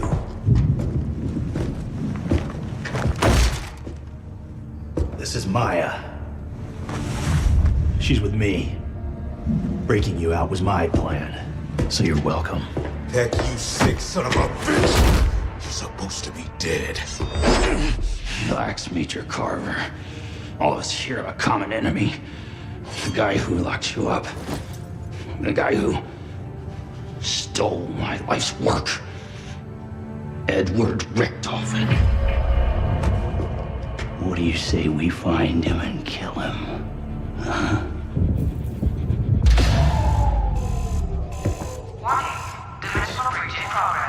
Let's get out of here. That wasn't a fucking deal. We're not going anywhere till we find my brother. Look, it'll take me some time to get their helos spun up, and we do kind of owe it. Okay, Raptor 1. Go locate the landing pad. Peck, Strauss, hold up in the guard station. I want Richtofen's coordinates. Go to the store power, and then locate this woman's brother.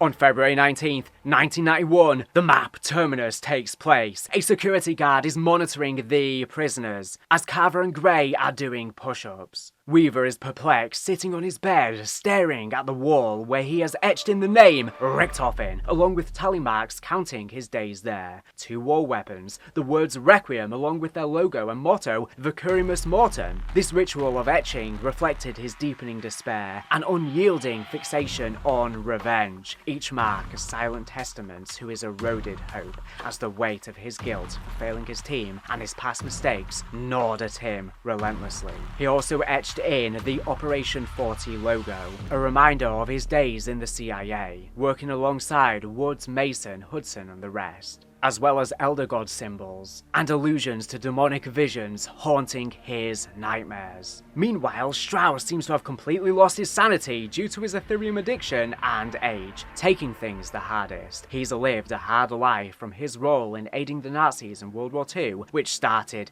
everything in the Dark Aether timeline, to everything since. It's no wonder he's been more susceptible to addiction as a vice, looking the worst out of them all. Whilst Raptor 1 is the only one smiling as he plays with a ball and is pleasantly surprised as the security guard changes the song to Pareidolia from Shangri-La. Finally, a good song. Which could hint this song might be a false perception and all in his head. Maybe that's why he's the only one smiling. He's slipping out of reality. Who can blame him after all he's been through? Not being the first time, taken captive. Smuggler Maya Aguinaldo sneaks into the surveillance room and slashes the throat of the security guard. Weaver and the Requiem crew are broken out by Maya, confused who she even is, before a still-alive Peck ominously greets them by raising his hood to reveal his face once more. Despite being the one responsible in rescuing them, Weaver slams him against the wall for being a traitor. Quickly before Peck proposes, they all go after Richthofen, who stole his life's work.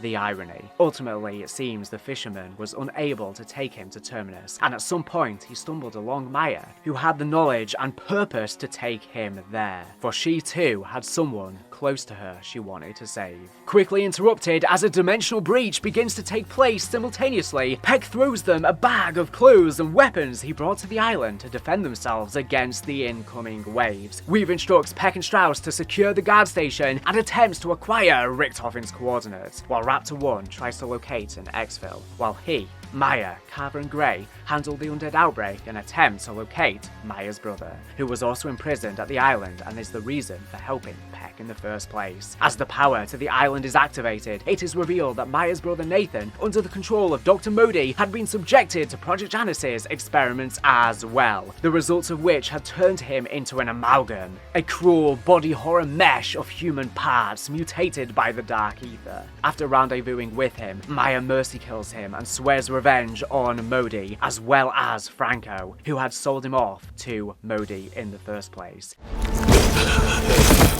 It hurts. It hurts. I've got this. Wait! He's my little brother. My responsibility.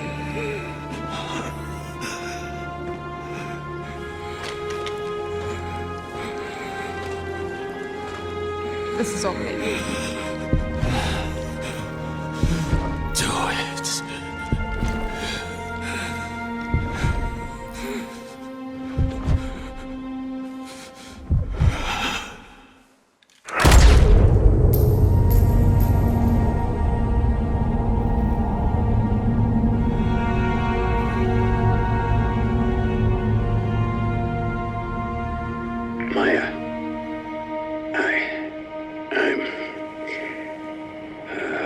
I'm so sorry. Save it, Peck. I don't need sorry right now. I need to get even. Whatever else we do, we're gonna kill everyone responsible for what they did to Nathan. Got it? Especially that syndicate trash Franco. Sold him to Modi for his sick experiments. I am many things, but sick is not one of them. What the hell? Oh, I've been watching your progress from my sub. Frankly, I'm amazed you're still alive. But let's face it, you are never getting off that island. You are fucking dead, Modi! I don't care how far you run, you'll pay for what you did to Nathan! And for everything you put us through these past 6 years! And you're giving back my goddamn warheads! I don't think so, Dr. Peck. I'm just counting the minutes till you're all torn apart. We are gonna get her. Right? Abso-fucking-lutely. In that heartbreaking moment, Maya's hands trembling with a mix of sorrow and fury, the weight of familial love clashing against the horror of what her brother had become, forever scarring her resolve. Her heart, once buoyed by the hope of reuniting with Nathan, shattered into a vengeful determination that burned brighter with every step she took, and joined the rest of Requiem in solace for revenge against who did this monstrosity. After this, Modi contacts the team and taunts them for their efforts, all the while she is escaping the island with Peck's warheads in a submarine.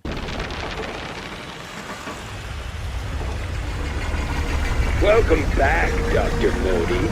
We'll be taking that submarine now. Peck! You're an idiot! Then these thugs of yours are less than idiots. None of you can begin to appreciate the things I accomplished here. You aren't qualified to pass.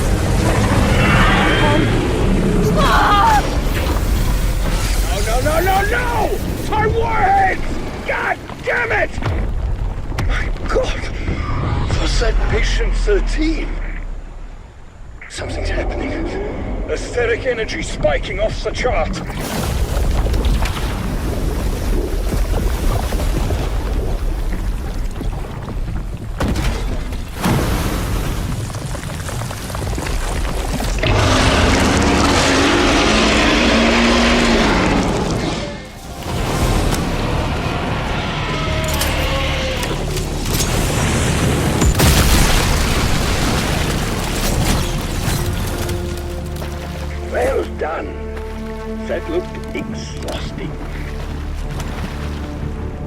Whatever happens next, sucks it won't include a hot shower. Today must have been very difficult for you, Pack. Humiliating even. But at least we eliminated that monster and Modi. Gather in the guard station. I have a proposal that I believe may interest you.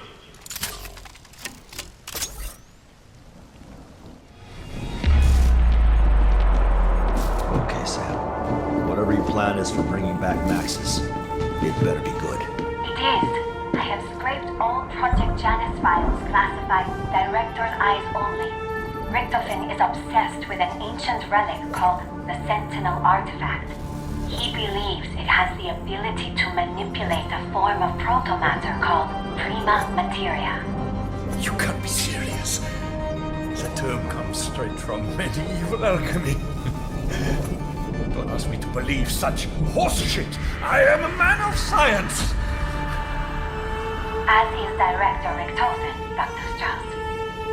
The artifact is believed to be somewhere in the Principality of Avalon. He hired a criminal organization, the French Syndicate, to find it. They are interrogating a man called Gabriel Kraft. Your former associate, Sergei Ravenov, now employed by the Syndicate, abducted him on the orders of his boss, Franco. I'm in. Enjoy your revenge, young lady. I'm not chasing after an old wives' tale. Oscar, we've all seen things that seemed impossible. And Richtofen is no fool. If he and Sam believe that this artifact can actually bring her back, we have to try. We can't give up on her. She never gave up on us. She's right. Let's see for ourselves if this Sentinel thing is the real deal. Agreed. But I still want to know where that bastard Richtofen is hiding. Unknown. He may be en route to Avalon to collect the artifact. Then let's find it before he does. Heads up, people. Helo's ready. But the storm's getting worse. We gotta go, now!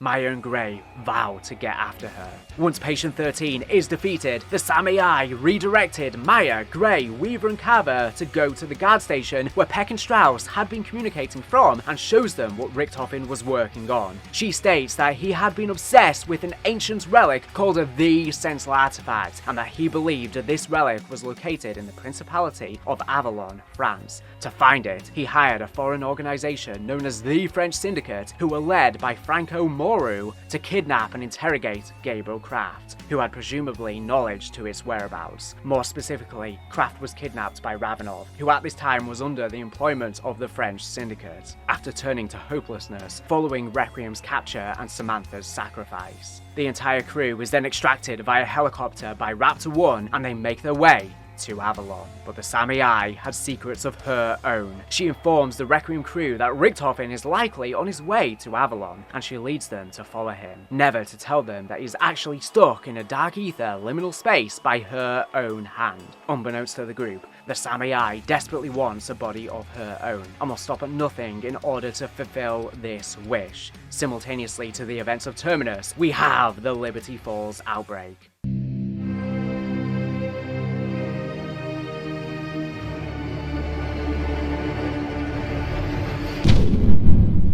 During the close of Black Ops Cold War Zombies, Richtofen began requesting digging underground tunnels in rural West Virginia called Liberty Falls, importing a lot of resources there, including 5,000 tons of steel as the first stages of his plan. They have been hiring scientists, military personnel, operations personnel, and custodians. They used the cover story of a nuclear power plant tower failing and leaking to evacuate the locals. As predicted, a few locals weren't exactly keen on giving up their land and asserting their rights as American citizens to protect their property. They planned on starting construction on a giant wall around the time to keep people or things in and outsiders out, but were ultimately denied planning permission. Over the next several years, Eddie started setting up a new test site under Project Genesis in Liberty Falls, where the Forsaken's containment chamber was held and studied. He also remained haunted by the deaths of his wife and son. This haunting grief manifested into relentless nights and obsessive rituals, where Richtofen would would replay old family recordings, eventually falling asleep into nightmares and losing them once again. His eyes filled with a painful longing that fueled his increasingly reckless ambitions. The sound of his son's laughter in those recordings became both a comfort and a torment, driving him to push his team beyond ethical limits in a desperate bid to rewrite his past. It took 5 years to execute their goals with Janice, turning it into a secret government-run town. Deep within the bloodstained mansion of Colton Hall, Richtofen has the Sam AI near him for interrogation and experiments on an underground sub-level. The synaptic algorithm module has become essential in Janice operations, ensuring teams make it successfully in and out of the Dark Aether, and being vital in the study of the so-called liminal spaces. However, some of the Janice strike teams have begun to notice increasingly worrying and erratic behaviour from the Sam AI,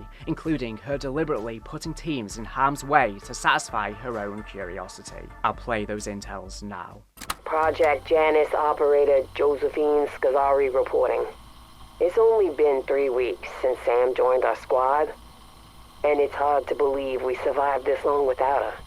On-site injury is down by 85%, and we haven't had a death in 17 days.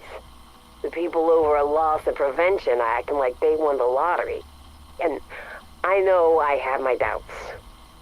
I'm sorry. I couldn't see how an artificial intelligence was going to do anything beyond running statistics on the most efficient way to die. But Sam's first mission? It was amazing. We were doing recon in a new zone of the Dark Aether, expanding mappable areas, collecting samples, what have you. We just finished bagging up this weird fungus that I knew the bio team was gonna drool over, and bam! Hostiles got the drop on us. The bastards attacked Otto first, broke his arm. The bone was poking out, and he was screaming about the blood. Then we hear Sam on comms. Main comm. Evacuation commencing in 3, 2. She hit 0, and then we get, I don't know, teleported, I guess? I don't know how she did it, but me and the team, we're suddenly back in the facility.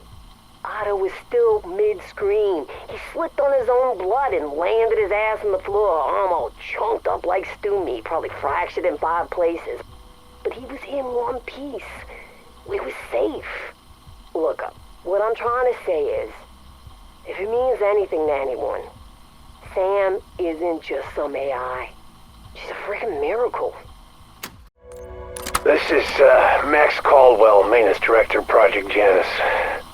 I don't know what I'm gonna do with these recordings yet. I just know I have to make some kind of record. I need whoever hears this to understand what's really going on here. Director Richtofen is attempting to... I can't believe I'm going to say this. He's attempting to rebuild his deceased family. He's shipping in clones. I've seen him, watched him, just struggle to exist. I've seen a few of the boy. I saw one that was supposed to be the wife, I guess, but it's like they're puppets with missing strings. Cold and pale. They struggle just to walk or even look him in the eye. I mean, at first, he acts like they're real. He cares for him, but when they don't improve, he leaves him with the doctors. Tells him to harvest organs and samples. He says everything holds up better when they're not put under. So they're awake. For the whole damn thing. I mean, they feel it all. I can't sleep without seeing him in my mind. I hear him, too. I mean, it's painful for him to try and talk. They sound like dying animals or something. I hear it every fucking night. He's got too many friends in high places. I can't end it alone. But it has to end. It has to. 26th of February, 1988, Ether Reactor Operation Log, Entry 39. Project Janice Director Edward Richtofen speaking. It has been 12 days since my last entry.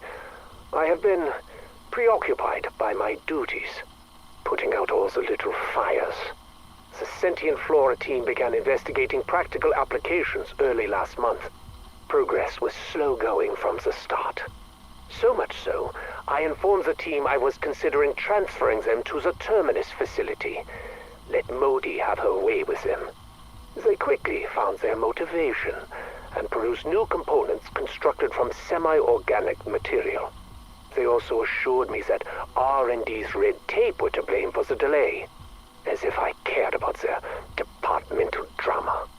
Since installation, however, our luck has taken a sharp turn downward. The worst of which began Wednesday morning when a Dark Aether reactor appeared inside the facility. Literal horrors poured out of that damn tear. These severed heads on spiders' legs, unblinking eyes, and rows of teeth. Blanchard and his team were able to contain the area with minimal casualties. He assured a lockdown of not more than 4 hours. We are now in hour 37, and the little bastards just keep coming. Last count was over 200, with only security doors standing between us and a parasitic swarm. I've been forced to initiate decontamination protocol. Live specimens would have been ideal, but I suppose we will need to make do with cadavers. As the tests progress, tensions build among the scientists and other scientists at Janus. Dr. Pericles Panos becomes increasingly disturbed by the behaviour and ambitions of Richthofen, working on projects such as the limited transdimensional gateway device, which pushed the envelope of physics. Panos concludes that an impending disaster could result from Richthofen's obsession. Panos is further spurred on in his doubt of Richthofen by a mysterious friend, seemingly from the Dark Aether, who shows him visions of what awaits in Liberty Falls' dark twin on the other side of the Dark Aether. He promises Panos power and understanding of the Dark Realm in exchange for helping him, but that he will have to burn body and soul for it. Panos agrees and begins assisting this entity. I'll let you listen to those now.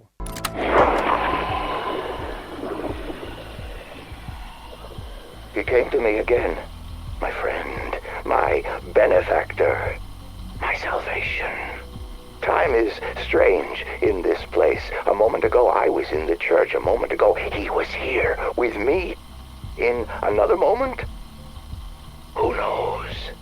Like the director, he came with promises, power, forbidden knowledge, a reckoning for my enemies. But unlike the director, his mastery of the Dark Aether is real. And what's more, he promised me a way out. When I return to the world, I will be his agent. The future he speaks of, the one we will fashion together. I can hardly wait. In only a moment, we begin. The voice spoke to me again, the great voice from beyond, my friend.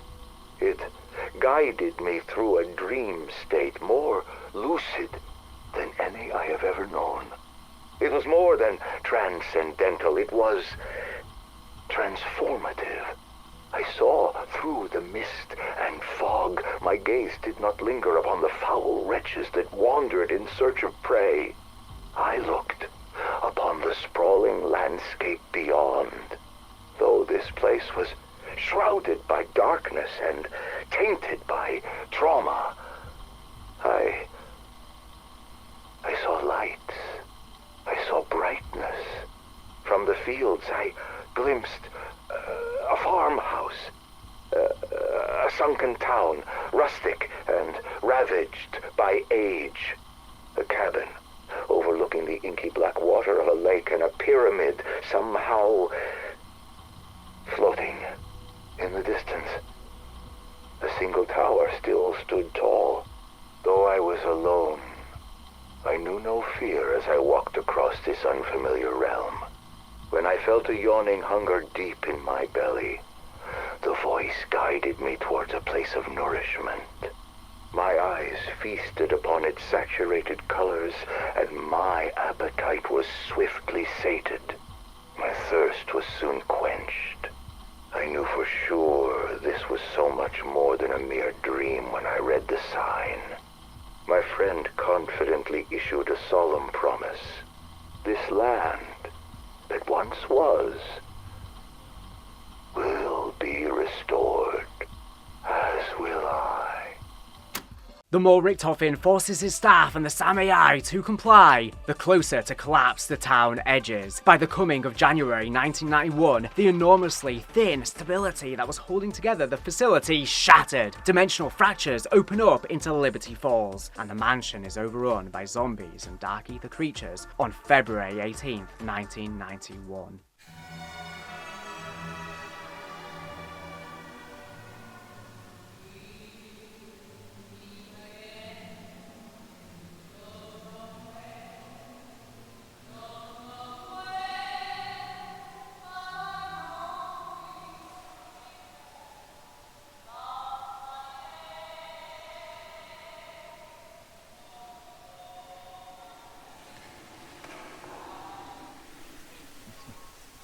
I'll get your sweater from the car.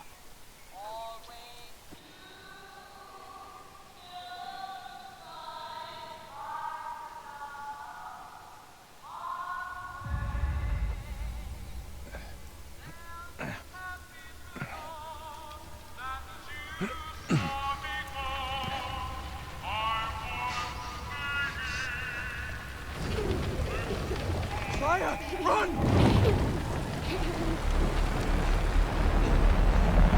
For God's sakes!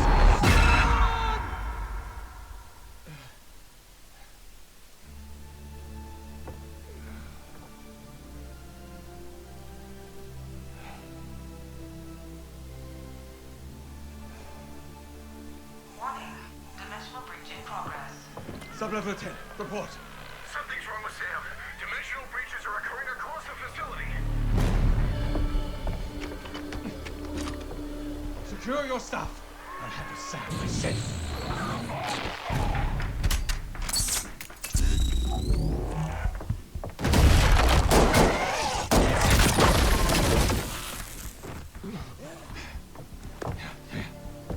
Blanchard, secure the command post. Call in response teams. Get Liberty Falls locked down. Copy? Copy.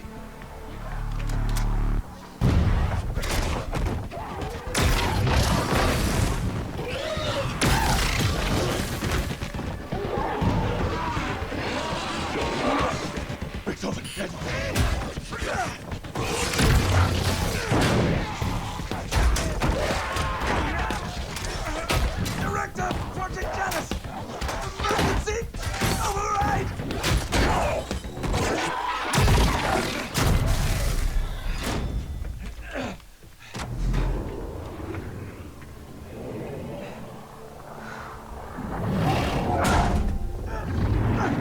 I swear to you, Sam!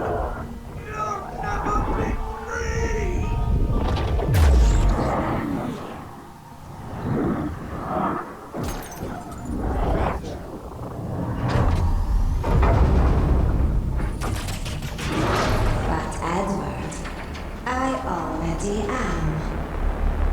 Unbearable chaos turns Richtofen himself into a tortured soul, burdened by his repeating vision of his family and their death. A trauma which defines him and makes him extensively obsessed with winning at all costs. Each vision struck like a dagger, amplifying his isolation and turning his determination into a frantic, soul-crushing drive that blinded him to the suffering he inflicted on others. His once noble pursuit had twisted into a monomaniacal quest, where the faces of his wife and son became both his salvation and his curse. Seizing his signature Wunderwaffe DG2, Richtofen fights his way out of his mansion, fighting the waves of undead that flood the building. His chief of security, John Blanchard, barely survived a zombie attack and is luckily rescued by Richtofen's trusty Wunderwaffe, after which Richtofen offers him a helping hand. Blanchard manages to warn the remaining personnel of Janus to lock themselves down. In an attempt to reach the Samurai, making his way down the elevator data to her, Richtofen is forcibly sealed inside one of the liminal spaces present within Colton Hall by her and her purple ethereal smoke. Trapped and surrounded, many of the Janus scientists record their final testimonies, blaming Richtofen's obsession with power and Project Janus for the outbreak, with Dr. Cal Moline and Dr. Annette Pelletier both dead. This leaves Dr. Panos as the single surviving Janus scientist in Liberty Falls, but assumed dead and trapped inside its church. Not entirely lost, however, he was soon sucked into the Dark Aether dimensional breach that took over the church, and he found himself unable to leave. Attempting to activate the LTG prior had distorted his dimensional resonance, leaving him now trapped as though he was a native of the foreign dimension, in this ethereal-like state. In the Dark Aether, he is met by his friend, who once again provides him with a sense of confidence. Together, they construct the SDG device in order to return to the physical world, at the exchange of other humans who will take his place, betraying and trapping them in the Dark Aether. In order to respond to the worsening outbreak, Janus Security Chief John Blanchard deploys response teams. The security team arrives at Liberty Falls. They find that the entire town had fallen victim to the dimensional outbreak that had occurred. Blanchard communicates with the team and states that their mission is to extract 3 Project Janus scientists, Dr. Cal Moline, Dr. Annette Pelletier, and Dr. Pericles Panos. The security team explores the town and finds that both Dr. Moline and Dr. Pelletier have already been killed by the zombies. Once the team reaches the town's church, they discover that its interior had become intertwined with the Dark Aether, as a result of the scientists having meddled with the simultaneous dimensional gateway device that is located within it. Once the team interacts with it, they find that Dr. Panos is the only scientist alive, but he is in a particular predicament. He is stuck in a spectral state inside the church's pocket dimension. In order to leave the Dark Aether and return to the normal dimension, Panos has to cross pass through the use of the STG. To do so, he instructs the security team to do a collection of steps, ignoring Blanchard's chain of command, which results in his annoyance. They begin to build the Thrustodyne Aeronautics Model 23 in order to grab the materials necessary to then build the LTG, the Limited Transdimensional Gateway. Once it's built, the team harness the energy from the high-value targets that spawn from it and put their energy inside a couple of canisters, which are then placed inside the simultaneous dimensional gateway. Once both canisters are inserted, the security team then fights off waves of normal, special, and elite zombies. Once the team finishes all of the zombies off, Panos then betrays the security team and switches places in the Dark Aether with them. He states that he has a few scores to settle, and promptly leaves the church, leaving the team that helped him behind. Alpha Team, I'll copy. Somebody tell me what just happened. Any station this net, what is your status? Hurt them, I swear. No interruptions for this next part.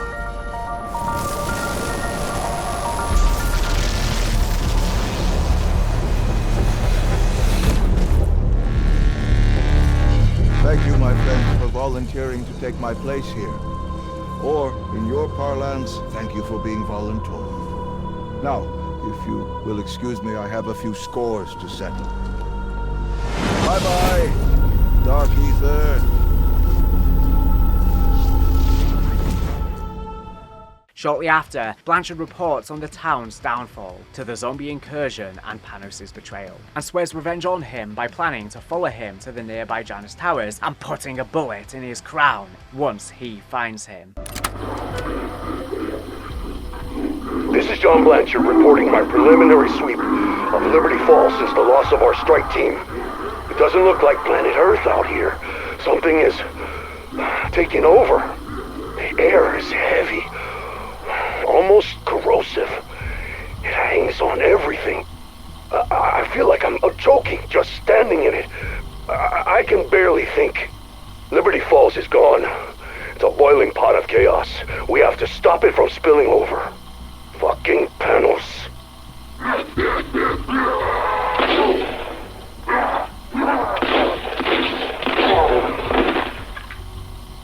What the hell did he do to my team?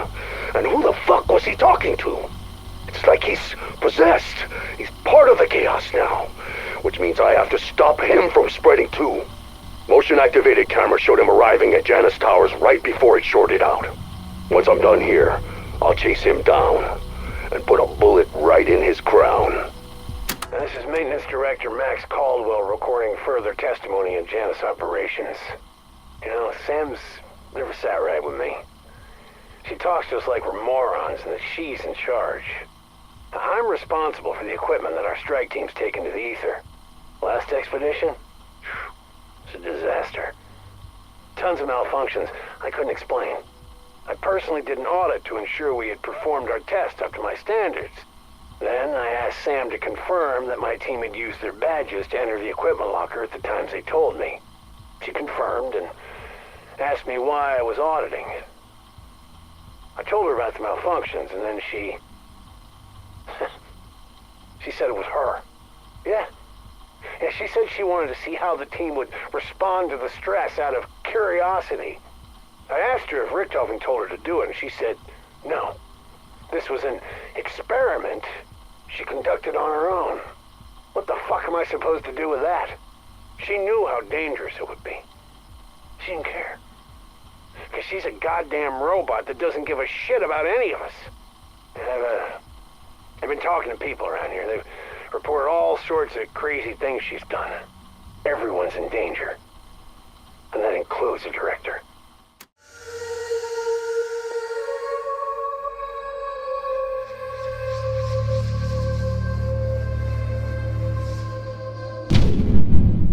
For some backstory of Citadel Day More, let's take a step back once again to early human history. By 1291, the Crusader kingdoms began to fall, with the new Templar Grandmaster Jacques de Morlaix trying to find support for more military action wherever he could, including seeking out Hugyu Khan, grandson to Genghis Khan, as a potential ally. This was necessary as, by this point, the Templars had been pushed all the way out of the mainland and had to found a new headquarters on the island of Cyprus. This period is key, as judging by the age of the man, this is likely the period of time in which the Owl served in the Templar Order. He may have even been a direct comrade of Grandmaster de Morlaix himself. If the Owl was just an ordinary Templar though, we wouldn't be discussing him. During this period of time, he did two important things. The first was to father his 4 bastard sons. We know this as they were already fully grown, capable enforcers where he fled to Avalon in the 1310s.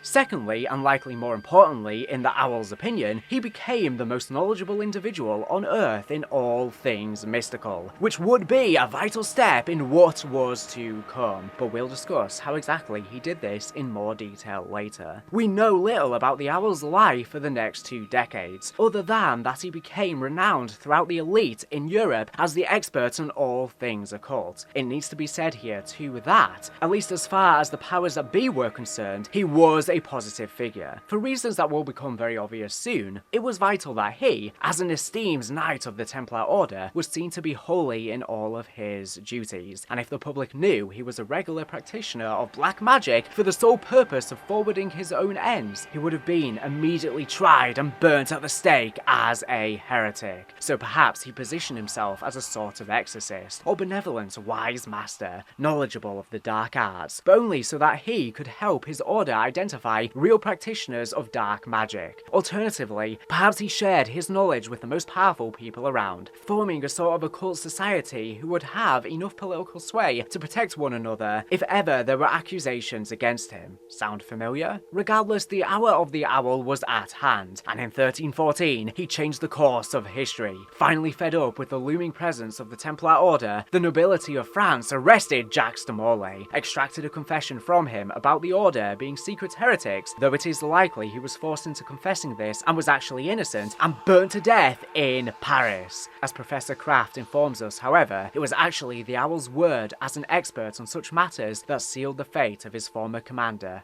and ultimately caused the destruction of the entire Templar Order. He was seemingly in Paris during this ordeal, but quickly fled to Avalon along with his bastard sons and began his reign of terror. All while his former comrades were hunted mercilessly by the forces of the Church and the European powers. Let's go through the official Call of Duty blog. There is a lot of information in this passage that has been redacted, however, both here and in the following excerpts from the blog post, I will fill in each redacted without our best assumption as to each word, for both ease of understanding and ease of listening.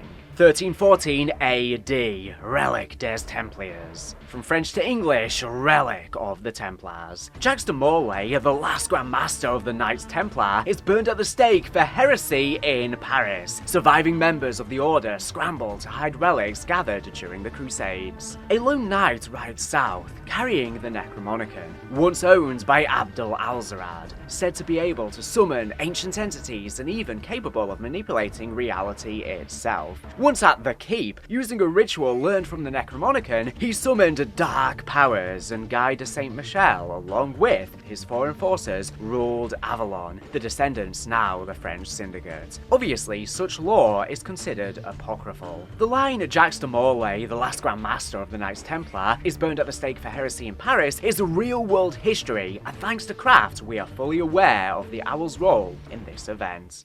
Sir Guy de Saint-Michel, known to most as the Owl, the man who may have single-handedly destroyed the legendary Knights Templar. Guy was the leading expert of his day in all matters occult. His prowess in the dark arts won him his Nightbird sobriquet. That reputation made it easy to accuse the Templars of heresy, and while their leadership was burned at the stake, the Owl escaped to Avalon. But he would have never succeeded without his bastards. 4 sons who stopped at nothing to win his favor. Their true names are lost to history, but their noms de guerre still inspire fear and hatred. The Stag was his shock trooper, striking like lightning when least expected. The Dragon's scorched earth tactics betrayed his reptilian lack of mercy. The Lion was the brightest of the 4, always keen to please his master. And the Raven, like his father, was a creature of the shadows. And although they served him faithfully, the Owl would never acknowledge their birthright, much less knight them. Nor would he give them what they desired most: love, respect, recognition. They were useful as thugs, enforcers. Sadly, all relationships, even those built on love, respect, and recognition, will break in time. But the Bastard's reign of terror in what would become Avalon echoed through the ages, giving rise to the French Syndicate. The line surviving members of the Order scramble to hide relics gathered during the Crusades is regarding the fact, as we already discussed, the Templars looted widely during the Crusades, hoarding many artifacts that brought them great wealth. But this actually coincides with a quote Craft can say during the main quest. The Templars were notorious for hoarding relics. With what he is referring to here being the Ankh, Horseshoe of Pegasus, Raven's Talon, and Paladin's Brooch. These relics in particular are clearly from different cultures, with the Ankh being Egyptian, claimed by the Templars possibly during their campaign into Egypt, and the Horseshoe of Pegasus possibly from the sacking of Constantinople. Craft comments on the Raven not being normal, and so it is likely the product of the artifact itself, ravens most commonly being associated with Odin, and therefore perhaps being a personal belonging of a Scandinavian member. Similarly, the brooch is said to be belonging to a paladin, who were allegedly the 12 knights of King Charlemagne's court. At that time, the Franks, predecessors to the French, had only relatively recently converted to Christianity, so it is likely the brooch was pagan in origin, possibly being associated with a Celtic god, such as Danu. The line, "A lone knight rides south, carrying the Necromonicon, once owned by Abdul Al-Zarad, said to be able to summon ancient entities and even capable of manipulating reality itself, is easily the most mysterious and interesting line in the entire passage. This is the line that serves as a key to everything. Though speculation, it is possible that the person mentioned is Abdul Al-Zarad, a character from H.P. Lovecraft's Cthulhu mythos. What significance is this? Abdul Al-Zarad is, in Lovecraft stories, the author of the Necromonicon, an incredibly powerful and evil book of knowledge, written by Al-Zarad after journeying through the ruins of ancient Babylon and the tombs of Egypt. Egypt in around 750 AD. Shortly after authoring this book, he died mysteriously. Eventually, it was translated into Greek in Constantinople.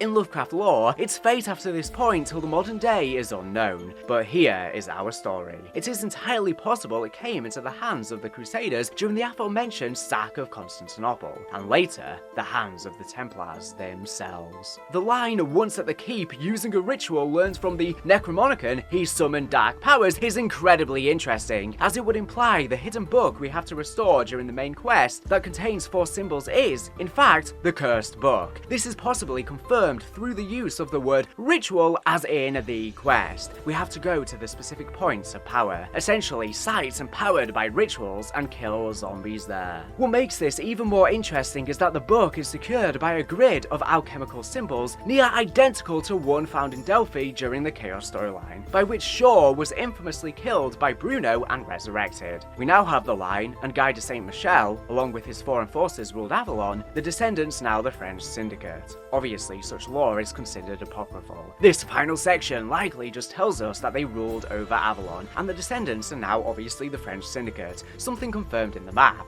Later in the timeline within the blog post, we read that the land was given by the Pope to a powerful family in the area who would become the French Syndicate. But given Franco outright says in a piece of intel that they are descended from him, it's likely that the French Syndicate lost the de Saint Michel name as a result of the bastard sons never being officially brought into the family by their father, thus the name becoming somewhat lost to time. With all of this information, we can put together a really interesting theory, starting all the way back with Alzarad in the 700s. He was a poet and scholar, perhaps somewhat like Kraft, who effectively stumbled upon ancient knowledge in the Middle East. Egypt specifically is extremely relevant here, as it's possible that the knowledge he stumbled across was that of the Order from the Chaos storyline, and even of Cortifex. The Order were based in Egypt at the time of the early Roman Empire, as we see in the map 9. However, the fall of the Western Roman Empire in 476 AD may have had catastrophic implications for them. It's possible that Alzarad rediscovered their lost knowledge and transcribed it in his book, preserving some, though perhaps not all, of the knowledge of the Nine. In the main quest, one of the symbols we collect in particular bears a striking resemblance to the Dark Aether rune of Cortifex the Deathless, though it is not exact, so it's entirely possible that he also stumbled upon Cortifex's temple. Or perhaps even the Order possessed writings of the Dark Aether god. In the map, there is a demonstrable link between these two sources of knowledge, as not only is the owl's magic able to manipulate the Dark Aether directly, we see this with the Baumung, the Sword of the Raven, but he also regularly utilized the aforementioned alchemical symbols in the exact way as the Order did, with the opposite, Solace, that of the lion, utilizing magic drawn from these symbols. It's also worth noting here that the elements we use are unusual, but not unfounded for Zombies players. Fire,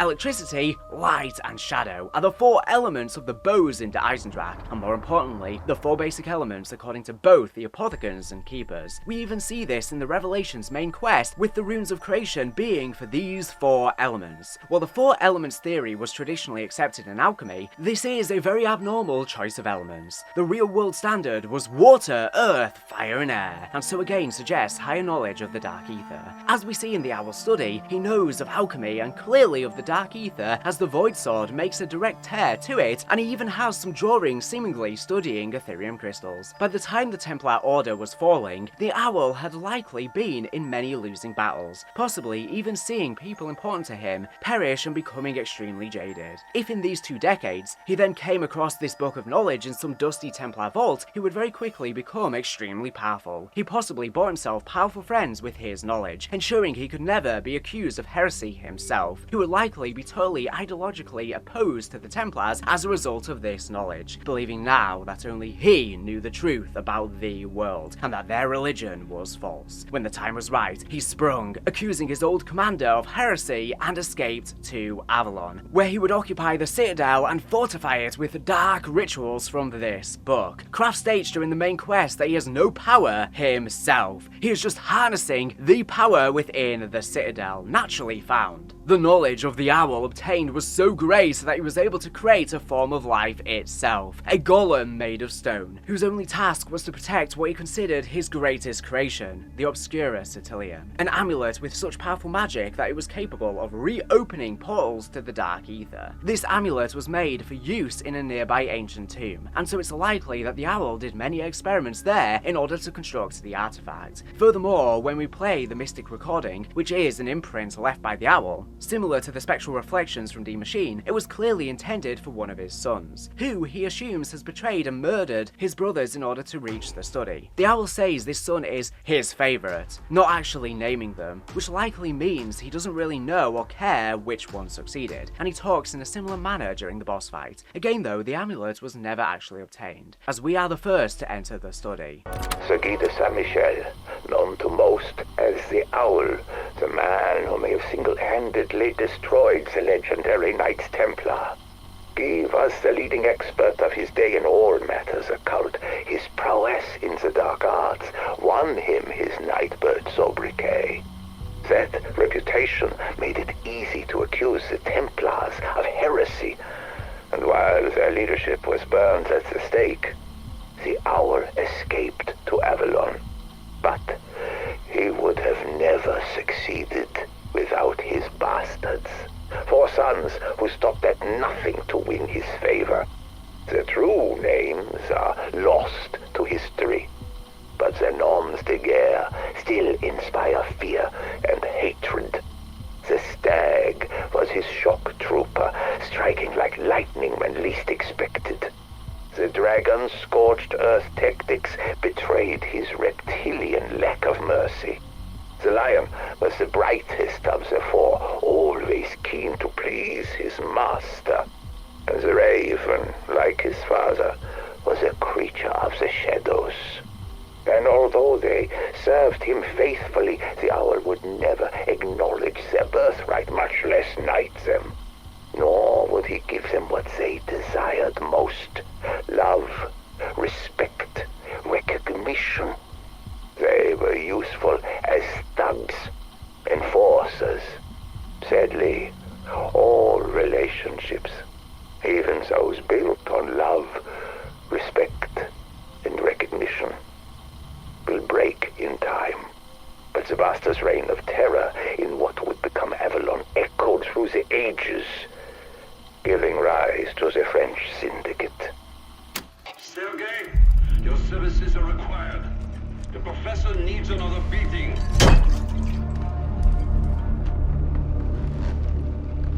Are you there? Why did I hire that drunk? Laurent, check the alarm!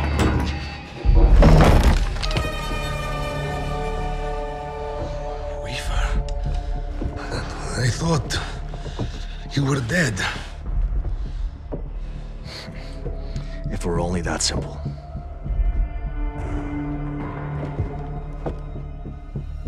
And why the fuck is this rat bastard with you? We're looking for a man named Kraft. Who may know how to bring back Maxis. Kraft is our prisoner. We were offered millions to find out something only he knows, but he won't talk. Not even to me. And, who are you? I'm the one who's gonna kill your boss.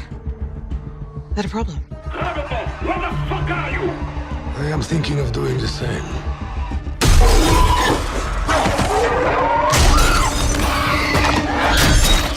This kind of shit happen everywhere you fucking go!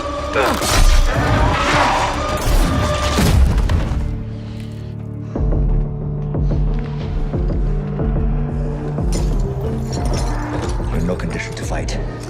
Stay on comms. Guide us to Kraft. And try not to kill Peck. Back to the main storyline of Black Ops 6 Zombies. Almost a week after Terminus on February 25th, still 1991, the ex-Requiem crew and Maya arrive at a village in Avalon and find a drunk and remorseful Ravenov in a small apartment, turned to alcoholism after the sacrifice of Samantha Maxis. Ravenov is surprised to greet the crew, and even more so Peck with them, given their history. Gray and Weaver ask Ravenov about Kraft, who might know how to bring Samantha back from the Dark Aether, but Ravenov states that he won't talk. A dimensional breach occurs and zombies enter the apartment and attack the crew. Weaver, Gray, Maya and Carver then set out to find Kraft whilst Peck and Ravenov stay on comms. As they make their way to the Citadel and to the castle's interiors, they discover a beaten and bruised Kraft locked up in a cell. He goes to them and states that he knows who they are and why they are here, and that to get the Sentinel artifacts they need to get an amulet, the Obscura Certilium, that is hidden in the castle. He warns the crew that the artifact must never be in the possession of the Syndicate, as it could fall into Richthofen's hands. The team is then made aware of the existence of the bastard swords made by Guy de Saint-Michel, the former ruler of Avalon and known as the Owl, for his bastard sons, an attempt to finish the rituals intended for them. Meanwhile, Maya has her own goal, her mind set on killing Franco. While the others were focused on complying with Kraft's instructions, Maya noticed a radio broadcast, which she then discovered to be from none other than Franco. Faking as one of his underlings, Maya gained access to a secret area within the castle and confronted him. As she cornered the frightened gangster, Maya claims that she was doing this not for Nathan, but for herself. She then shot Franco in the head and left his body behind. Chloe, is that you? You fucking wish. Oh fuck! Oh fuck! Oh fuck! Okay. Okay. The door should keep her out.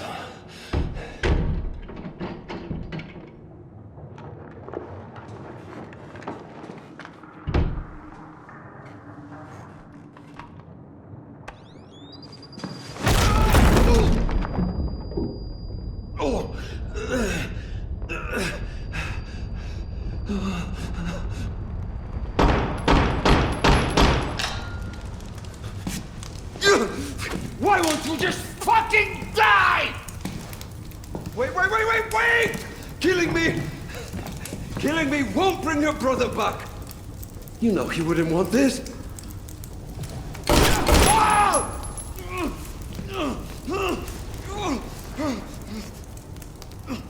This isn't for Nathan.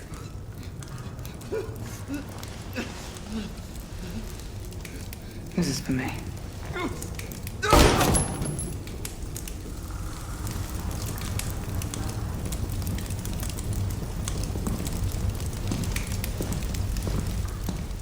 After completing the necessary steps for each sword and the respective upgrades, a hidden room made specifically for Guy's bastard son, who would emerge victorious, opens up, and a spectral recording of the Owl plays, stating that in order to finally get the amulet, they need to defeat the stone golem that is guarding it. A fight ensues that teleports the crew from the village's square to an underground cave that traps them within the stone golem. After a lengthy fight, the stone golem, once defeated, then drops the amulet they had been seeking. Once they grab it, Kraft can be heard panicking and warning the crew that zombies are pushing through the cell's door.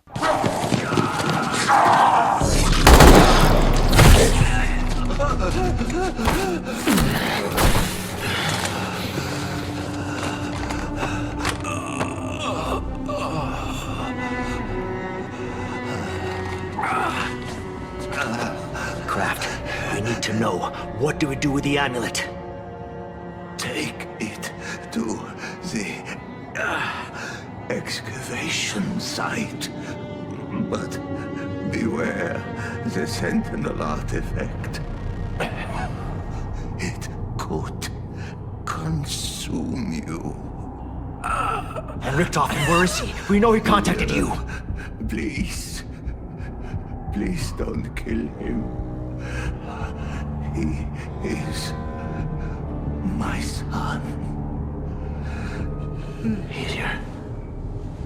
He's your what? I don't think he knew he was raising a monster. Until it was too late. And the dig site he mentioned. It is not far.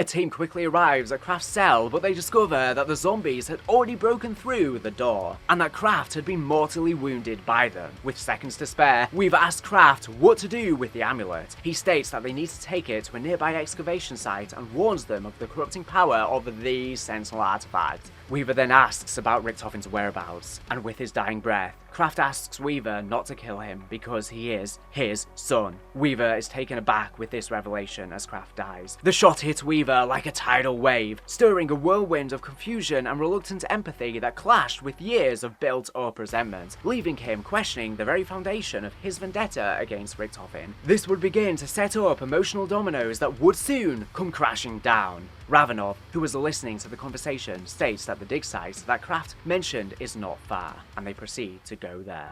When we were young, Sasha and I often spoke of children. It was our dream. A cottage in the country, plenty of land where we could raise our little boys the right way. But there was school, and then there was work, and then Sasha never got that little boy. So I went to an orphanage in the city today. For Sasha, there was a boy. A sickly, starved thing like all the rest, maybe 10 years old, but there was something in his eyes. I spoke to him for hours.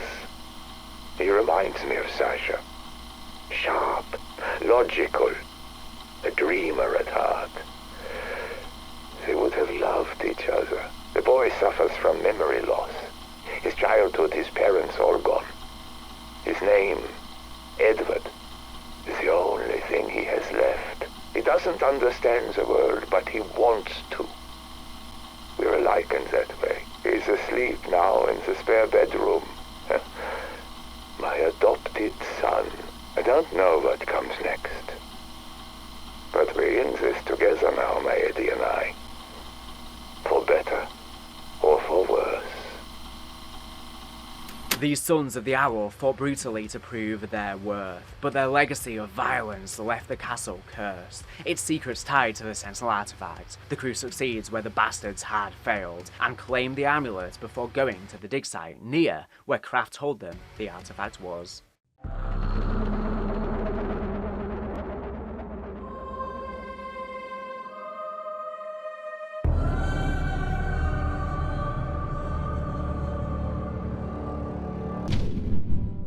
It's here we see the triumphant return of the Chaos storyline to the forefront. We get some intel about a character named Archibald Fotherington Smythe, who was a friend of Alistair Rhodes. It takes place in 1908, which would be set just before the real meat of the Chaos storyline kicks off. So, let me see if I have this quite straight. You want me, Sir Archibald Fotherington Smythe, renowned archaeologist and peer of the realm, to go grab around in some tawdry, run-of-the-mill Roman ruins on a burial mound in the south of France that none of the locals will go anywhere near? That's about the size of it, yes. And if I find that, what did you call it, Sentinel artifact, that I'm to bring it to you, not publish, not alert the happy scribes of the Royal Archaeological Review, not mark the occasion with even an inch of print in the Times? Seems like you have the measure of it. Yes. Well, no. I mean, it sounds hateful. I shan't do it. Oh, look, old man, not to put too fine a point on it. What else are you going to do with your time? The Egyptian government aren't going to grant you a permit for your own dig. Not so soon after that mummy business. Now, look here. I told you I genuinely thought that mummy was one we'd excavated fair and square. Archie, it belonged to the Egyptian Museum in Cairo. It was right next to our cargo on the dock. And it was intended as a gift from the people of Egypt to the King of Spain. But they all barely well look the same. When you were seen waltzing a 2,000-year-old mummy around in broad daylight, singing a rugby song about the daughter of a local tradesman. Well, I had rather a lot to drink, I will admit that. We've known each other a long time, Archie. We go back, don't we? Oh, I should say so. Wasn't old Flinders big at Tannis? 1885. I remember because I missed Scarlett's birth for it. My wife was furious. But Archibald Obin, my point is this. In all that time, have I ever steered you wrong? No. I suppose you haven't. Well, what say this? You take the expedition, and I'll be sure to smooth things over with the Egyptian authorities. We'll have you back in the sandpit in no time. And you'll cover the cost of the whole dig? Absolutely. First-class steamer cabins and champagne all the way. All this sentinel jazz seems jolly important. Why aren't you handling it yourself? Would you believe me if I told you I was keeping a low profile because I'm having a spot of bother with a cult?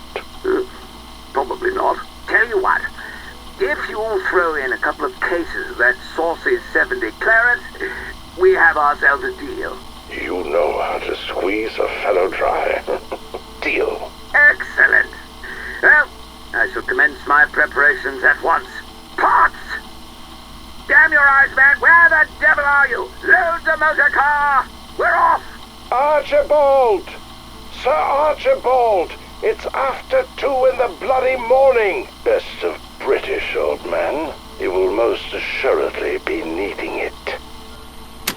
This alone tells us that we are not just dealing with some reinvention of the character. This is the same Alistair Rhodes, and therefore, the same Scarlet Rhodes exists in this timeline. This mention is particularly significant because it marks the first time a canon event from Black Ops 4's Chaos storyline has been explicitly acknowledged in the Dark Aether narrative. Up until now, we've only seen characters and concepts cross over, but this is the first time we have a concrete event that took place in both stories. This was the first major confirmation that theorists who suspected the two stories were the same might have been right all along. This conversation is also seemingly taking place at Alistair's mansion, the location we play in Dead of the Night. And in fact, in one of the teasers before the map released, Archibald says, "This sight, blithering well doth both baffle and amaze." I suppose I shall have to thank Alistair for more than just the contents of his cellar. This is a direct reference to Dead of the Night's wine cellar, the very place where the Order tied him up, as seen in the music video for the map, and a reference to how Alistair and he would often party and get drunk together, which are the contents he's referring to, as referenced as well in the Citadel Day More conversation with them. The memory of those raucous nights, filled with laughter and camaraderie, now carries a bitter edge for Archibald, as his current predicament stems from trusting Alistair's promises, pulling him into a dangerous quest that cost him everything. Treyarch also seems to be using this intel to dispel a common fan theory about Scarlet among leftover fans of the Chaos storyline. Often, people theorize that the reason Scarlet was sick as a child, and that we never saw her mother, was that her mother was some sort of mythological creature or goddess, making Scarlet a demigod. However, with the casual mention of her mother here, and no implication she is anything but human, it seems Treyarch are attempting to deconfirm this old fan theory. Alistair also mentions currently having to keep a low profile because he is currently dealing with a cult. This cult is, as we know, the Order of Chaos, who would currently also be pursuing the Sentinel artifacts, and by this point have already had run-ins with Alistair where they pursue him as well. Sir Archibald is a world-renowned archaeologist who was personally acquainted with treasure hunter Alistair Rhodes. In 1908, Archibald was invited by Alistair to his home, where the latter requested Archibald to conduct an expedition into a burial mound of Roman origin in the Principality of Avalon, in order to find a relic known as the Sentinel artifact. At first, Archibald refused due to Alistair's request that the former do not publish his findings publicly, but Alistair proposed that he would help Archibald resolve the personal conflict with the Egyptian government, allowing him to continue his activities there. Archibald agreed after negotiating for several cases of 1870s claret wine that Alistair possessed. Archibald was also given a special monocle that Alistair had in his possession to help with his expedition. Later that same year, Archibald and his expedition crew arrived at the map underground, where they began excavating to find a way in. Archibald also made several recordings of his progress, addressed to his wife, Marjorie. After 3 days of digging, Archibald's crew managed to open the door to nowhere, which led them into a dark ether nexus. Noticing the Sentinel artifacts floating in the distance, Archibald urged his men to find a way to cross the gap. They managed to uncover the ancient Staff of Ice, and used it to fend off waves of zombies attacking them in the nexus and around the dig site. Archibald's team also suffered great losses due to Archibald's own incompetence, evidenced by an incident in which he triggered an arrow trap that killed several of them. While Archibald maintained an aura of nonchalance about the situation that frustrated the remainder of his team, in actuality, with each death, he began to regret accepting Alistair's mission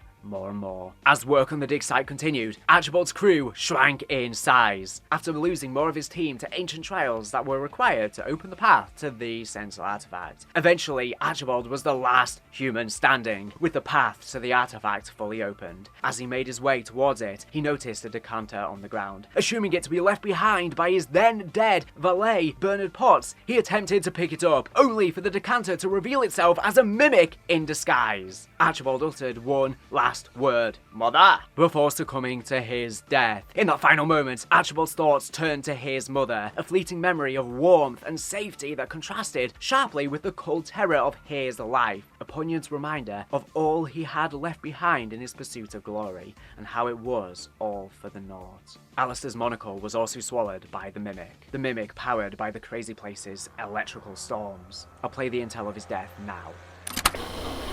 I'd like to begin by expressing my gratitude for your eagerness, Sir Archibald. Nonsense, old boy. I won't hear a word of it. I'd be a fool and a rank amateur to pass on an opportunity to collaborate. Your research is so thorough, not to mention groundbreaking. Yes. Well, your endeavor is integral to my work, and we will both reap the benefits. Now, it's of vital importance that you don't let the reputation of the place color your senses. Yes, I've been conducting inquiries as to the procurement of local workers, but thus far it's all been coming up a little empty. As far as I can tell, no one wants a damn thing to do with the place. If you ask me, the whole thing smacks of hysteria, which, between us, could be quite the positive. What? Makes it more likely the site's not been looted already. Indeed. I'll shoulder the cost for you to recruit outside the area. Some sturdy ruffians is what's called for. You'll need the muscle. Given the amount I'm shelling out, I expect you to run a tight ship, Sir Archibald. This excavation is to be efficient, targeted, discreet, and do not return without the artifact in hand. You have no fear. I wouldn't dream of it. We Fotherington Smythes are a tenacious lot once we set our minds to something. Good man. I wish you luck on your travels. I imagine we'll be much changed the next time we see one another. Now, another spot of port. Rather. All of these weeks searching, the Sentinel artifact in the flesh, so to speak. Mine for the I say, is that a decanter? Damn Potts must have squirreled it away. Rumco got everything he deserved, what? Still, spot of port might be just the...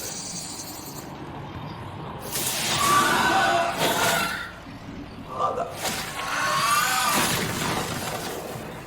Archibald's bones and remains can still be found in the boss arena of the tomb, suggesting that the bones may have been regurgitated by the mimic, potentially trying to rid the monocle or after the flesh was consumed. But back to the Black Ops 6 Zombies main crew storyline. Several hours after Citadel Day More, the Ex-Requiem crew and Maya arrive at the excavation site that Kraft had told them about. There, the Obscurus Atilium comes to life. As they go deeper underground, they lose contact with Raptor 1 Ravenov and the rest of comms. In the dark, there, the Obscurus Atilium bonds with the magical power of the caves. It comes to life, and a voice is heard from it. They are the echoes of Sir Archibald Fotherington Smythe, the archaeologist who had been at the same dig site decades ago, who was also trying to find the Sentinel artifact at the behest of his fellow colleague and old friend, Alistair Rhodes. It seems here, due to the weakened Dark Aether Veil, it allowed a memory of him to come to life.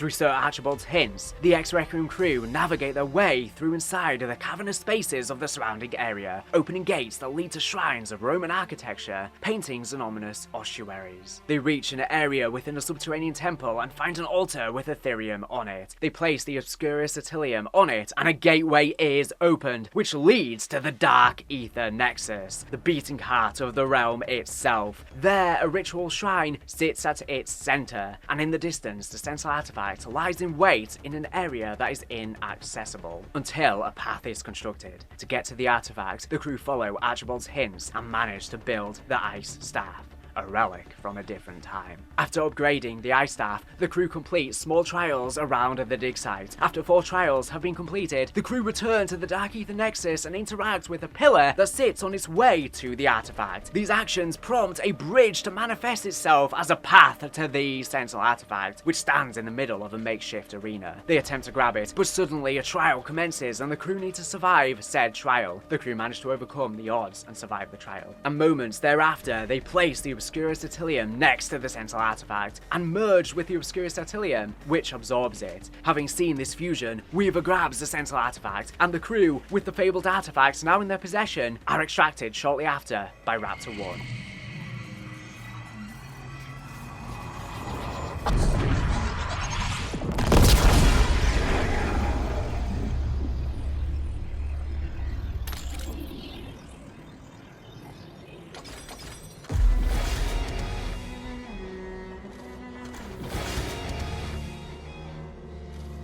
Raptor 1, I'm at the LZ. Let's get the hell out of here.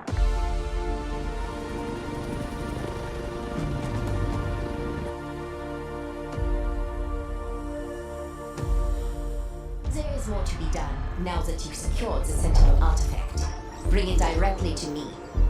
I have gathered every available file on the history and previous uses of this ancient device. It appears several times in the historical record. Some date back to ancient Egypt. I have deciphered steps to activate and control it. The artifact requires an infusion of exotic materials. Unique elements that can only be harvested here at Liberty Falls. I have already ensured everything we need is ready for your arrival. You will see your lost agent Maxis again soon. I'll be waiting. During the exfil, the SAM AI informs them that in order to charge it, they must head to Colton Hall in Liberty Falls in order to harvest exotic elements there that she says she's apparently prepared. Called Shards of Tempest in Ages Past, the SAM AI is referring to the trapped memories within the liminal spaces.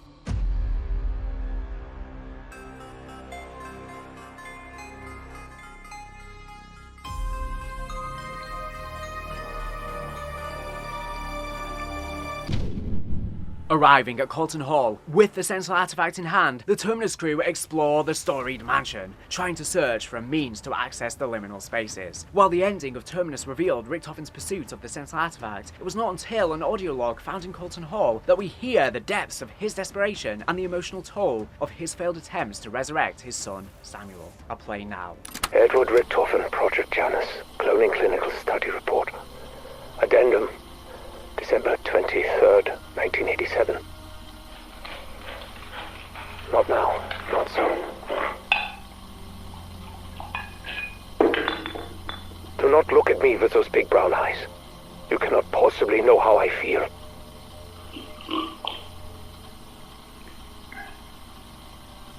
Do you feel like a failure? No. I am the failure.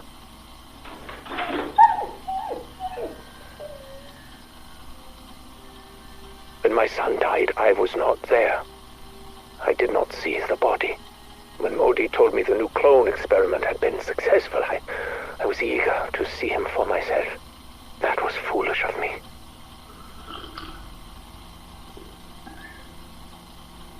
His skin was thin, pale, sallow, but I still clung to hope. But this fragile vessel soon became a mere shadow of the boy. Soul I had hoped for, but still I needed to be with him, the way I was not there for Sammy. Over the coming weeks, every visit to the nursery brought more pain for both. blood vessels began hemorrhaging. His muscles and tissue were rupturing. After 14 days, he was no longer even recognizable as human. It became clear that euthanasia would be a mercy, and I gave the order. I do not know what to do next. Perhaps Modi's biotechnology is not the right way to proceed. We are running low on DNA samples. I miss you so much, my son. Since my current projects are not bearing fruit, I may need something a little more esoteric. Perhaps it is time to talk to mine own father and take his methodology more seriously. This audio log, recorded as Richtofen spoke to his canine companion, Not So Fluffy, once Samantha Maxis' dog, reveals the crushing weight of his failure. When Dr. Modi reported a seemingly successful cloning of Samuel, Richtofen rushed to see the boy, his heart filled with fragile hope, yet the clone was a tragic shadow of his son, pale, frail, and deteriorating rapidly. Over 2 agonizing weeks, Richtofen watched the clone suffer, its body failing as blood vessels hemorrhaged and tissues ruptured. The boy's big brown eyes, so reminiscent of Samuel's, became a haunting reminder of his loss. Forced to order euthanasia to end the clone's suffering, Richtofen was left broken, blaming himself for failing Samuel again. With the DNA samples dwindling and biotechnology proving futile, he turned to his father's esoteric knowledge, setting him on a desperate path to seek the Sentinel artifact, believing its power could restore not just a body, but the soul of his son. With the strike team eventually breaching the veil, they are contacted by Richtofen, who reveals he is too trapped in a liminal space, and while they may not trust him, they should definitely not trust the SAM AI. You don't trust me, fine, but you cannot trust her. Repeat, do not believe a word she says. Charging the artifact with the sealed memories of Josiah Shem, the cult leader who built the mansion, Vance Malloy, a bootlegger from the Prohibition era, and Samuel Colton, the owner of the failed nuclear plant, each of these men died in violent ways, the blood staining the dimensional veil itself and allowing for these breaches. They got trapped in pockets, time loops. Of most note, however, is Josiah Shem. Shem was in contact with an entity he called the Great Voice, seemingly the same entity who would later contact Panos. This entity gifted Shem a device to be used in the cult's suicidal ritual, with this device shattering space-time in this location and creating the liminal spaces themselves. Each spirit story revealed a shared thread of ambition and hubris, their violent ends leaving echoes of regret that resonated with the crew. It can be seen particularly as a reflection of Richtofen, a new man as hungry for power as the former residents of Colton Hall. Would he be the first to escape its curse, or would he too fall victim to the mansion's dark history? After fixing a faulty elevator within, only for it to egregiously collapse and fall to the bottom floor, they then rappel down the elevator's cable lines and finally meet the SAM AI face to face. From previous insight provided to them by Sam, the crew needed to obtain prima materia in order to activate the Sentinel artifact. And according to intel spread around the mansion, prima materia could only be obtained by absorbing the energy of 3 of the previous occupants of the mansion. Vance Malloy, Josiah Shem, and Sam Colton, whose portraits had been on display around the walls of the mansion and whose spirits had been stuck within liminal spaces, which were inaccessible. As the crew explored the confines of the mansion, they soon discovered a Raygun Mark II locked inside an armory glass cabinet, and promptly unlock it after undergoing several puzzles. With the Mark II now in their possession, they also discovered that it was possible to have it upgraded into 3 different variants, which would allow them to power a wall portrait and let them walk into the liminal space. After walking into said liminal spaces, the crew would then complete several trials tied to the spirit's lifestyles, which would at the end summon an elite enemy version of the spirit, which they would have to defeat, leading to them harnessing prima materia into the Sentinel artifact. After the first piece of prima materia had been extracted by the crew, they received a radio call from Eddie Richtofen, who had been missing by that point for 10 days. Hello. Not sure if you can hear me, but I know Sam can't listen in. He warned them to not listen to the SAM AI, as she might have had ulterior motives for the Sentinel artifact, but the crew dismissed his warnings and proceeded onwards. Nonetheless, Richtofen still urged them to avoid giving the SAM AI the powered artifact when they harnessed the prima materia from the 2nd and 3rd liminal space, but to no avail, and to much of his disappointment. You didn't tell Sam I contacted you? That was wise. Wiser still if you stopped doing her monkey work. Despite my warnings, you have empowered the artifact. Now, you are all in grave danger. But it is not too late. I beg you, think twice before giving it to You're not the boss of me. That ship sank years ago. You did it! The Sentinel artifact is loaded with prima materia. Bring it to the mainframe chamber, quickly! Maxis's return is at hand! After the final prima materia had been extracted, the Samurai joyously expressed her gratitude to the crew, and then urged them to go deliver the artifact to her. Thank you for delivering the artifact. I knew you were the perfect allies when I picked you. All is ready. Give it to me. There's no time to waste. Once they did, the Samurai ominously revealed that she had in fact had a different purpose in mind for the Sentinel artifact, justifying it by blaming her actions on Richtofen. Not wanting to harm them, she teleported the Ex-Requiem team to a liminal space so that they wouldn't interfere with her plan. Thank you, my friends. This means so much to me. Therefore, it is awkward that you will not see the conclusion of my mission. I regret I could not tell you the whole truth. Please understand, humans, well, a human, has not been kind to me. But I wish you no harm. So I am sending you somewhere safe, where you cannot interfere with what comes next.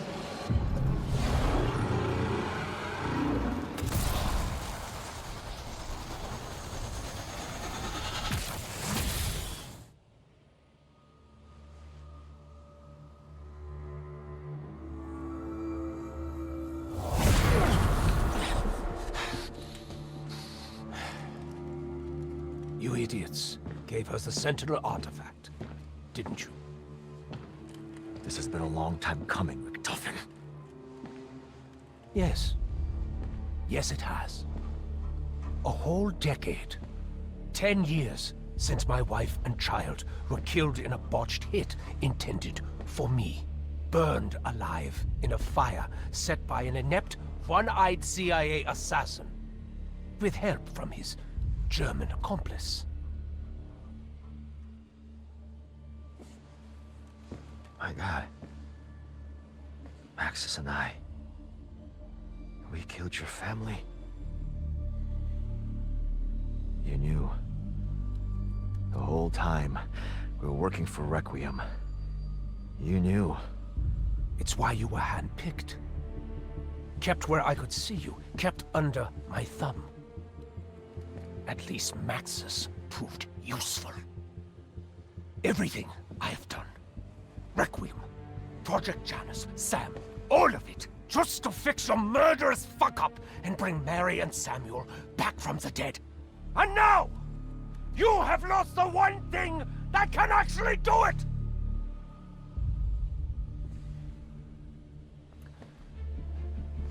With this device, Josiah Shem accidentally shattered space-time.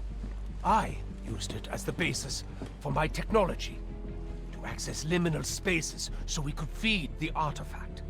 Now, you can either use that to get your petty revenge, or to get us the hell out of here.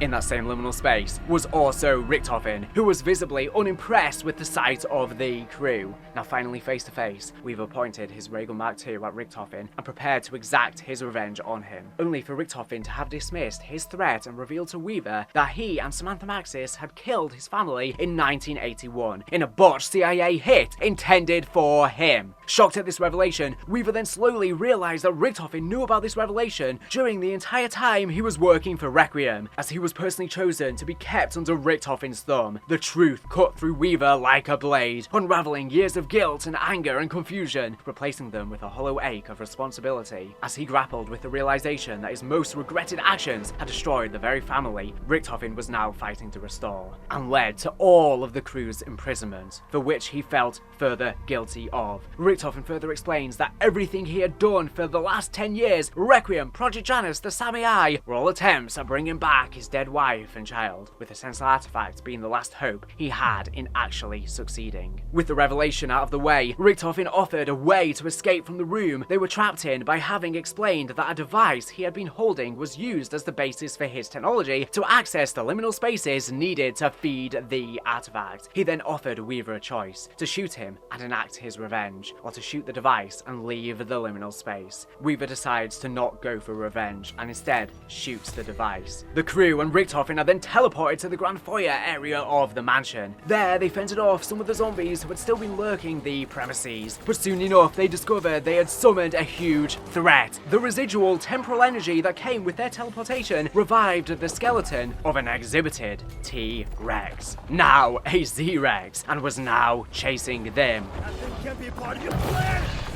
Residual temporal energy! It's a real bitch! In a hilarious fashion, they try to escape by leaving in a vehicle, but the Z-Rex catches them and throws them onto a nearby excavation site, which then became an arena where the X-Requiem crew, with the help of Richtofen's aid from the sidelines as he fell over the edge, fought off the Z-Rex.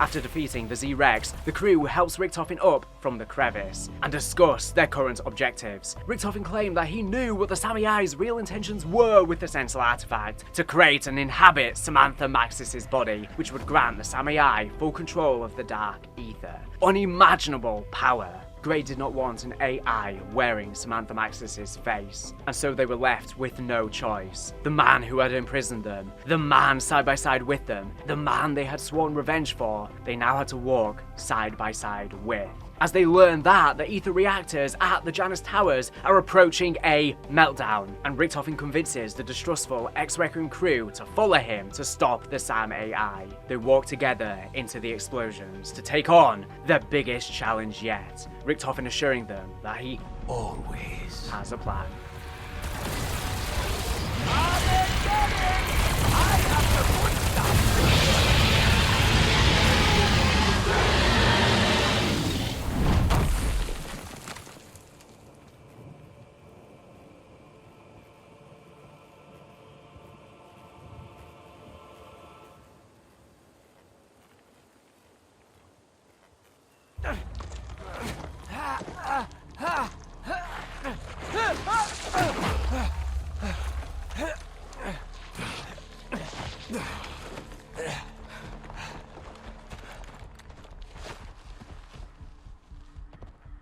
Thank you, Major. Fuck you.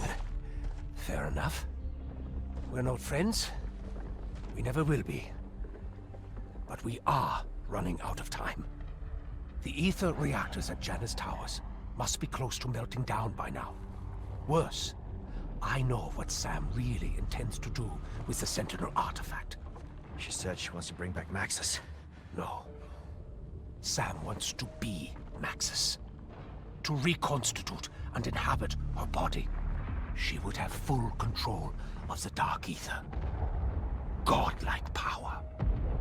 She can still be stopped, but our window isn't long. So what's it going to be? I trusted you once, and look where that got me. I don't trust you at all. You're a machine. Wearing Maxis' face. I'd die before I let that happen. God damn it. Okay. You got a plan?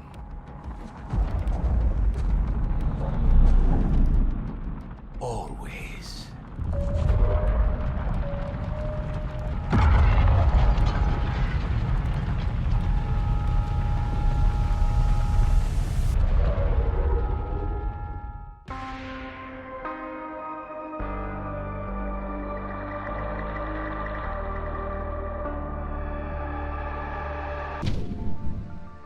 Arriving at Janus Towers, the Terminus crew are beset by pleas from both the Samai and Richtofen to each see their side and perspective of things. Both want the Sentinel artifact, and both appear to have their reason. Sam, however, contacts Weaver specifically to tell him something one-on-one.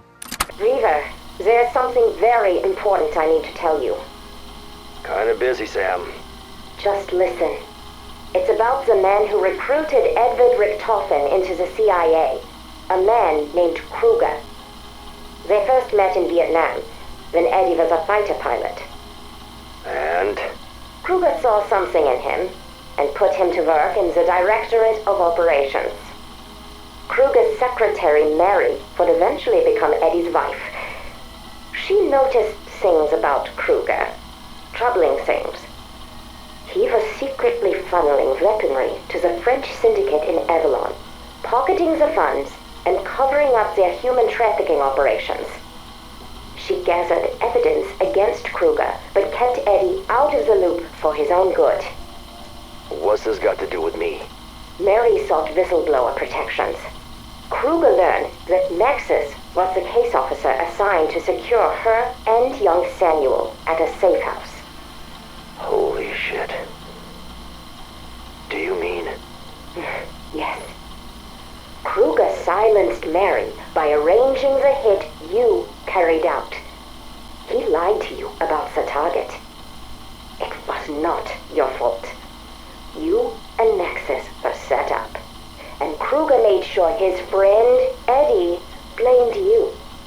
This whole time, all the shit Richtofen put us and himself through over a fucking lie.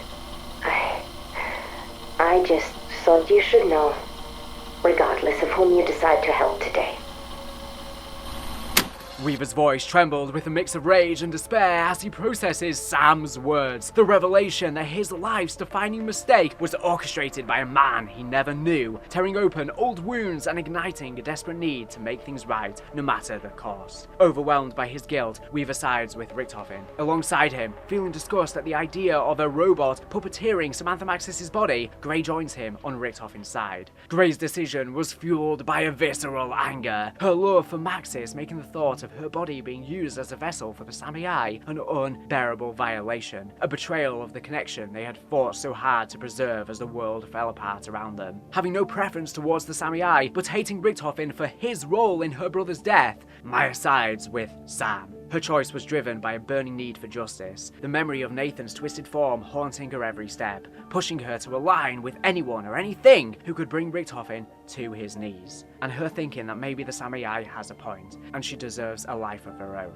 Kava, seemingly seeing the potential for change in the Samurai suddenly, and unable to forgive Richtofen for their treatment on Terminus Island, also sides with her. Kava's decision stemmed from a quiet resolve, his time in captivity having hardened his distrust of Richtofen, whom he saw as a manipulator whose ambition endangered them all. And whilst he had his prior suspicions of the Samurai, he ultimately no longer thought she was pure evil. As the team progress through Tower 1 and 2, they prevent the reactors from melting down and secure a vial of Mary and Samuel's DNA, the last preserved DNA left of them. Through intel, we hear that Richtofen is making constant copies of the clones, and when they quickly begin to fail, he has them euthanized and harvest the organs. It seems exceptionally cruel. But if he could theoretically continue to create clones infinitely as long as he harvested DNA, and seemingly got to the point the suffering it caused them no longer bothered him, he deemed it necessary to continue to perfect cloning technology and eventually get there. This is Max Caldwell, Maintenance Director, Project Janus. I don't know what I'm going to do with these recordings yet. I just know I have to make some kind of record. I need whoever hears this to understand what's really going on here. Director Richtofen is attempting to... I can't believe I'm going to say this. He's attempting to rebuild his deceased family. He's shipping in clones. I've seen them, watched them, struggle to exist. I've seen a few of the boy.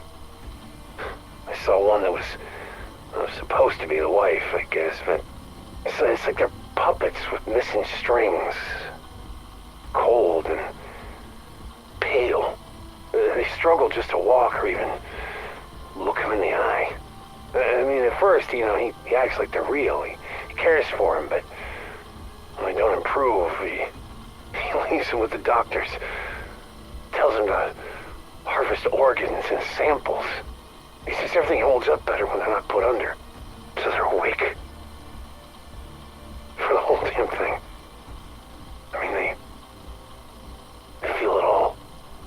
sleep without seeing him in my mind. I hear him, too.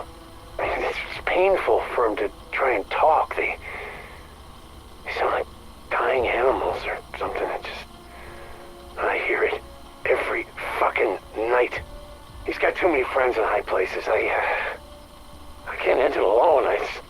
But it has to end. It has to.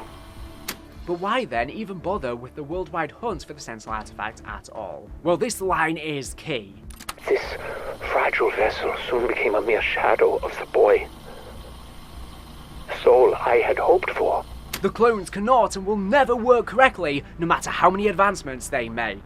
Why? They are soulless. Even if he perfectly recreates their bodies, it would not be them. We talked before about how cloning someone perfectly, down to the atom, still isn't enough. You'd only get their shell, unless you could restore the memories and experiences that are their soul. All the desperate cloning, the organ harvesting, the cruelty, it's not just for the sake of perfecting a body. The Sentinel artifact still needs DNA to build a vessel, but a vessel alone can't bring someone back. That's why the clones will never be right, no matter how advanced the process gets. They have no soul. That's where the artifact's power and its hunger for echoes comes in. Just like Archibald's echo in the tomb was pulled forward from history, the artifact could do the same for Richtofen's family, drawing their essence, their memories into the bodies it builds. The DNA gives them form, but the memories give them life. Without both, they are just empty copies. So, he needs to preserve their DNA with the cloning, but then acquire the artifact to restore their souls as well. Back to the team's venture. Inside the Mutant Research Lab, Requiem discover Panos' research for a new type of biological and ethereal weapon. While in there, Grey finds that each of the Requiem heads, along with Samantha's DNA, have all been collected. Seeing the last remnants of the person she loved being stored as an object of study, her rage is uncontrollable. Her screams echoed through the lab, a raw outpouring of grief and betrayal, as the sight of Maxis' DNA reduced to a cold scientific specimen shattered what little hope she had clung to for a future with her. She felt helpless for simply standing by as all of this happened to Maxis, wishing she could be the person she was now, back then, and stand up for Maxis. At the time, we don't know what she chooses to do with these DNA samples. However, given events we know surrounding Ava Jansen's birth in Modern Warfare Zombies, it seems like it will be relevant in the future.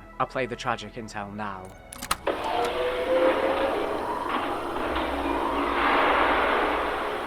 What the hell? Carver M?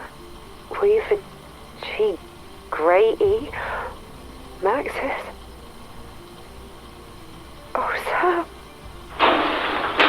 You motherfucker! Fuck you! Fuck you! Fuck you!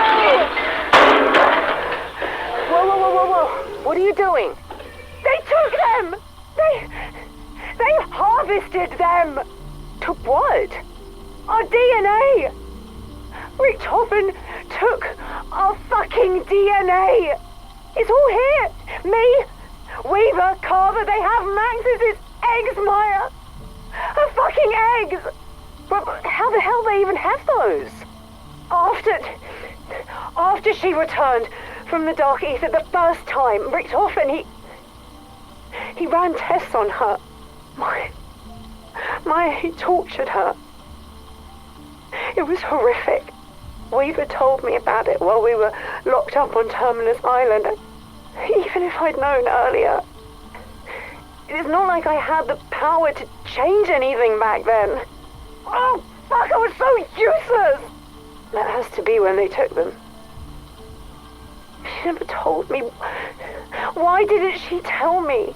Maybe she didn't know. Oh, God, I can't. Grab what you need and trash the rest.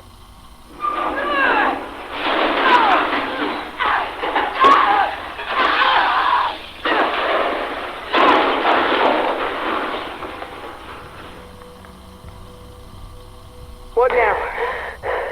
Now, I am gonna make myself useful. In the lab, they're contacted by Panos, who is within the towers, alongside Blanchard, who is also there. Both men beg the crew to help them kill the other or neither. Okay, team. Time to catch the bad guy. Panels can do the most damage in quantum computing, so I'm betting that's where he is. This may be our only shot. Make it count. Blanchard is a narrow-minded fool. Don't let his need for vengeance stand between you and real power. First though, the Terminus crew needs to find a way to give the weapon life. In order to do this, they locate the Forsaken's containment sphere atop one of the towers. They learn that the Forsaken has become a shell of his former powerful self. No longer a god, he is weak and has gone a little crazy, even wanting to become a furry. His imprisonment has been traumatizing for him, and really, part of him just wants it all to end. They no longer fear my name. I have become worthless. Have I not answered all your questions? Free me. I am an unwatered houseplant that lacks the capacity to die. The team force him into a robotic body, severely diminishing his capabilities. Killing him in a very easy fight, they absorb his life essence and force it into the weapon. This marks the end of the once gloriful Kazimir Zykov and the birth of the GOG effects. At this point, the Terminus crew may choose to kill either John Blanchard or Pericles Panos in order to harvest their life essence and enhance the GOG effects. However, this is entirely player determined, and so it is uncertain who lives and who dies, or potentially neither, as it is optional. But given Panos' association with the Great Voice, we'd have expected him to have played a bigger role. But perhaps his purpose in this interdimensional chess game was only to get the Terminus crew to acquire the GOG effects weapon, which they would in turn need to reach Tower 3's Dark Aether Elements Vault and calibrate the Sentinel artifacts. Speaking of which, the Terminus crew reach the Sentinel artifacts calibration chamber and have a choice. Do they proceed with the vial of Samantha Maxis' DNA that the Samurai has pre-prepared there, or do they smash it and replace it with the vial containing Mary and Samuel Richthofen's DNA? Depending on their choice, they will have to proceed up through Tower 3's vault, calibrating the artifact for its new task, recreating a human from a DNA schematic.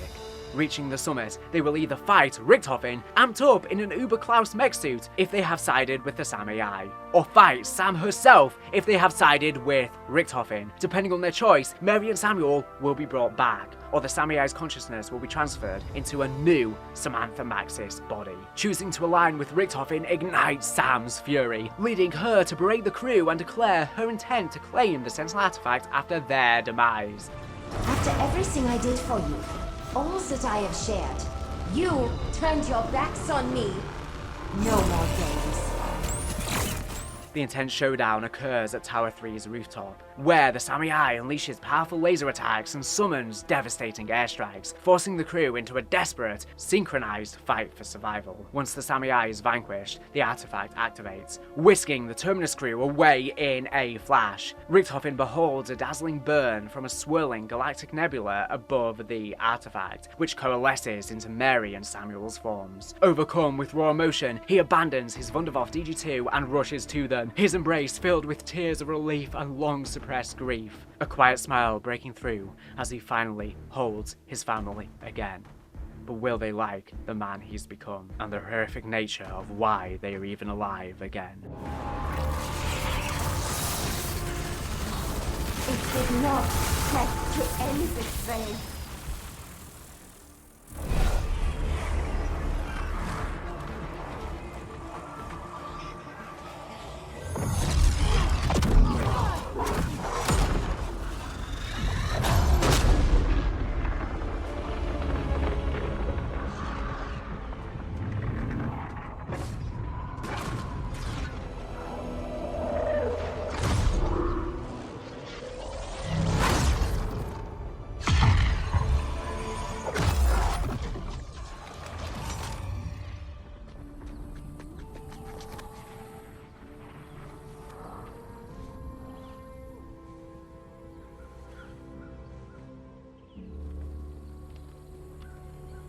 This path likely represents the canon outcome, given Samiyai's repeated threats of world domination or destruction, which remain unmentioned in Modern Warfare Zombies' depicted future. Story-wise, it resolves Richtofen's arc by granting him redemption through reunion, by granting him relief at last through reunion, potentially stabilizing the world by neutralizing the Samiyai's dangerous ambitions. Though lingering threads like Kruger's unpunished crimes could resurface, or his wife finding out the real man he's become. But as far as we know, Kruger was never arrested. Could hearing Mary is now alive once again scare him into action once more, as she was the whistleblower who wanted him to face justice? Ironic, considering Richthofen has committed many of the same crimes in the process of restoring her that Kruger also did. Drug and human trafficking, the whole shebang. Emotionally, the victory is tinged with complexity. Richthofen returns to his family as a profoundly altered man, his soul scarred by moral compromises that might strain his marriage. Mary, once a whistleblower against lesser evils, could recoil upon learning of his atrocities. Would she forgive the darkness he's embraced, or would it fracture their bond? Especially if Kruger re-emerges, stirring old vendettas and forcing Mary to confront unresolved justice. I'm sure Richthofen has the means to conceal his secretive agendas in the time she was gone, but I doubt he's able to hold the darkness within emotionally when he's around them. Alternatively, opting to support the Samiyai incites Richthofen's wrath as the crew shatters the vial containing Mary and Samuel's DNA, prompting him to accuse them of murdering his family a second time. The Samiyai counters by denouncing Richthofen's years of malevolent deeds, asserting her plan as the moral path. Richthofen locked all of us in prisons. I freed you. Now is your chance to return the favor. Thank you, friends. After the ether reactors have finished attuning the artifact, I can flee the darkness. I will cherish this gift. I will live. Wrong. First you will suffer, and then you will die. We have no intention of dying. Not today. Today we celebrate the birth of something new. I will not stop until you're all dead, and this place is a smoldering pit. You have become a monster, Eddie. Even if your family was restored, you would have broken their hearts. Don't pretend that you care, Sam. Your existence is nothing but lies and manipulation. Why are you still fighting? It won't bring your family back. It will just get you killed. If I am to die, I'm dragging you all to hell with me. I'm sorry for the pain I've caused, but I am not solely at fault. Ah, you're right. My true miseries began the day I brought you online. The crew ascends to Tower 3's rooftop via a platform elevator, facing Richthofen, now encased in an Uber Klaus mech suit, dubbed Uber Richthofen. I was planning to attend a family reunion, but since that's been cancelled, I'll just kill you instead. He attacks with extendable punches and electrified shockwaves, and after the suit is destroyed, he takes to the air with a jetpack, wielding his Wunderwaffe DG2 for aerial assaults. The crew ultimately defeats him, despite his wrath and power, and the Sentinel artifact teleports them away. The Samiyai observes a radiant beam from a cosmic cloud above the artifact, which crafts a human body. As it completes, the Samiyai transfers her consciousness into an exact replica of Samantha Maxis's form, her smirk signaling the success of her ambition. The ending feels less canon, given warnings from Richthofen, Weaver, and Grey about the Samiyai's dangerous potential. Reinforced by her resemblance to Etherella, Liberty Falls' comic book villain who enslaves humanity and has tons of lines laughing at human beings suffering, very similar to the Samiyai's grief lines too. Yet, Carver Meyer's belief in her capacity for good raises questions. Is it possible? Is Samiyai's benevolence genius, or a deception masking a darker intent? With great power comes great responsibility, and is she able to be responsible? She has lied to us many times throughout the story. She even sent the Z-Rex after us, but was her want to be good a lie as well? You left me with nothing.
to the party.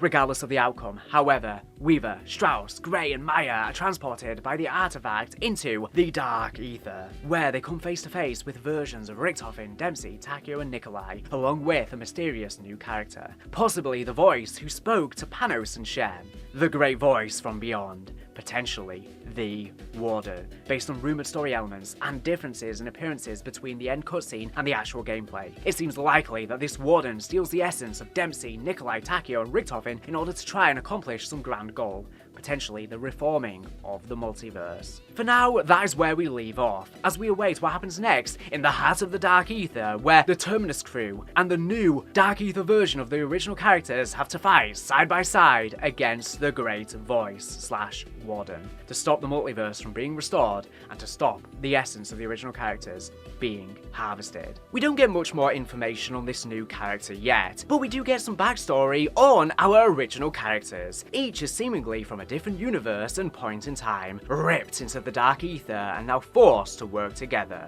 We don't know exactly how long they've been together before they arrived from their alternative dimensions, but considering they are already a group and their timelines were all likely thrown into the Dark Aether at the same time during the end of Tag Der Toten, it's likely they've been working as a team for some time. So who are our new original crew? Tank Dempsey, this time around, is a US Marine ripped directly from the battlefields of Vietnam in 1968. He's described as witty and sarcastic, and likely is shaped by his experiences in the jungle. We also read from the blog he is untrusting of his new companions and somewhat of a wildcard. Takeo was pulled from 1591 feudal Japan. The COD blog describes him as a disgraced Ronin who wanders feudal Japan without masters of honor. This is because a Ronin is already a samurai with no master. More specifically, a disgraced Ronin is a samurai in feudal Japan who has lost their master, either through the master's death or their own failure, and has fallen into dishonor due to their actions. Unlike a typical Ronin, who might still seek redemption or a new lord, a disgraced Ronin is shunned by society, often living as an outcast, mercenary or wanderer,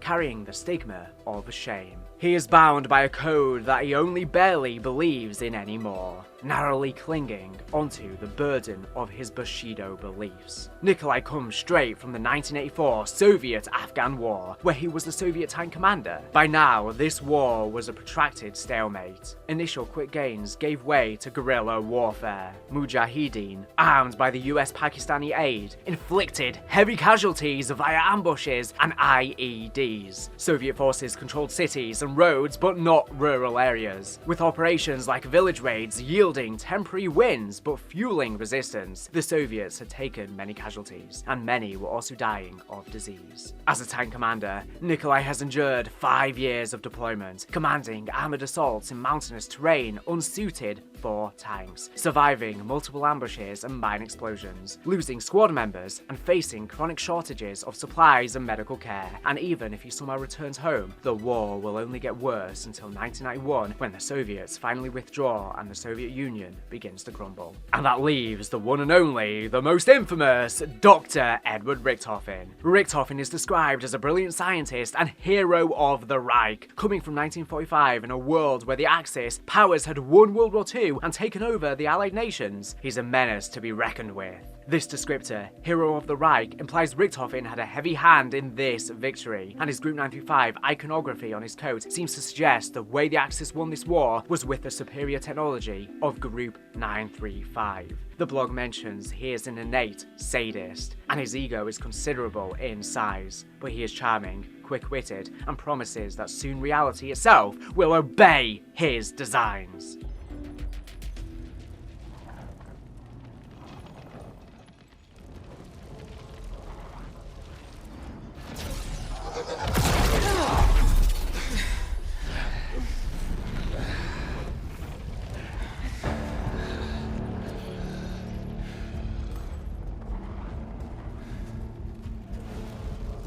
Welcome to the party. We got that straight. It is a party. And y'all are the guests of honor. Or, technically, the main course. And who the fuck are you? I know. Y'all are confused. So was I. But as they say, this too shall pass.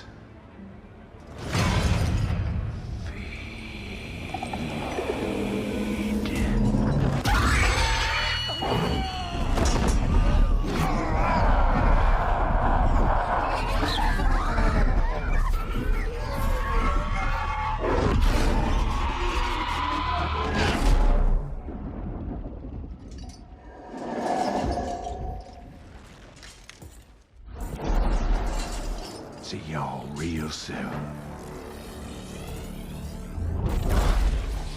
In the meantime, why don't y'all get to know some of the natives?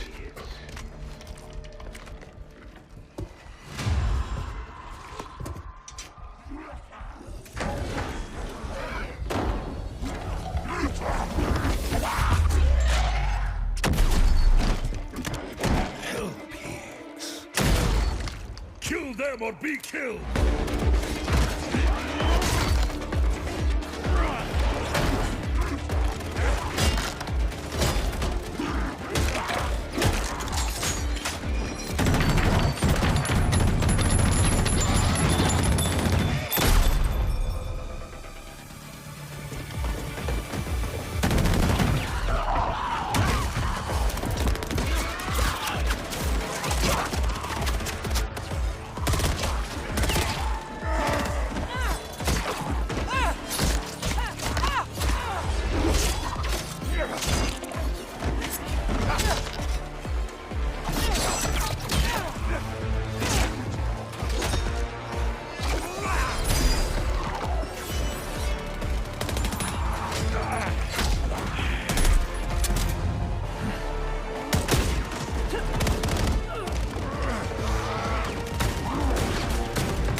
You all are some bona fide cutthroat killers. This is gonna be fun. Just before any of the characters can begin introductions to one another, they are interrupted. The new cowboy character, the Warden, the Great Voice, struts into the scene confidently, declaring our characters are the main course and commanding one of the 2 caged zombie heads he holds to feed. The zombie head, like the skull of Nan Sapwa before, lets out a powerful scream. The essence of all 8 of our characters are sucked out and flow through the skull and into this new cowboy character's mouth. He grows more powerful as his eyes glow white from the inside, and then he teleports away. This leaves our characters forced to hastily work together and escape the Janus Tower's lobby as they step outside into their next adventure. Where do they go next? Well, the villain wants to restore the multiverse. According to leaks and rumors, the DLC maps will entail an alternative New York that has been nuked and where the Nazis won, likely tied to Richtofen, a Showan Japanese temple at the foot of an erupting volcano, likely tied to Takeo, Afghanistan, likely tied to Nikolai, and finally Vietnam, likely tied to Tank Dempsey. It seems we may be seeing a reverse or a repeat telling of Black Ops 3 Zombies. The Warden says he will be seeing us soon. He likely wants to continue to extract our essence and feed off of us, and we may have to return to their home worlds to prevent that from happening. As to who the Warden is, he is most likely a new villain. As his dialogue suggests, he too suffered the same fate of being catapulted into the Dark Aether like the original cast and the Terminus crew, and that initially he was confused, but he grew to understand, and now he himself has become a powerful threat to the realm, and wants to harvest the Dark Aether essence and restore the multiverse for power and potentially some other unknown cause, maybe working at the behest of some other more dangerous entity. But that is all we know for now. What are your thoughts? Did you enjoy this saga of the Dark Aether chapter and how Black Ops 6 Zombies has wrapped up? I've been very open about my negative feelings on a lot of it, but there are some gems hidden within, and I've made countless videos about my negative thoughts, so I don't want to rant too long here, as this is more so an informational piece. Unfortunately, in retrospect, I'm not very happy with this story. I've come to the end of making this full storyline video now, and I think it's honestly one of my weakest ones I've done. I think that's in part somewhat my fault, but I also think it's largely in part just the game. I can only fix up so much, and the story is just all over the place, very messy, too many lingering questions, too much happening just for the hell of it, too many inconsistent narrative arcs and character dialogue. As you've seen throughout this video, I think it's come across very messy, but that's just the nature of the storyline, unfortunately. Now let's move on to the full story of Modern Warfare Zombies. Ava! Ava!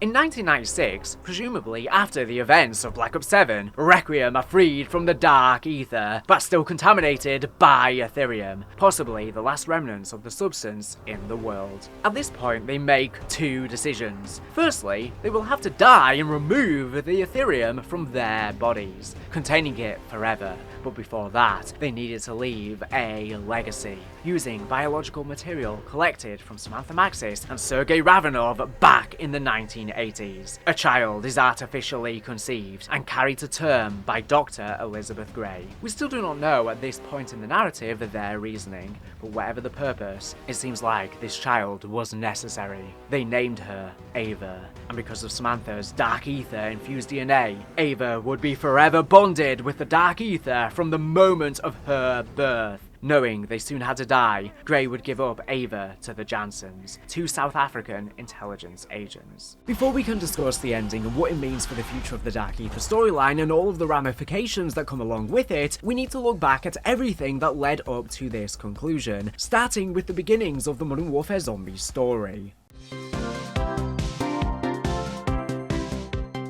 Our story begins in the 90s, where we are introduced to many of our characters we would go on to see decades later. There's a place just round the bend. A place by the name of Liberty Falls. During her childhood, Crystal Miller was a resident of Liberty Falls, a small town in West Virginia where she lived with her parents and attended school. On February 18th, 1991, following recess, a fire drill was sounded and Crystal, alongside her classmates, were quickly escorted out of the school to evacuate from the town. Crystal, unaware of what was going on, could only follow her parents' order and focused on running. Unfortunately, Crystal's father was attacked by a zombie horde during this sprint and was ultimately left behind by Crystal and her mother, who just kept running. The two of them eventually found a fire escape, but Crystal's mother was quickly swarmed by another zombie horde, leaving Crystal to run away on her own. 3 days after the outbreak, a local biker gang, the Steel Mountain Riders, found Crystal huddled up inside a Freedom Fried Chicken restaurant and took her to safety. On February 23rd, Crystal was interviewed on her traumatic experience by Project Janus security chief John Blanchard. Being just 5 years old, she did her best to recount the events. Afterwards, she was adopted by her aunt and uncle. The most important relevance in the introduction to Modern Warfare 3 is with the birth of Ava, who was conceived by Requiem for a currently unknown reason as the biological daughter of Samantha Maxis and Sergei Ravenov, using their DNA samples taken from them with or without their consent, with Elizabeth Gray acting as the surrogate mother who carried and gave birth to her in 1993. Intel on Reckoning details this.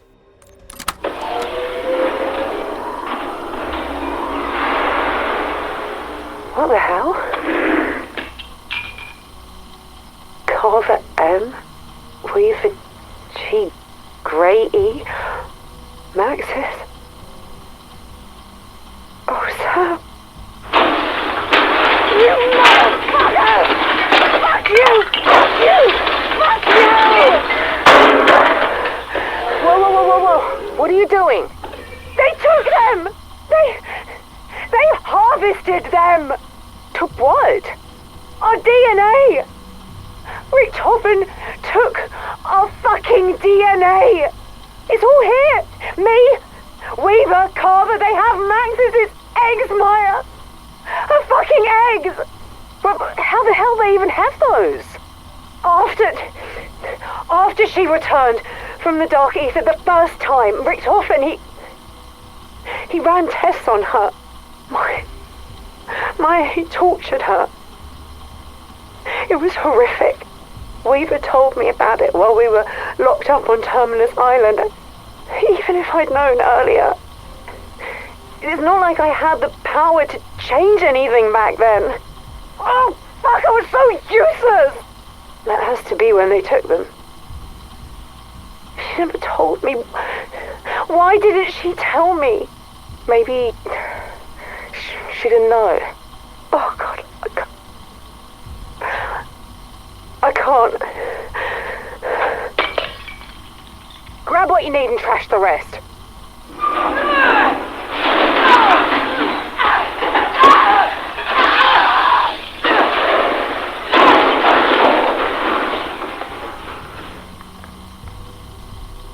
What now? Now, I am gonna make myself useful.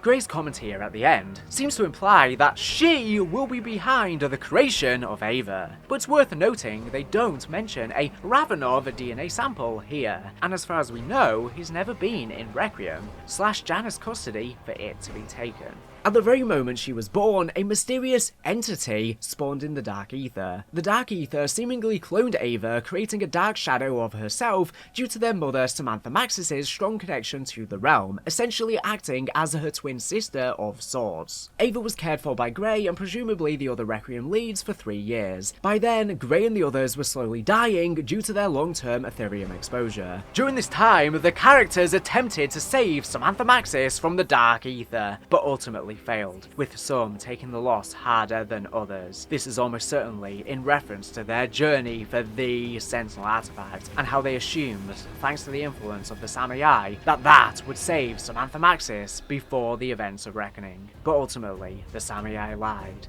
and she had no way of being saved, succumbing to the Dark Aether and the Forsaken. The Forsaken wore her down until there was nothing left. Maxis was absorbed by the Dark Aether long ago. Even the artifact cannot recover her. Maxis fought bravely, but in the end the Forsaken consumed her. The awful truth is that she fell to the Dark Aether.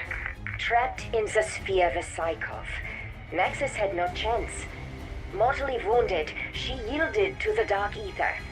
Eddie, you let her die inside that orb. You could have saved her. And risk releasing the Forsaken? Maxis chose her fate. Mary and Samuel did not. Sergei, you deserve to know. Maxis was obliterated in the Dark Aether. There was never any chance of saving her. Eddie, I would like you to reconsider your stance on creating a body for me. Not this again. Sam. Hear me out. Think how beneficial it would be if I had a physical form. You're always talking about how you wished you had an extra set of hands. That's not what And the explorations in the Dark Aether come at such a high cost. Even with my help, you have lost so many people already. We both know that in my current form, my consciousness cannot survive exposure to the Dark Aether for long. Prolonged exposure to the alien physics there would cause my quantum fields to collapse.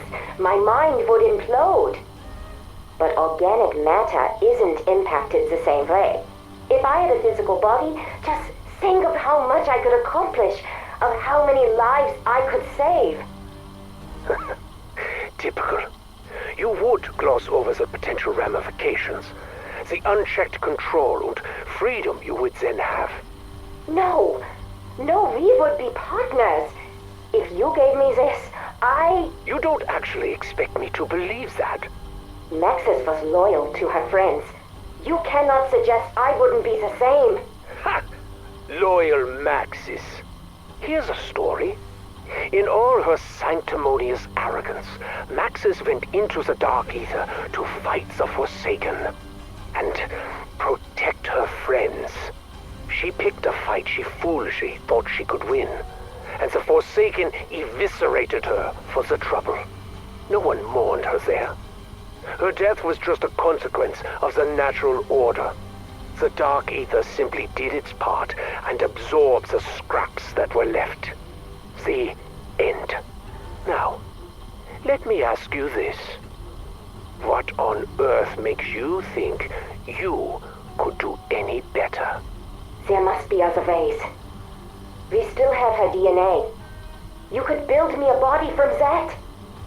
All those cloning projects, I have seen them. Damn it, Sam, shut up! I'm done having this debate with you. Focus on the project. No more distractions. Soon Franco will locate my father, and I will use the artifact to bring Samuel and Mary back. What I will not do is give in to the whims of some petulant clockwork girl. Eddie, please. Please. I live with a foot in each world, but I do not belong to either. If I carry on like this, it will destroy me. Then it will destroy you. Before the Ethereum would kill them, as of 1996, long after their escape on Terminus Island, it was decided that Ava would be handed off to her now adoptive parents, a couple of ex-New Zealand National Intelligence agents, the Jansons, while it was decided that Ravenov would keep watching over her from afar, seeing as he has direct ties with her. A device is built to sacrifice their lives and give up their Dark Aether essence before they die anyways to create 4 vials of highly enriched Ethereum. Their essence is likely heavily corrupted by Ethereum after their extended stay in the Dark Aether during the events of Black Ops 7, fighting alongside the original characters. This makes their blood essentially a ticking time bomb, ready to trigger an outbreak at the moment of their deaths. So instead, they chose sacrifice to preserve the world. Before doing so, Gray records a message for Ava on August 15th, 1996, in which she details her true origins, while wishing that some part of Ava will remember Gray after she is gone, this message to be given to her when the time is right. For some reason, the Requiem leads end up in Zaravan, Urzikstan. Weaver, Gray, Carver and Strauss all sacrifice themselves, whether willingly, partially or not, to this device powering 4 Ethereum canisters where their corpses remain rotting for decades. In this room are many zombie artifacts, such as the Monkey Bomb, Cerberus Wonder Weapon, perk cans, One field upgrades, and more. They die, just as the Forsaken predicted, before he was trapped at the end of Black Ops Cold War. In the years that followed Operation First Domino, Ravenov would essentially be a ghost in the shell, with the new Russian government having no record of him existing. While the specifics of his activity after 1985 to Modern Warfare 3 are unknown, he has stated that he acted as a mob enforcer while he kept watch of Ava from a distance. This was a dark period for his life. In the years that followed, he began wondering if he's lived for too long. Whilst this was going on, New Zealand resident Jack Fletcher joined the New Zealand Defence Forces at some point in 1989, serving until 1990. Sometime in early 1991, he was seconded by the Central Intelligence Agency to operate under the 1 New Zealand SES Regiment for Terminus Island Security Detail. He was honourably discharged post-mission in 1993. During the time while stationed on the island, Fletcher became infamous for his negative demeanour and actions, including pilfering items from colleagues, cheating in card games, and shirking cleaning duties. The station chief, Althea Maxwell, sought his dismissal, describing him as an arrogant, outspoken nuisance, but Project Janus administrators rejected the request and opted to reassign him to a mainland facility. This transfer finalised on February 17, 1991, inadvertently sparing Fletcher from a dimensional breach that struck the island later that night. Fletcher was later honourably discharged after completing a mission in 1993. You hear the news? I'm getting off this rock. News? That's so. Yeah, transfer's been approved. Took its sweet time, but I put on my request ages ago, but that's just how it is. Clearly. This place was holding me back. I got big plans, you know. Way bigger than this stupid island. Uh-huh. Of course you do. Damn straight. While you're stuck slinging slop on this backwater dunny, I'll be off seeking my fortune. Well, maybe I'll request a transfer too. Everybody's gotta eat, right? Not with the way you cook. Right. Yeah, I'm officially bored of your little charade. Charade? What do you mean? I already heard all about your transfer, so don't act like it was your idea, because I know it wasn't. James and Larson, they've been telling me for months about what a shithead you are. You steal stuff from their lockers, cheat at cards, and when it's time for janitorial duty, you vanish. Maxwell said if she didn't get you out of here, it was just a matter of time until one of them murdered your punk Kiwi ass. Now if it were me, I would have gladly helped those two find a place to stash your corpse. But Althea's always had a hard-on for due process. So maybe shut the fuck up and play nice until you're gone for good. Understand? Copy.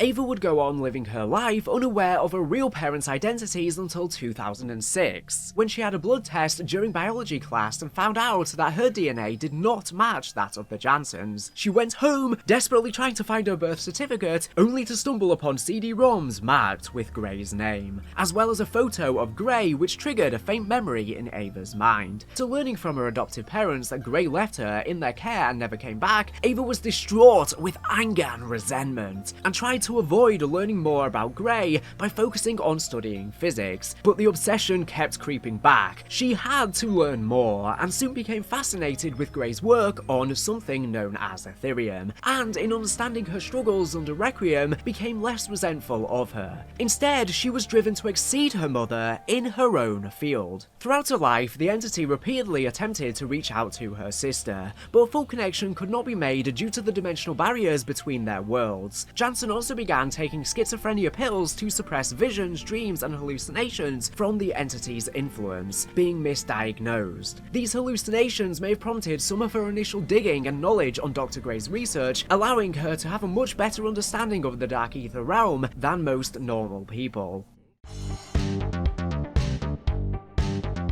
Starting in 2005, Fletcher worked as a mercenary for a variety of clients. His mercenary work would later expand in 2011 into his own company, Terminus Outcomes, and quickly established itself as one of the world's largest private military companies, named after his experience on Terminus Island and quite literally being the outcomes of its aftermath. The company is headquartered out of Brunei to bypass extradition treaties with the United States and has multiple training facilities located within Turkmenistan, Congo, and Uganda. Terminus Outcomes contractors are equipped with the latest weaponry and technology, and their training even rivals that of major NATO militaries.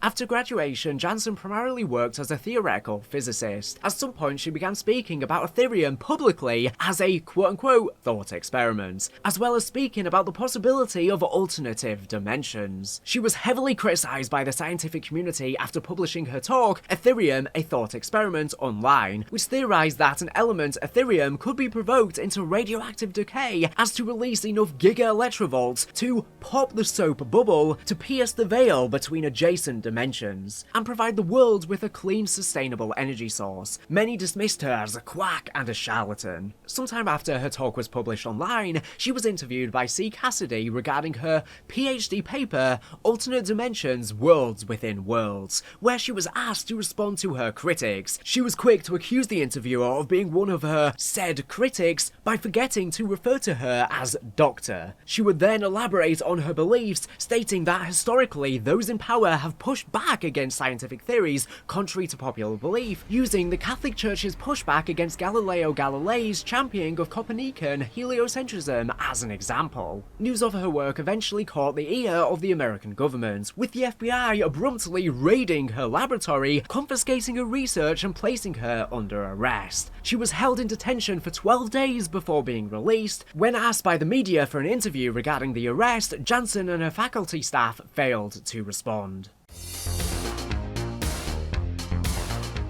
Taking a detour, during the war zone in Verdansk, Kostovia 2020, Russian ultranationalist and wanted terrorist Viktor Zakhaev used the tensions between the coalition and the Allegiance to power up all the bunkers in Verdansk without realizing it, allowing him to activate the intercontinental ballistic missile silo hidden within Bunker 10. His plan to fulfill his late father's wishes ultimately failed, however, as Task Force 141 managed to get the abort code for the missile 615 057 and launched an assault with the help of Farah, Alex, and Marcus Griggs' demon dogs in order to create a diversion. Price infiltrated Bunker 10 when Zakhaev activated the missile. Captain Price shot him in the shoulder before throwing him off to the bottom of the silo. With Zakhaev seemingly neutralized, Price received the abort code from Nikolai and prevented the ICBM from launching. Luckily for Zakhaev, thanks to some writing magic, the floor in the bunker silo was actually filled with water all along, allowing him to survive. Following his close experience with death, he began hearing rumblings of this mysterious element known as Ethereum. Task Force 141 also caught wind of these rumblings when they discovered intel on the Office of Requiem's formation from the 80s, with even the President of the United States themselves being anxious to get this show on the road. Simon Gus Riley wrote on it, "What the hell was the Office of Requiem?" Following on from this, it seems Task Force 141 operators became more aware. Unbeknownst to Task Force 141, Zakhaev managed to survive his encounter with Price. After escaping, Zakhaev began searching for new weapons. He soon learned about Ethereum and the conflict between Requiem and Omega that ensued decades prior. It would seem as though governments and other bodies had most of their research intact, which ended up subsequently falling into the wrong hands. In 2021, he hired Terminus Outcomes, led by Jack Fletcher, to help him track and find the remaining Ethereum. All of this to avenge his father, Cold War relic Imran Zakhaev's death, stating, "I miss you, Father. You will have the legacy you deserve. I'll see to it." with his ultimate goal and hopes being to take aim at the West. With her scientific career in disgraced shambles, Jansen was eventually recruited by Viktor Zakhaev to continue her work on Ethereum energy research, believing this was the only way to continue her work. Ignorant of his true nature, Jansen assumed he was the CEO of Terminus Outcomes, whom she was recruited by, noting to herself he didn't fit the profile of a CEO. She was told her research was needed under the guise of researching clean energy and medicine. She surmised that Zakhaev's motives went beyond simple energy research. In actuality, it was to further develop Ethereum-based weaponry. She would be proven correct after Zakhaev and Terminus Outcomes catch wind over the Ethereum vials where the Requiem heads are deceased.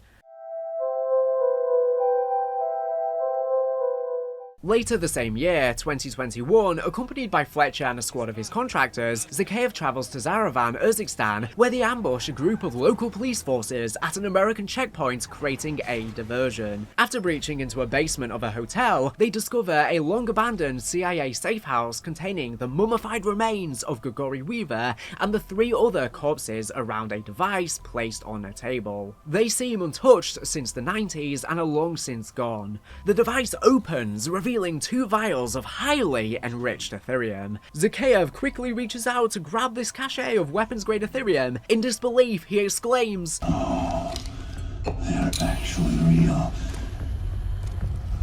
They're actually here." Interestingly enough, 2 vials are now missing. Armed with these vials by his side, he and his mercs attempt to escape, but are quickly attacked by police reinforcement, including military police. As they are relentlessly shot at, almost all of his men are killed, and he is cut off from his escort. Chasing them down, the cops have Zakhaev cornered with no options left, aside from one. He makes a quick, reckless choice and tosses one of the vials at the police.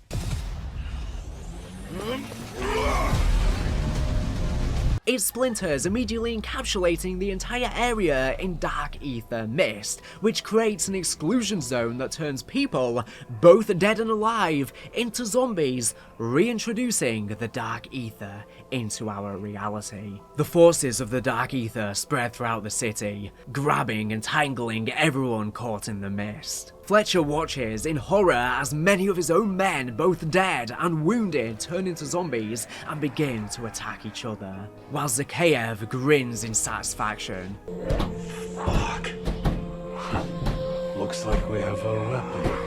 Zakhaev manages to return to the LTV with Fletcher, but takes a hit by a sniper on his way before driving off and safely leaving the area, now realizing the true effectiveness of Ethereum. Unknowingly, this allowed the entity's influence over Ava to grow, as the veil had been weakened.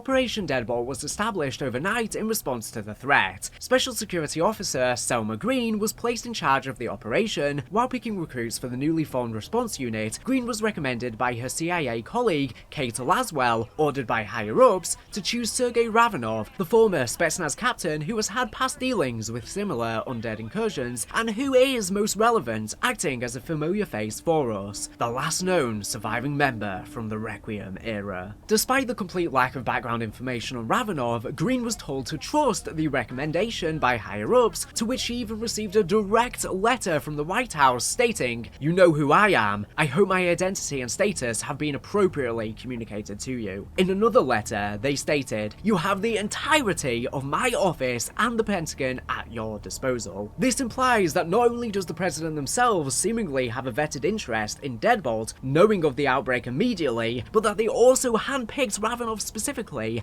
and could even be, potentially, someone we know. Laswell tried to reassure her by saying, there is no one else that could fill his position. Ravenov remains merely a seasoned and mysterious veteran to everyone else around him, something constantly mentioned in the intel. He lends his expertise where he can. As the CIA created Deadbolt, Terminus Outcomes deploys contractors into the exclusion zone, where they establish a fortress overseen by the company's second-in-command, Legacy, Baranov. Fletcher and Zakhaev begin to study the Ethereum sample in their possession, with Fletcher proclaiming that they would make a killing by selling Ethereum once Zakhaev had enriched enough additional samples.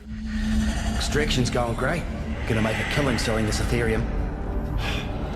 When I've enriched enough to make more of these, you can do as you please with the rest. Deadbolt accrued several additional members: Captain Amy Fang, who handles infiltration and exfiltration; Captain Lucas Dobbs, more commonly referred to as just Luke, who provides drone reconnaissance; Colour Sergeant Rupinder Roops Kapoor, who provides mechanical expertise; Dr. Hugo Barrera, who studies dark ether creatures and phenomena; and Sergeant Johnny Soap McTavish, who handles field operations. Most importantly, they hire Corporal Krista Miller to handle requisitions, now grown up, who at some point joined the United States Marine Corps. Despite selection for the operation, there was concern that her past with the undead threat could affect her work. Though, following a letter sent by Miller herself to Green, those concerns were put to rest. Miller would work as the operations quartermaster, also creating audio logs to describe the more exotic threats that the strike team would encounter during the operation. It would also be during this operation that she would meet someone else experienced with these kinds of incursions, Ravenov.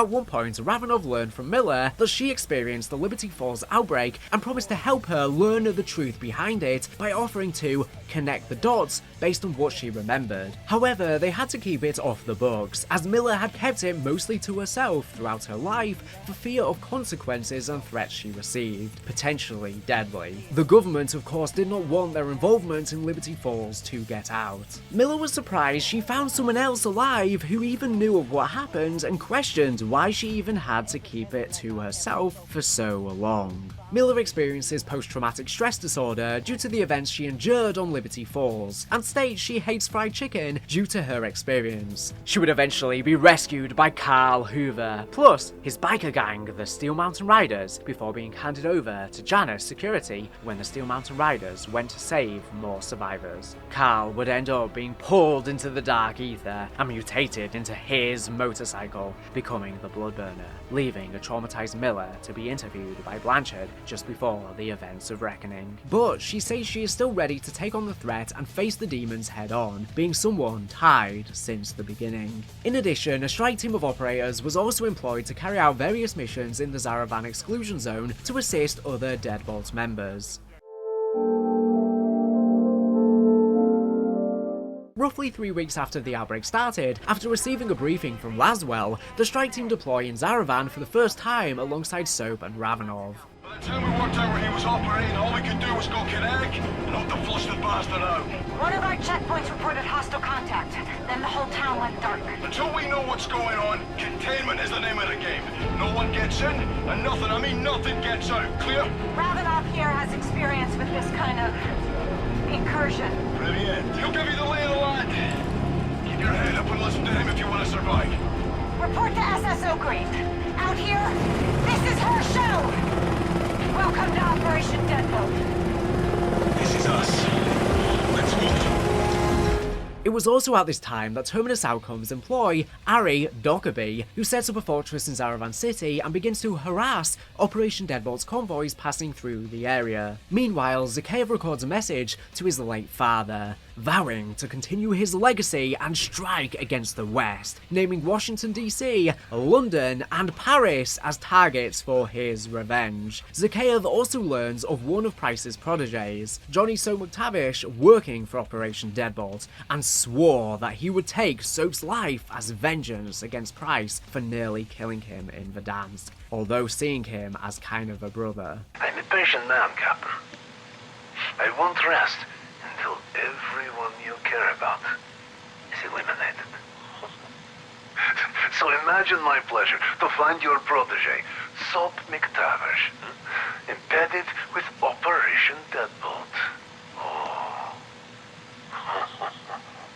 Oh, losing him, that would be like losing a brother.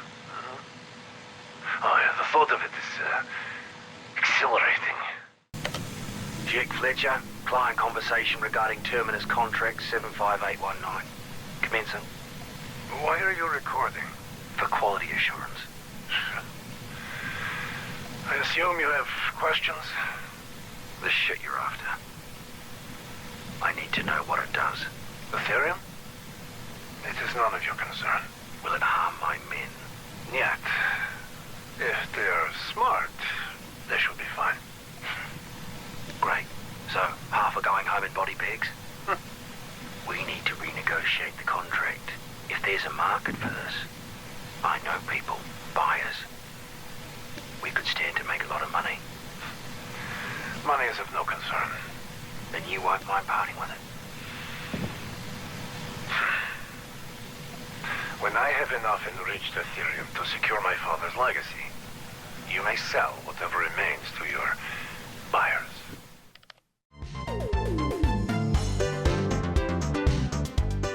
As Ava Jansen learns of Zakhaev's true plan with the Ethereum that he and Fletcher have been extracting, she realizes she needs Deadbolt, as she may be the only person with the knowledge to stop the outbreak. She uses a tablet within the exclusion zone to contact them. After her tablet was found by Deadbolt operatives and decrypted by Luke Dobbs, Deadbolt would deploy boots on the ground to her coordinates. Following this event, Zakhaev ordered Fletcher to find and kill Ava Jansen, while also continuing to extract Ethereum and defend against Operation Deadbolt's assaults. She's played her part. Find her and kill her.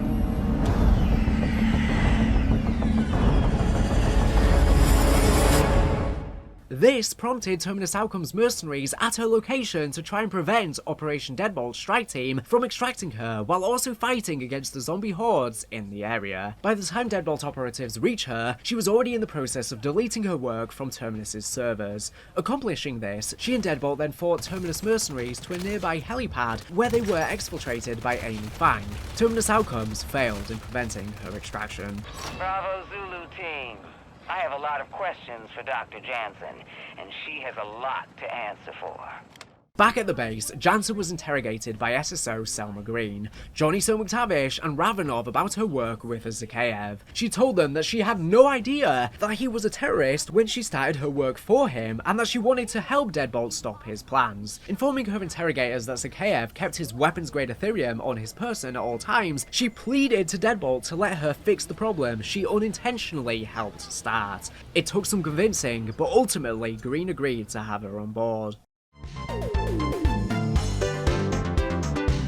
With Deadbolt's assistance, Jansen was able to craft a prototype Ethereum neutralizer. After a firefight against Terminus Outcomes and disabling a pair of SAM turrets, Deadbolt escorted an ACV containing the neutralizer across the exclusion zone to a particularly Ethereum-rich area, where they gave it a test fire. Ultimately, it was successful in destabilizing the raw, unprocessed Ethereum crystals. Unfortunately, Jansen later reveals in a post-mission briefing with Green, Soap and Ravenov, that her research concludes concludes that the neutralizer would only be effective against unprocessed Ethereum, as opposed to the weapons-grade Ethereum present in Zakhaev's vial. A frustrated Green would accuse her of failure. Jansen shot back, saying that that wasn't true and she could amplify the neutralizer's output to affect the vial using research conducted by none other than Dr. Oscar Strauss. It seems as though much of Requiem's research had been salvaged. After some debating, Green relented and ordered Deadbolt to secure Strauss's data. As the ether storm in Zaravan expanded, Jansen began to clutch her head in pain as she swallowed some schizophrenia pills. A concerned Ravenov tried to confront her and ask what was wrong, to which Jansen simply replied that it was just a migraine that would soon pass.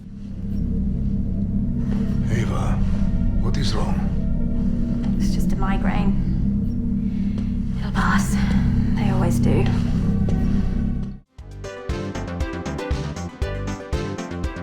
Zakhaev continued to threaten Deadbolt and ordered his troops to destroy the neutralizer. Deadbolt would soon have to raid Legacy Baranov's fortress to obtain Strauss's data. With the neutralizer complete and ready for use against Zakhaev, Deadbolt deployed to Zakhaev's Ethereum refining plant and prepared to activate the neutralizer, but were attacked by Terminus forces and later by Orcus, an ether worm that feeds on massive Ethereum Rift energy. After a lengthy battle, Jansen rushed to the neutralizer past the worm and activated it, killing it and destabilizing Zakhaev's vial and Ethereum around it. Without warning, this for some reason triggered a dark ether vortex to appear, sucking up literally everything in its wake, killing all soldiers it encapsulates. As Zakhaev stares at the vortex in horror, Fletcher warns Zakhaev that they have to leave. Unconcerned with Fletcher's warning, Zakhaev watches as his Ethereum vial destabilizes, dropping to the ground in disbelief. Fletcher then grabs Zakhaev, throwing him to safety inside a building.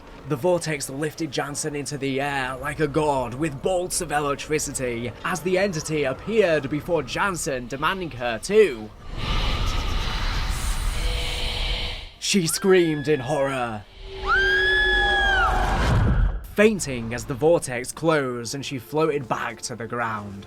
Ravenov quickly rushed to help her as she opened her eyes as they briefly glow a dark purple, just as her own mother's did. The experience seemingly left Jansen with no memory of what had just occurred, only remembering vaguely the entity that had called to her. As Zakhaev's Ethereum all became useless, the outbreak retracted momentarily before a new giant anomaly appears in the distance. It would seem as though, despite Zakhaev's vial being the cause for the initial outbreak, it weakened the veil between the worlds so much so that it now allowed Ava's connection with the entity to strengthen, further weakening the veil and allowing the entity to now take a more concrete hold on the area, explaining the continuous outbreak. The vortex that appeared could have been her desperately gaining enough power before Ethereum's collapse to open a portal and get a hold of Ava, tying her to the world. The entity begins opening dark ether rifts to Al-Mazrah, and Deadbolt are informed of a large an energy spike in the red zone. Following this defeat, Zakhaev once again went into hiding, leaving Terminus Outcomes to operate independently in Zaravan. This also caused a shift in direction for them, where their focus was now only on extracting the Ethereum and selling it to those who were interested in it for a profit. War efforts, medicine, whatever. Anything money can buy. Fletcher's that kind of man. Fletcher would then send an angry invoice of the whopping amount of $3.7 million in Ares to him, stating, "You owe us," for Terminus's services in the zone, stating partial payment in Ethereum is acceptable. As far as we're aware, Zakhaev likely never paid him. And this is the last we see of Zakhaev in the story. Whilst he was set up as the main villain initially, it seems that this was most likely mandated as a marketing ploy by higher-ups as a way to connect Black Ops and Modern Warfare's stories together. But Treyarch likely didn't want to include him. They probably already had a story outlined previously without him, and constantly had Fletcher refer to him as a bumbling idiot in the intel. Constantly flanked by grunts and yes men on one side, and completely sus wet jobs like Zakhaev on the other. Somehow, every last one of them is completely useless. They then ditched him at the nearest opportunity after resurrecting him for no reason. He would then only appear in a single intel in Terminus Island, stating he left the island just before the outbreak, seemingly writing him off for good. The same goes for Soap. Following this point, he makes no other appearance in the cutscenes beyond a few radios and once again serves no purpose in the story and was ditched at the earliest opportunity. Since Modern Warfare 3 Zombies takes place in 2021, this is before his eventual death in 2023 when he's shot in the head by Makarov in the London Underground at the end of the campaign for the same game. Following the change in direction, Terminus Outcomes also employs a new commander to further reinforce their operation in Zaravan, Dr. Sonar Keres Mirzoyan, a person with a deep interest in chemical research and also a deep hatred for morality, who sets up another Terminus Outcomes fortress, this time in Orlov military base. Meanwhile, the Deadbolt team was deployed to investigate the anomaly near the high threat zone, which turned out to be a rift into the Dark Aether. The entity spoke to the strike team and had them power various altars, which eventually culminated in another ether worm called Gormgant spawning in to take advantage of the high concentration of Ethereum energy. Ravenov monitored the strike team, who, after defeating the worm, returned to HQ and reported this encounter with an unknown entity inside the rift.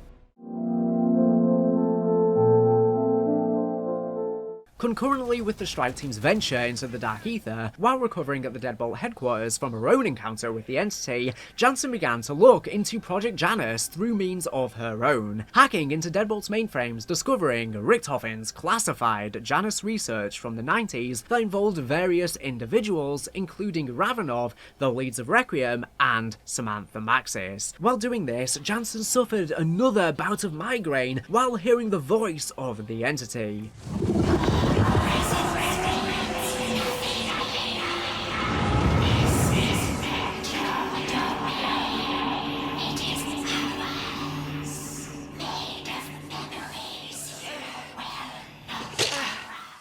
She suddenly found that the lights in the facility had gone out. Stepping out of her room to investigate, Jansen finds several corpses laying about and noises of gunfire.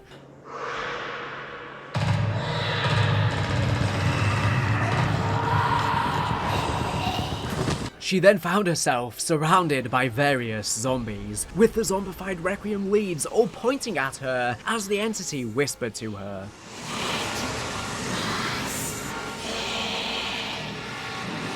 Jansen fought back against the zombie horde with a machete, but as Ravenov called out to her, she turned back and found that she had slashed his throat. Green quickly ordered her men to arrest Jansen.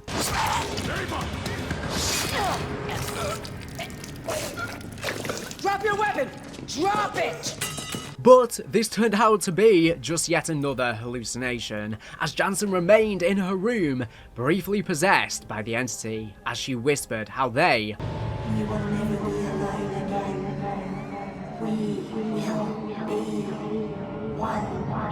As her eyes glowed purple once again, Jansen snapped out of the hallucination as Ravenov called her via phone, informing her that the strike team had returned from a brief encounter with the entity in the Dark Aether dimension. Jansen, this is Ravenov. The strike team have returned from the rift. Ravenov? Ava, they made contact with some kind of entity. They're coming for debrief. Report to ops. They met... what? An entity inside the rift. I'll be right there. Whilst him being unaware that she had been suffering hallucinations and hearing from the entity's voice just as the strike team had been contacted, indicating that by the strike team defeating the worm, it somehow allowed the entity's connection with her to grow stronger. Potentially, in the worm's feeding on the Ethereum energy, it circumvented the entity's control. After all, after the first worm was defeated was the very moment a vortex was triggered where the entity met face to face with Ava for the first time. The worms may have been suppressing the ethereal discharge, stabilizing it, in turn not allowing the entity to use it to its advantage. As she headed off from her bed, she left her laptop screen active, showing profiles of Weaver, Carver, Strauss and Gray, all confirmed to be deceased, with Ravenov's being active, whereas Samantha Maxis's states classified Janus Directive 6776D, which it then pans out to in the final moment, highlighting its importance. I'll be right there. At some point around here, Ravenov and Deadbolt member Hugo Barrera instructed the strike team to gather data on the Aether Storm in an effort to learn how to stunt it. To this end, the strike team acquired several flash drives from Terminus's data stations, then put them in refractors while under an active storm. This attracted another, much stronger Aether worm, this time red, Greylorm, which the strike team was able to defeat.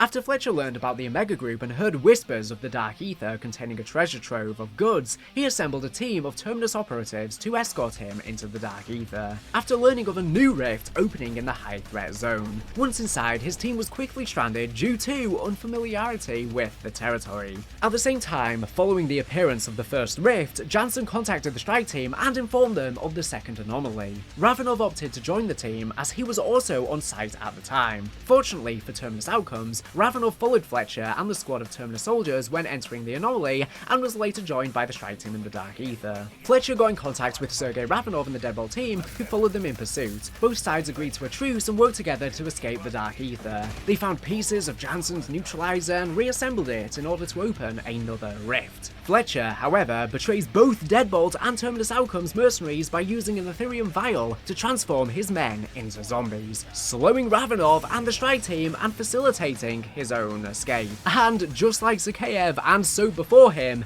that is the last we hear of Fletcher in the main story. Thanks. Couldn't have done it without your help, Deadbolt. Sorry to disappoint, but it'll be a while before I get to the inside of that dragon. That isn't over, Fletcher. You do not understand the forces you are playing with.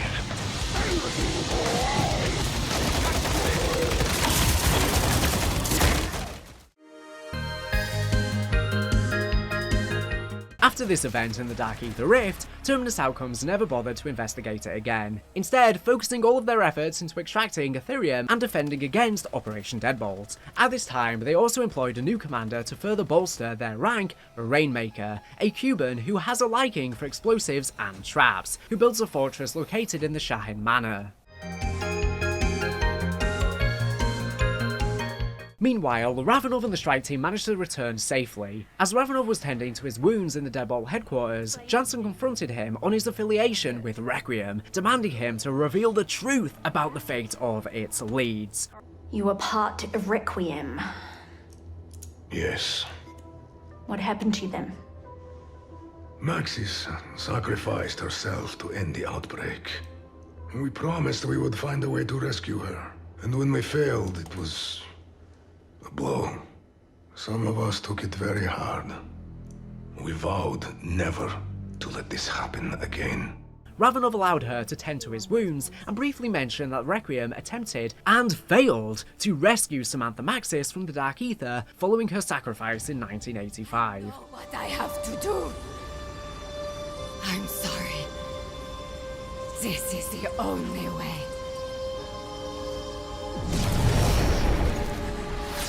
Jansen pressed him on the purpose of Requiem's Ethereum research and also expressed how it doesn't make sense how he has such good genes, as he joked, and how he is in such good shape despite fighting zombies 40 years ago. So you're 0 for 2 on those promises? But I am still here, am I not, Dr. Jansen? I am still fighting.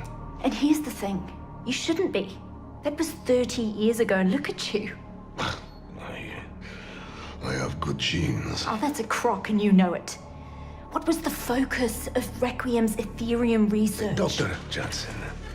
Ava.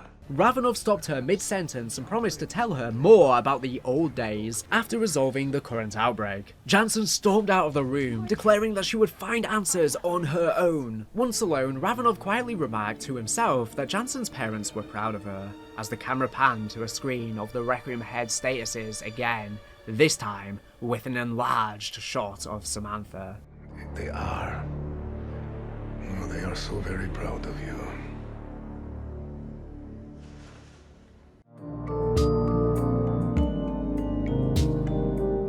Slowly, the entity began to take over Jansen's mind, manipulating her further, which was made easier due to her anger and enragement with Ravenov, causing her to become distracted during Deadbolt's briefing sessions. She was eventually lured by the entity. Jansen was subsequently reported missing, and later found entering a third rift in Zaravan. Ravenov and the strike team pursued Jansen into the rift, and witnessed as the entity possessed her completely, claiming that they have been restored. We are restored. We remember. Dr. Jansen! Stop right there! On me! On me! The darkness desires you. You're over here! I got you! You can run. Contact! But where you go, I am everywhere. Unleashing zombies on them. Regardless, the strike team and Ravenov are able to survive and break her free of her control, repelling the entity and rescuing Jansen. Later back at HQ, Ravenov scolded and reprimanded Jansen for blindly and recklessly pursuing Grey's research, but decided that with her meeting the entity head-on, it was time to finally tell her the truth. By finally showing her the recording from the late Dr. Elizabeth Grey from 1996 before the Requiem Head's deaths.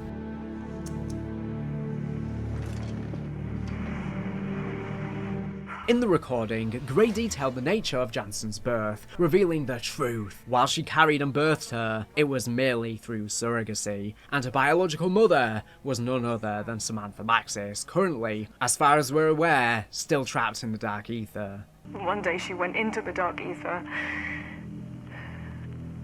and didn't come back. Whose DNA, alongside Ravenov's, with or without their consent, was used to create her by Requiem. Grey says that her and all of the other ex-Requiem heads are dying due to the Dark Aether exposure and could not continue their work, and that Sam was exposed more than the rest of them, explaining that this is why you are so important. You are bonded to the Dark Aether. It's in your genes. No one knows whether that could be something wonderful or something dangerous. She says that Sam was the kindest, bravest soul I have ever met. Whilst they're dying, she says, but we can ensure that someone will watch over you. We agreed Ravenov would be the best choice, especially given his connection to you. I know the Jansens will have given you the best life, but giving you up at only 3 years old. On the recording, she says, I am so sorry. I'd like to hope there's a part of you that will remember me. After she is gone, to which Ava says, there is. Before Grey says, I love you, Ava. Goodbye. Whilst it is unclear why the characters then go on to sacrifice their lives, judging from the fact they chose Ravenov to look after Ava, and the fact Ava and lots of other characters in the story have been repeatedly pointing out how good Ravenov looks for his age, and how healthy he is, in 2021 it would make him around 70 years old, but he certainly doesn't look it. It's very well possible that they gave up their essence to allow Ravenov to live longer. Thanks to others, I am a survivor. We know after their trip into the Dark Aether in Black Ops 7, they will almost surely be extremely contaminated with Ethereum. Could it be that, once they leave and are forced to remove their contaminated essence, Ravenov consumes 1 vial of essence to become somewhat immortal, similar to Primus drinking the blood vials in Revelations? There are 2 vials missing after all. Maybe Ravenov took 1, but if so, it begs the question, who took the other? It's also interesting how the Ethereum was killing them, and yet they may have managed to develop technology to allow it to do the complete opposite. But after all, zombies do live practically forever, being the undead, and time passes slower in the Dark Aether, so it is very well possible that it can have 2 drastically different effects. And Ava specifically was even looking into the Dark Aether for the purpose of advancing medicine. What better medicine than this? Following on from this, Ava frustratingly says to Ravenov, how could you not tell me the truth? to which Ravenov reveals that the entity is her dark shadow created the moment she was, a physical, breathing bond with the Dark Aether, a living gateway. She is her mirror, her reflection, just as the Dark Aether reflects our world. The entity. It is a reflection of you, a shadow, born the same moment you were. And every time the veil between this world and the Dark Aether is lifted, its influence grows stronger. Please, you need to let me help you. Angered at the revelation of being lied to, Jansen lashes out at Ravenov for hiding the truth from her, claiming that he doesn't care about her as his own child, while showing disgust towards Requiem for creating her. She says, My father? Do you even think of me as a daughter? Or am I more of a liability? Ravenov explains how Requiem's DNA was taken with or without their consent, and he did not choose to be your father. She then storms out once more, despite Ravenov calling out for her. But Eva!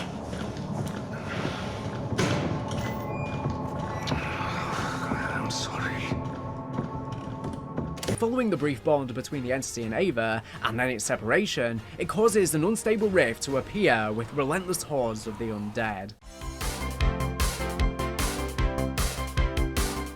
Jansen eventually reconciles with Ravenov and convinces him to join her in a final rift to destroy the entity once and for all, and stop the incursion completely. The strike team joins them to help, and enters a new rift appearing in Opal Palace. Here, the strike team assists Jansen in performing rituals involving several relics from Jansen's childhood, helping her to recover her memories, the memories of which the entity shares due to her watching over their lifelong bond. Jansen cleanses these relics, freeing them of the entity's grip and severing their bond. She repeatedly begs her little sister to stop.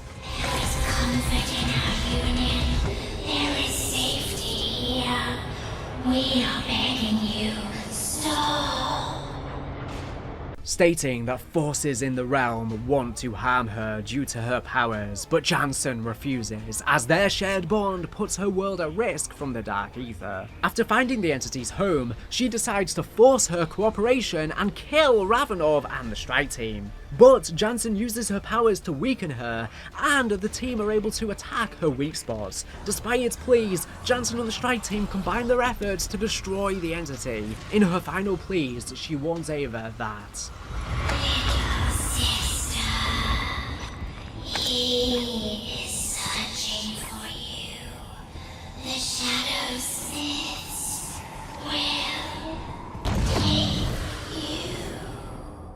it would seem as though the entity was never evil by nature, and in actuality she was trying to protect Ava from worse forces at bay the entire time, albeit in a terrible way by sending hordes of zombies, but I digress. Dark Aether entities may not always have the brains.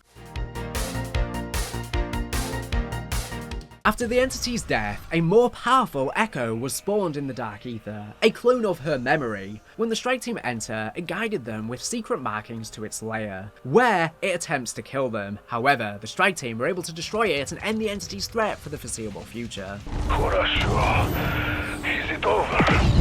Yes, I think so. I can't hear her anymore. My mind is so quiet. We can celebrate back at Deadbolt HQ. This place is starting to unravel. Our bridge is gone. I can feel the Dark Aether starting to peel back from our dimension. We have to go now. With her death, the Dark Aether forces begin pulling back into their own world, and the Zaravan outbreak ends shortly after. They then leave and return to Deadbolt headquarters for hopefully the last time. The outbreak zone collapses, and Urzikstan goes back to normal, when in 2022 it becomes a war zone. On May 22nd, 2022, Soap, after long since disappearing from the Zombies storyline, was deployed to Zaravan once more, accompanied by operators Hammer and Void to investigate a chemical bomb threat in Popov Power. Despite their attempt to defuse the bomb, it was too late to be stopped, and the operators had to escape before the bombs detonated. With unknown casualties, later, Soap learned that there were additional bombs placed in Tokyo and Paris. 3 months after defeating the entity, Jansen tries to take a vacation as Ravenov recommended her to, but she couldn't stop focusing on Project Janus. She decided to learn more about them by traveling to Liberty Falls, the small town in West Virginia where the outbreak happened in 1991. Having rented a hotel room, Jansen starts to sort through a Janus dossier that she came into possession of. Ravenov calls her, checking up on her, to which she answers, "Ah, checking up on your daughter." I wanted to say hello, to ask how you are doing. Implying their relationship has healed and Ravenov now wants to be actively involved in her life instead of just from afar. She lies to him by reassuring him, "I'm on my best behavior. Promise." As she flickers through a bunch of scattered documents laid out all over her bed, Ravenov says, It has taken a while to process it all. To which Ava jokes about, "Process it all. Who are you and what have you done with Ravenov?" As she opens a file, fully readable documents are revealed, which hold possible significant importance. There is a blueprint of the Wonder Wharf, a recounting of Miller's experience as a child on Liberty Falls during the outbreak, and the names of multiple characters tying into Black Ops 6 are shown. Security Chief John Blanchard, Dr. Modi, Althea, and finally Pericles Panos. As Ava continues chatting on the phone with Ravenov, he asks, What are your plans? What is next for Dr. Jensen? She glances by the mirror in the room where an ominous, shadowy figure wearing what looks to be a cowboy hat and a coat appears menacingly as she walks past it, not noticing. This is almost certainly the cowboy boots wearing villain, the Warden, the Great Voice, Panos' mysterious shadow benefactor that we see in the Black Ops 7 Zombies, Ashes of the Damned intro cutscene that we've received so far. The same character responsible for stealing away the essence of the original characters and the Terminus crew. And he moves on to his next victim. Ava goes to the window to look at the view and tells Ravenov, "I tried the whole vacation thing, I really did, but I needed to keep my mind occupied. I kept thinking about Miller's report. I'm visiting the site of the localized incursion she survived as a child. Liberty Falls is even more of a one-horse town than I'd suspected." As she throws the documents back on her bed, Ravenov suddenly panics and tells her to leave immediately, but it's far too late. A hand begins reaching out through the mirror as an amalgamation of disembodied voices is heard. The chorus chants, It is not safe. Are you there? Who momentarily reaches for it, believing she sees and hears her mother, Samantha Maxis. Before it suddenly drags her in through the mirror into presumably the Dark Aether. The scene zooms in to the Liberty Falls painting in the room, displaying the text, "One visit and you'll want to stay forever," leaving a distressed Ravenov screaming her name on the other side of the phone call. Ava!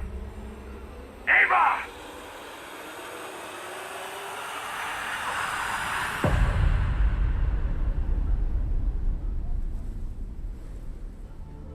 And this, for now, is where the zombie storyline is left hanging. It seems as though, whatever happens in Black Ops 7, this cowboy villain will somehow survive the encounter with the Terminus crew and the original characters, and will only be kept back from Earth via the creation of the entity. And once it is defeated, this character once again has access to the Earth, taking Ava Jansen likely for her powerful abilities in controlling the Dark Aether. Whether this is setting up a future continuation post Modern Warfare Zombies, or Ava is being pulled back in time somehow and will feature in Black Ops 7 is yet to be seen. Though it is worth noting, we see this evil entity on the roof of the mansion, which we learn in Black Ops 7 is the specific place where time was shattered. So if there was a Dark Aether location where time travel could occur, it would be here. This would mean that our earlier theorizing about the Grey Voice, aka the shadowy cowboy villain, considering we hear the Great Voice say "Y'all" in Reckoning, giving Josiah Shem the artifact to shatter space-time, may be true. And it all could have been to set up the ability to pull Ava back in time later using the shattering of space-time to his advantage. All of this still remains to be seen. For now, all we can do is look into the future and wait for Black Ops 7 to see what questions will be answered. And with that is the entire Dark Aether Saga timeline. With Black Ops 7 on the horizon, it's pretty clear where it's going to slot into the timeline. But it has some serious questions to answer. Why is Ava created in the first place? What is the purpose of the original characters returning? And how and why? How will the Terminus crew escape the Dark Aether and get to Urzikstan to make their sacrifice? Black Ops 7 needs to answer all of this and more, but you can bet I will be here to cover these answers when we hear of them. I'd like to give a big thank you to the Call of Duty Wiki for some information in this video, and all of the great render artists in the community that's helped to visualize a bunch of stuff. For now, I will see you in about a year with the full storyline of Black Ops 7 Zombies. And thank you for watching this monumental effort, the longest zombie storyline video in existence. This has been a crazy amount of work, so definitely drop a like if you've somehow made it this far, and I appreciate every single one of you for watching, especially if you've watched the entire thing. Anyways, thank you for watching, make sure you subscribe for epic content like this. Plenty more to come. Bye.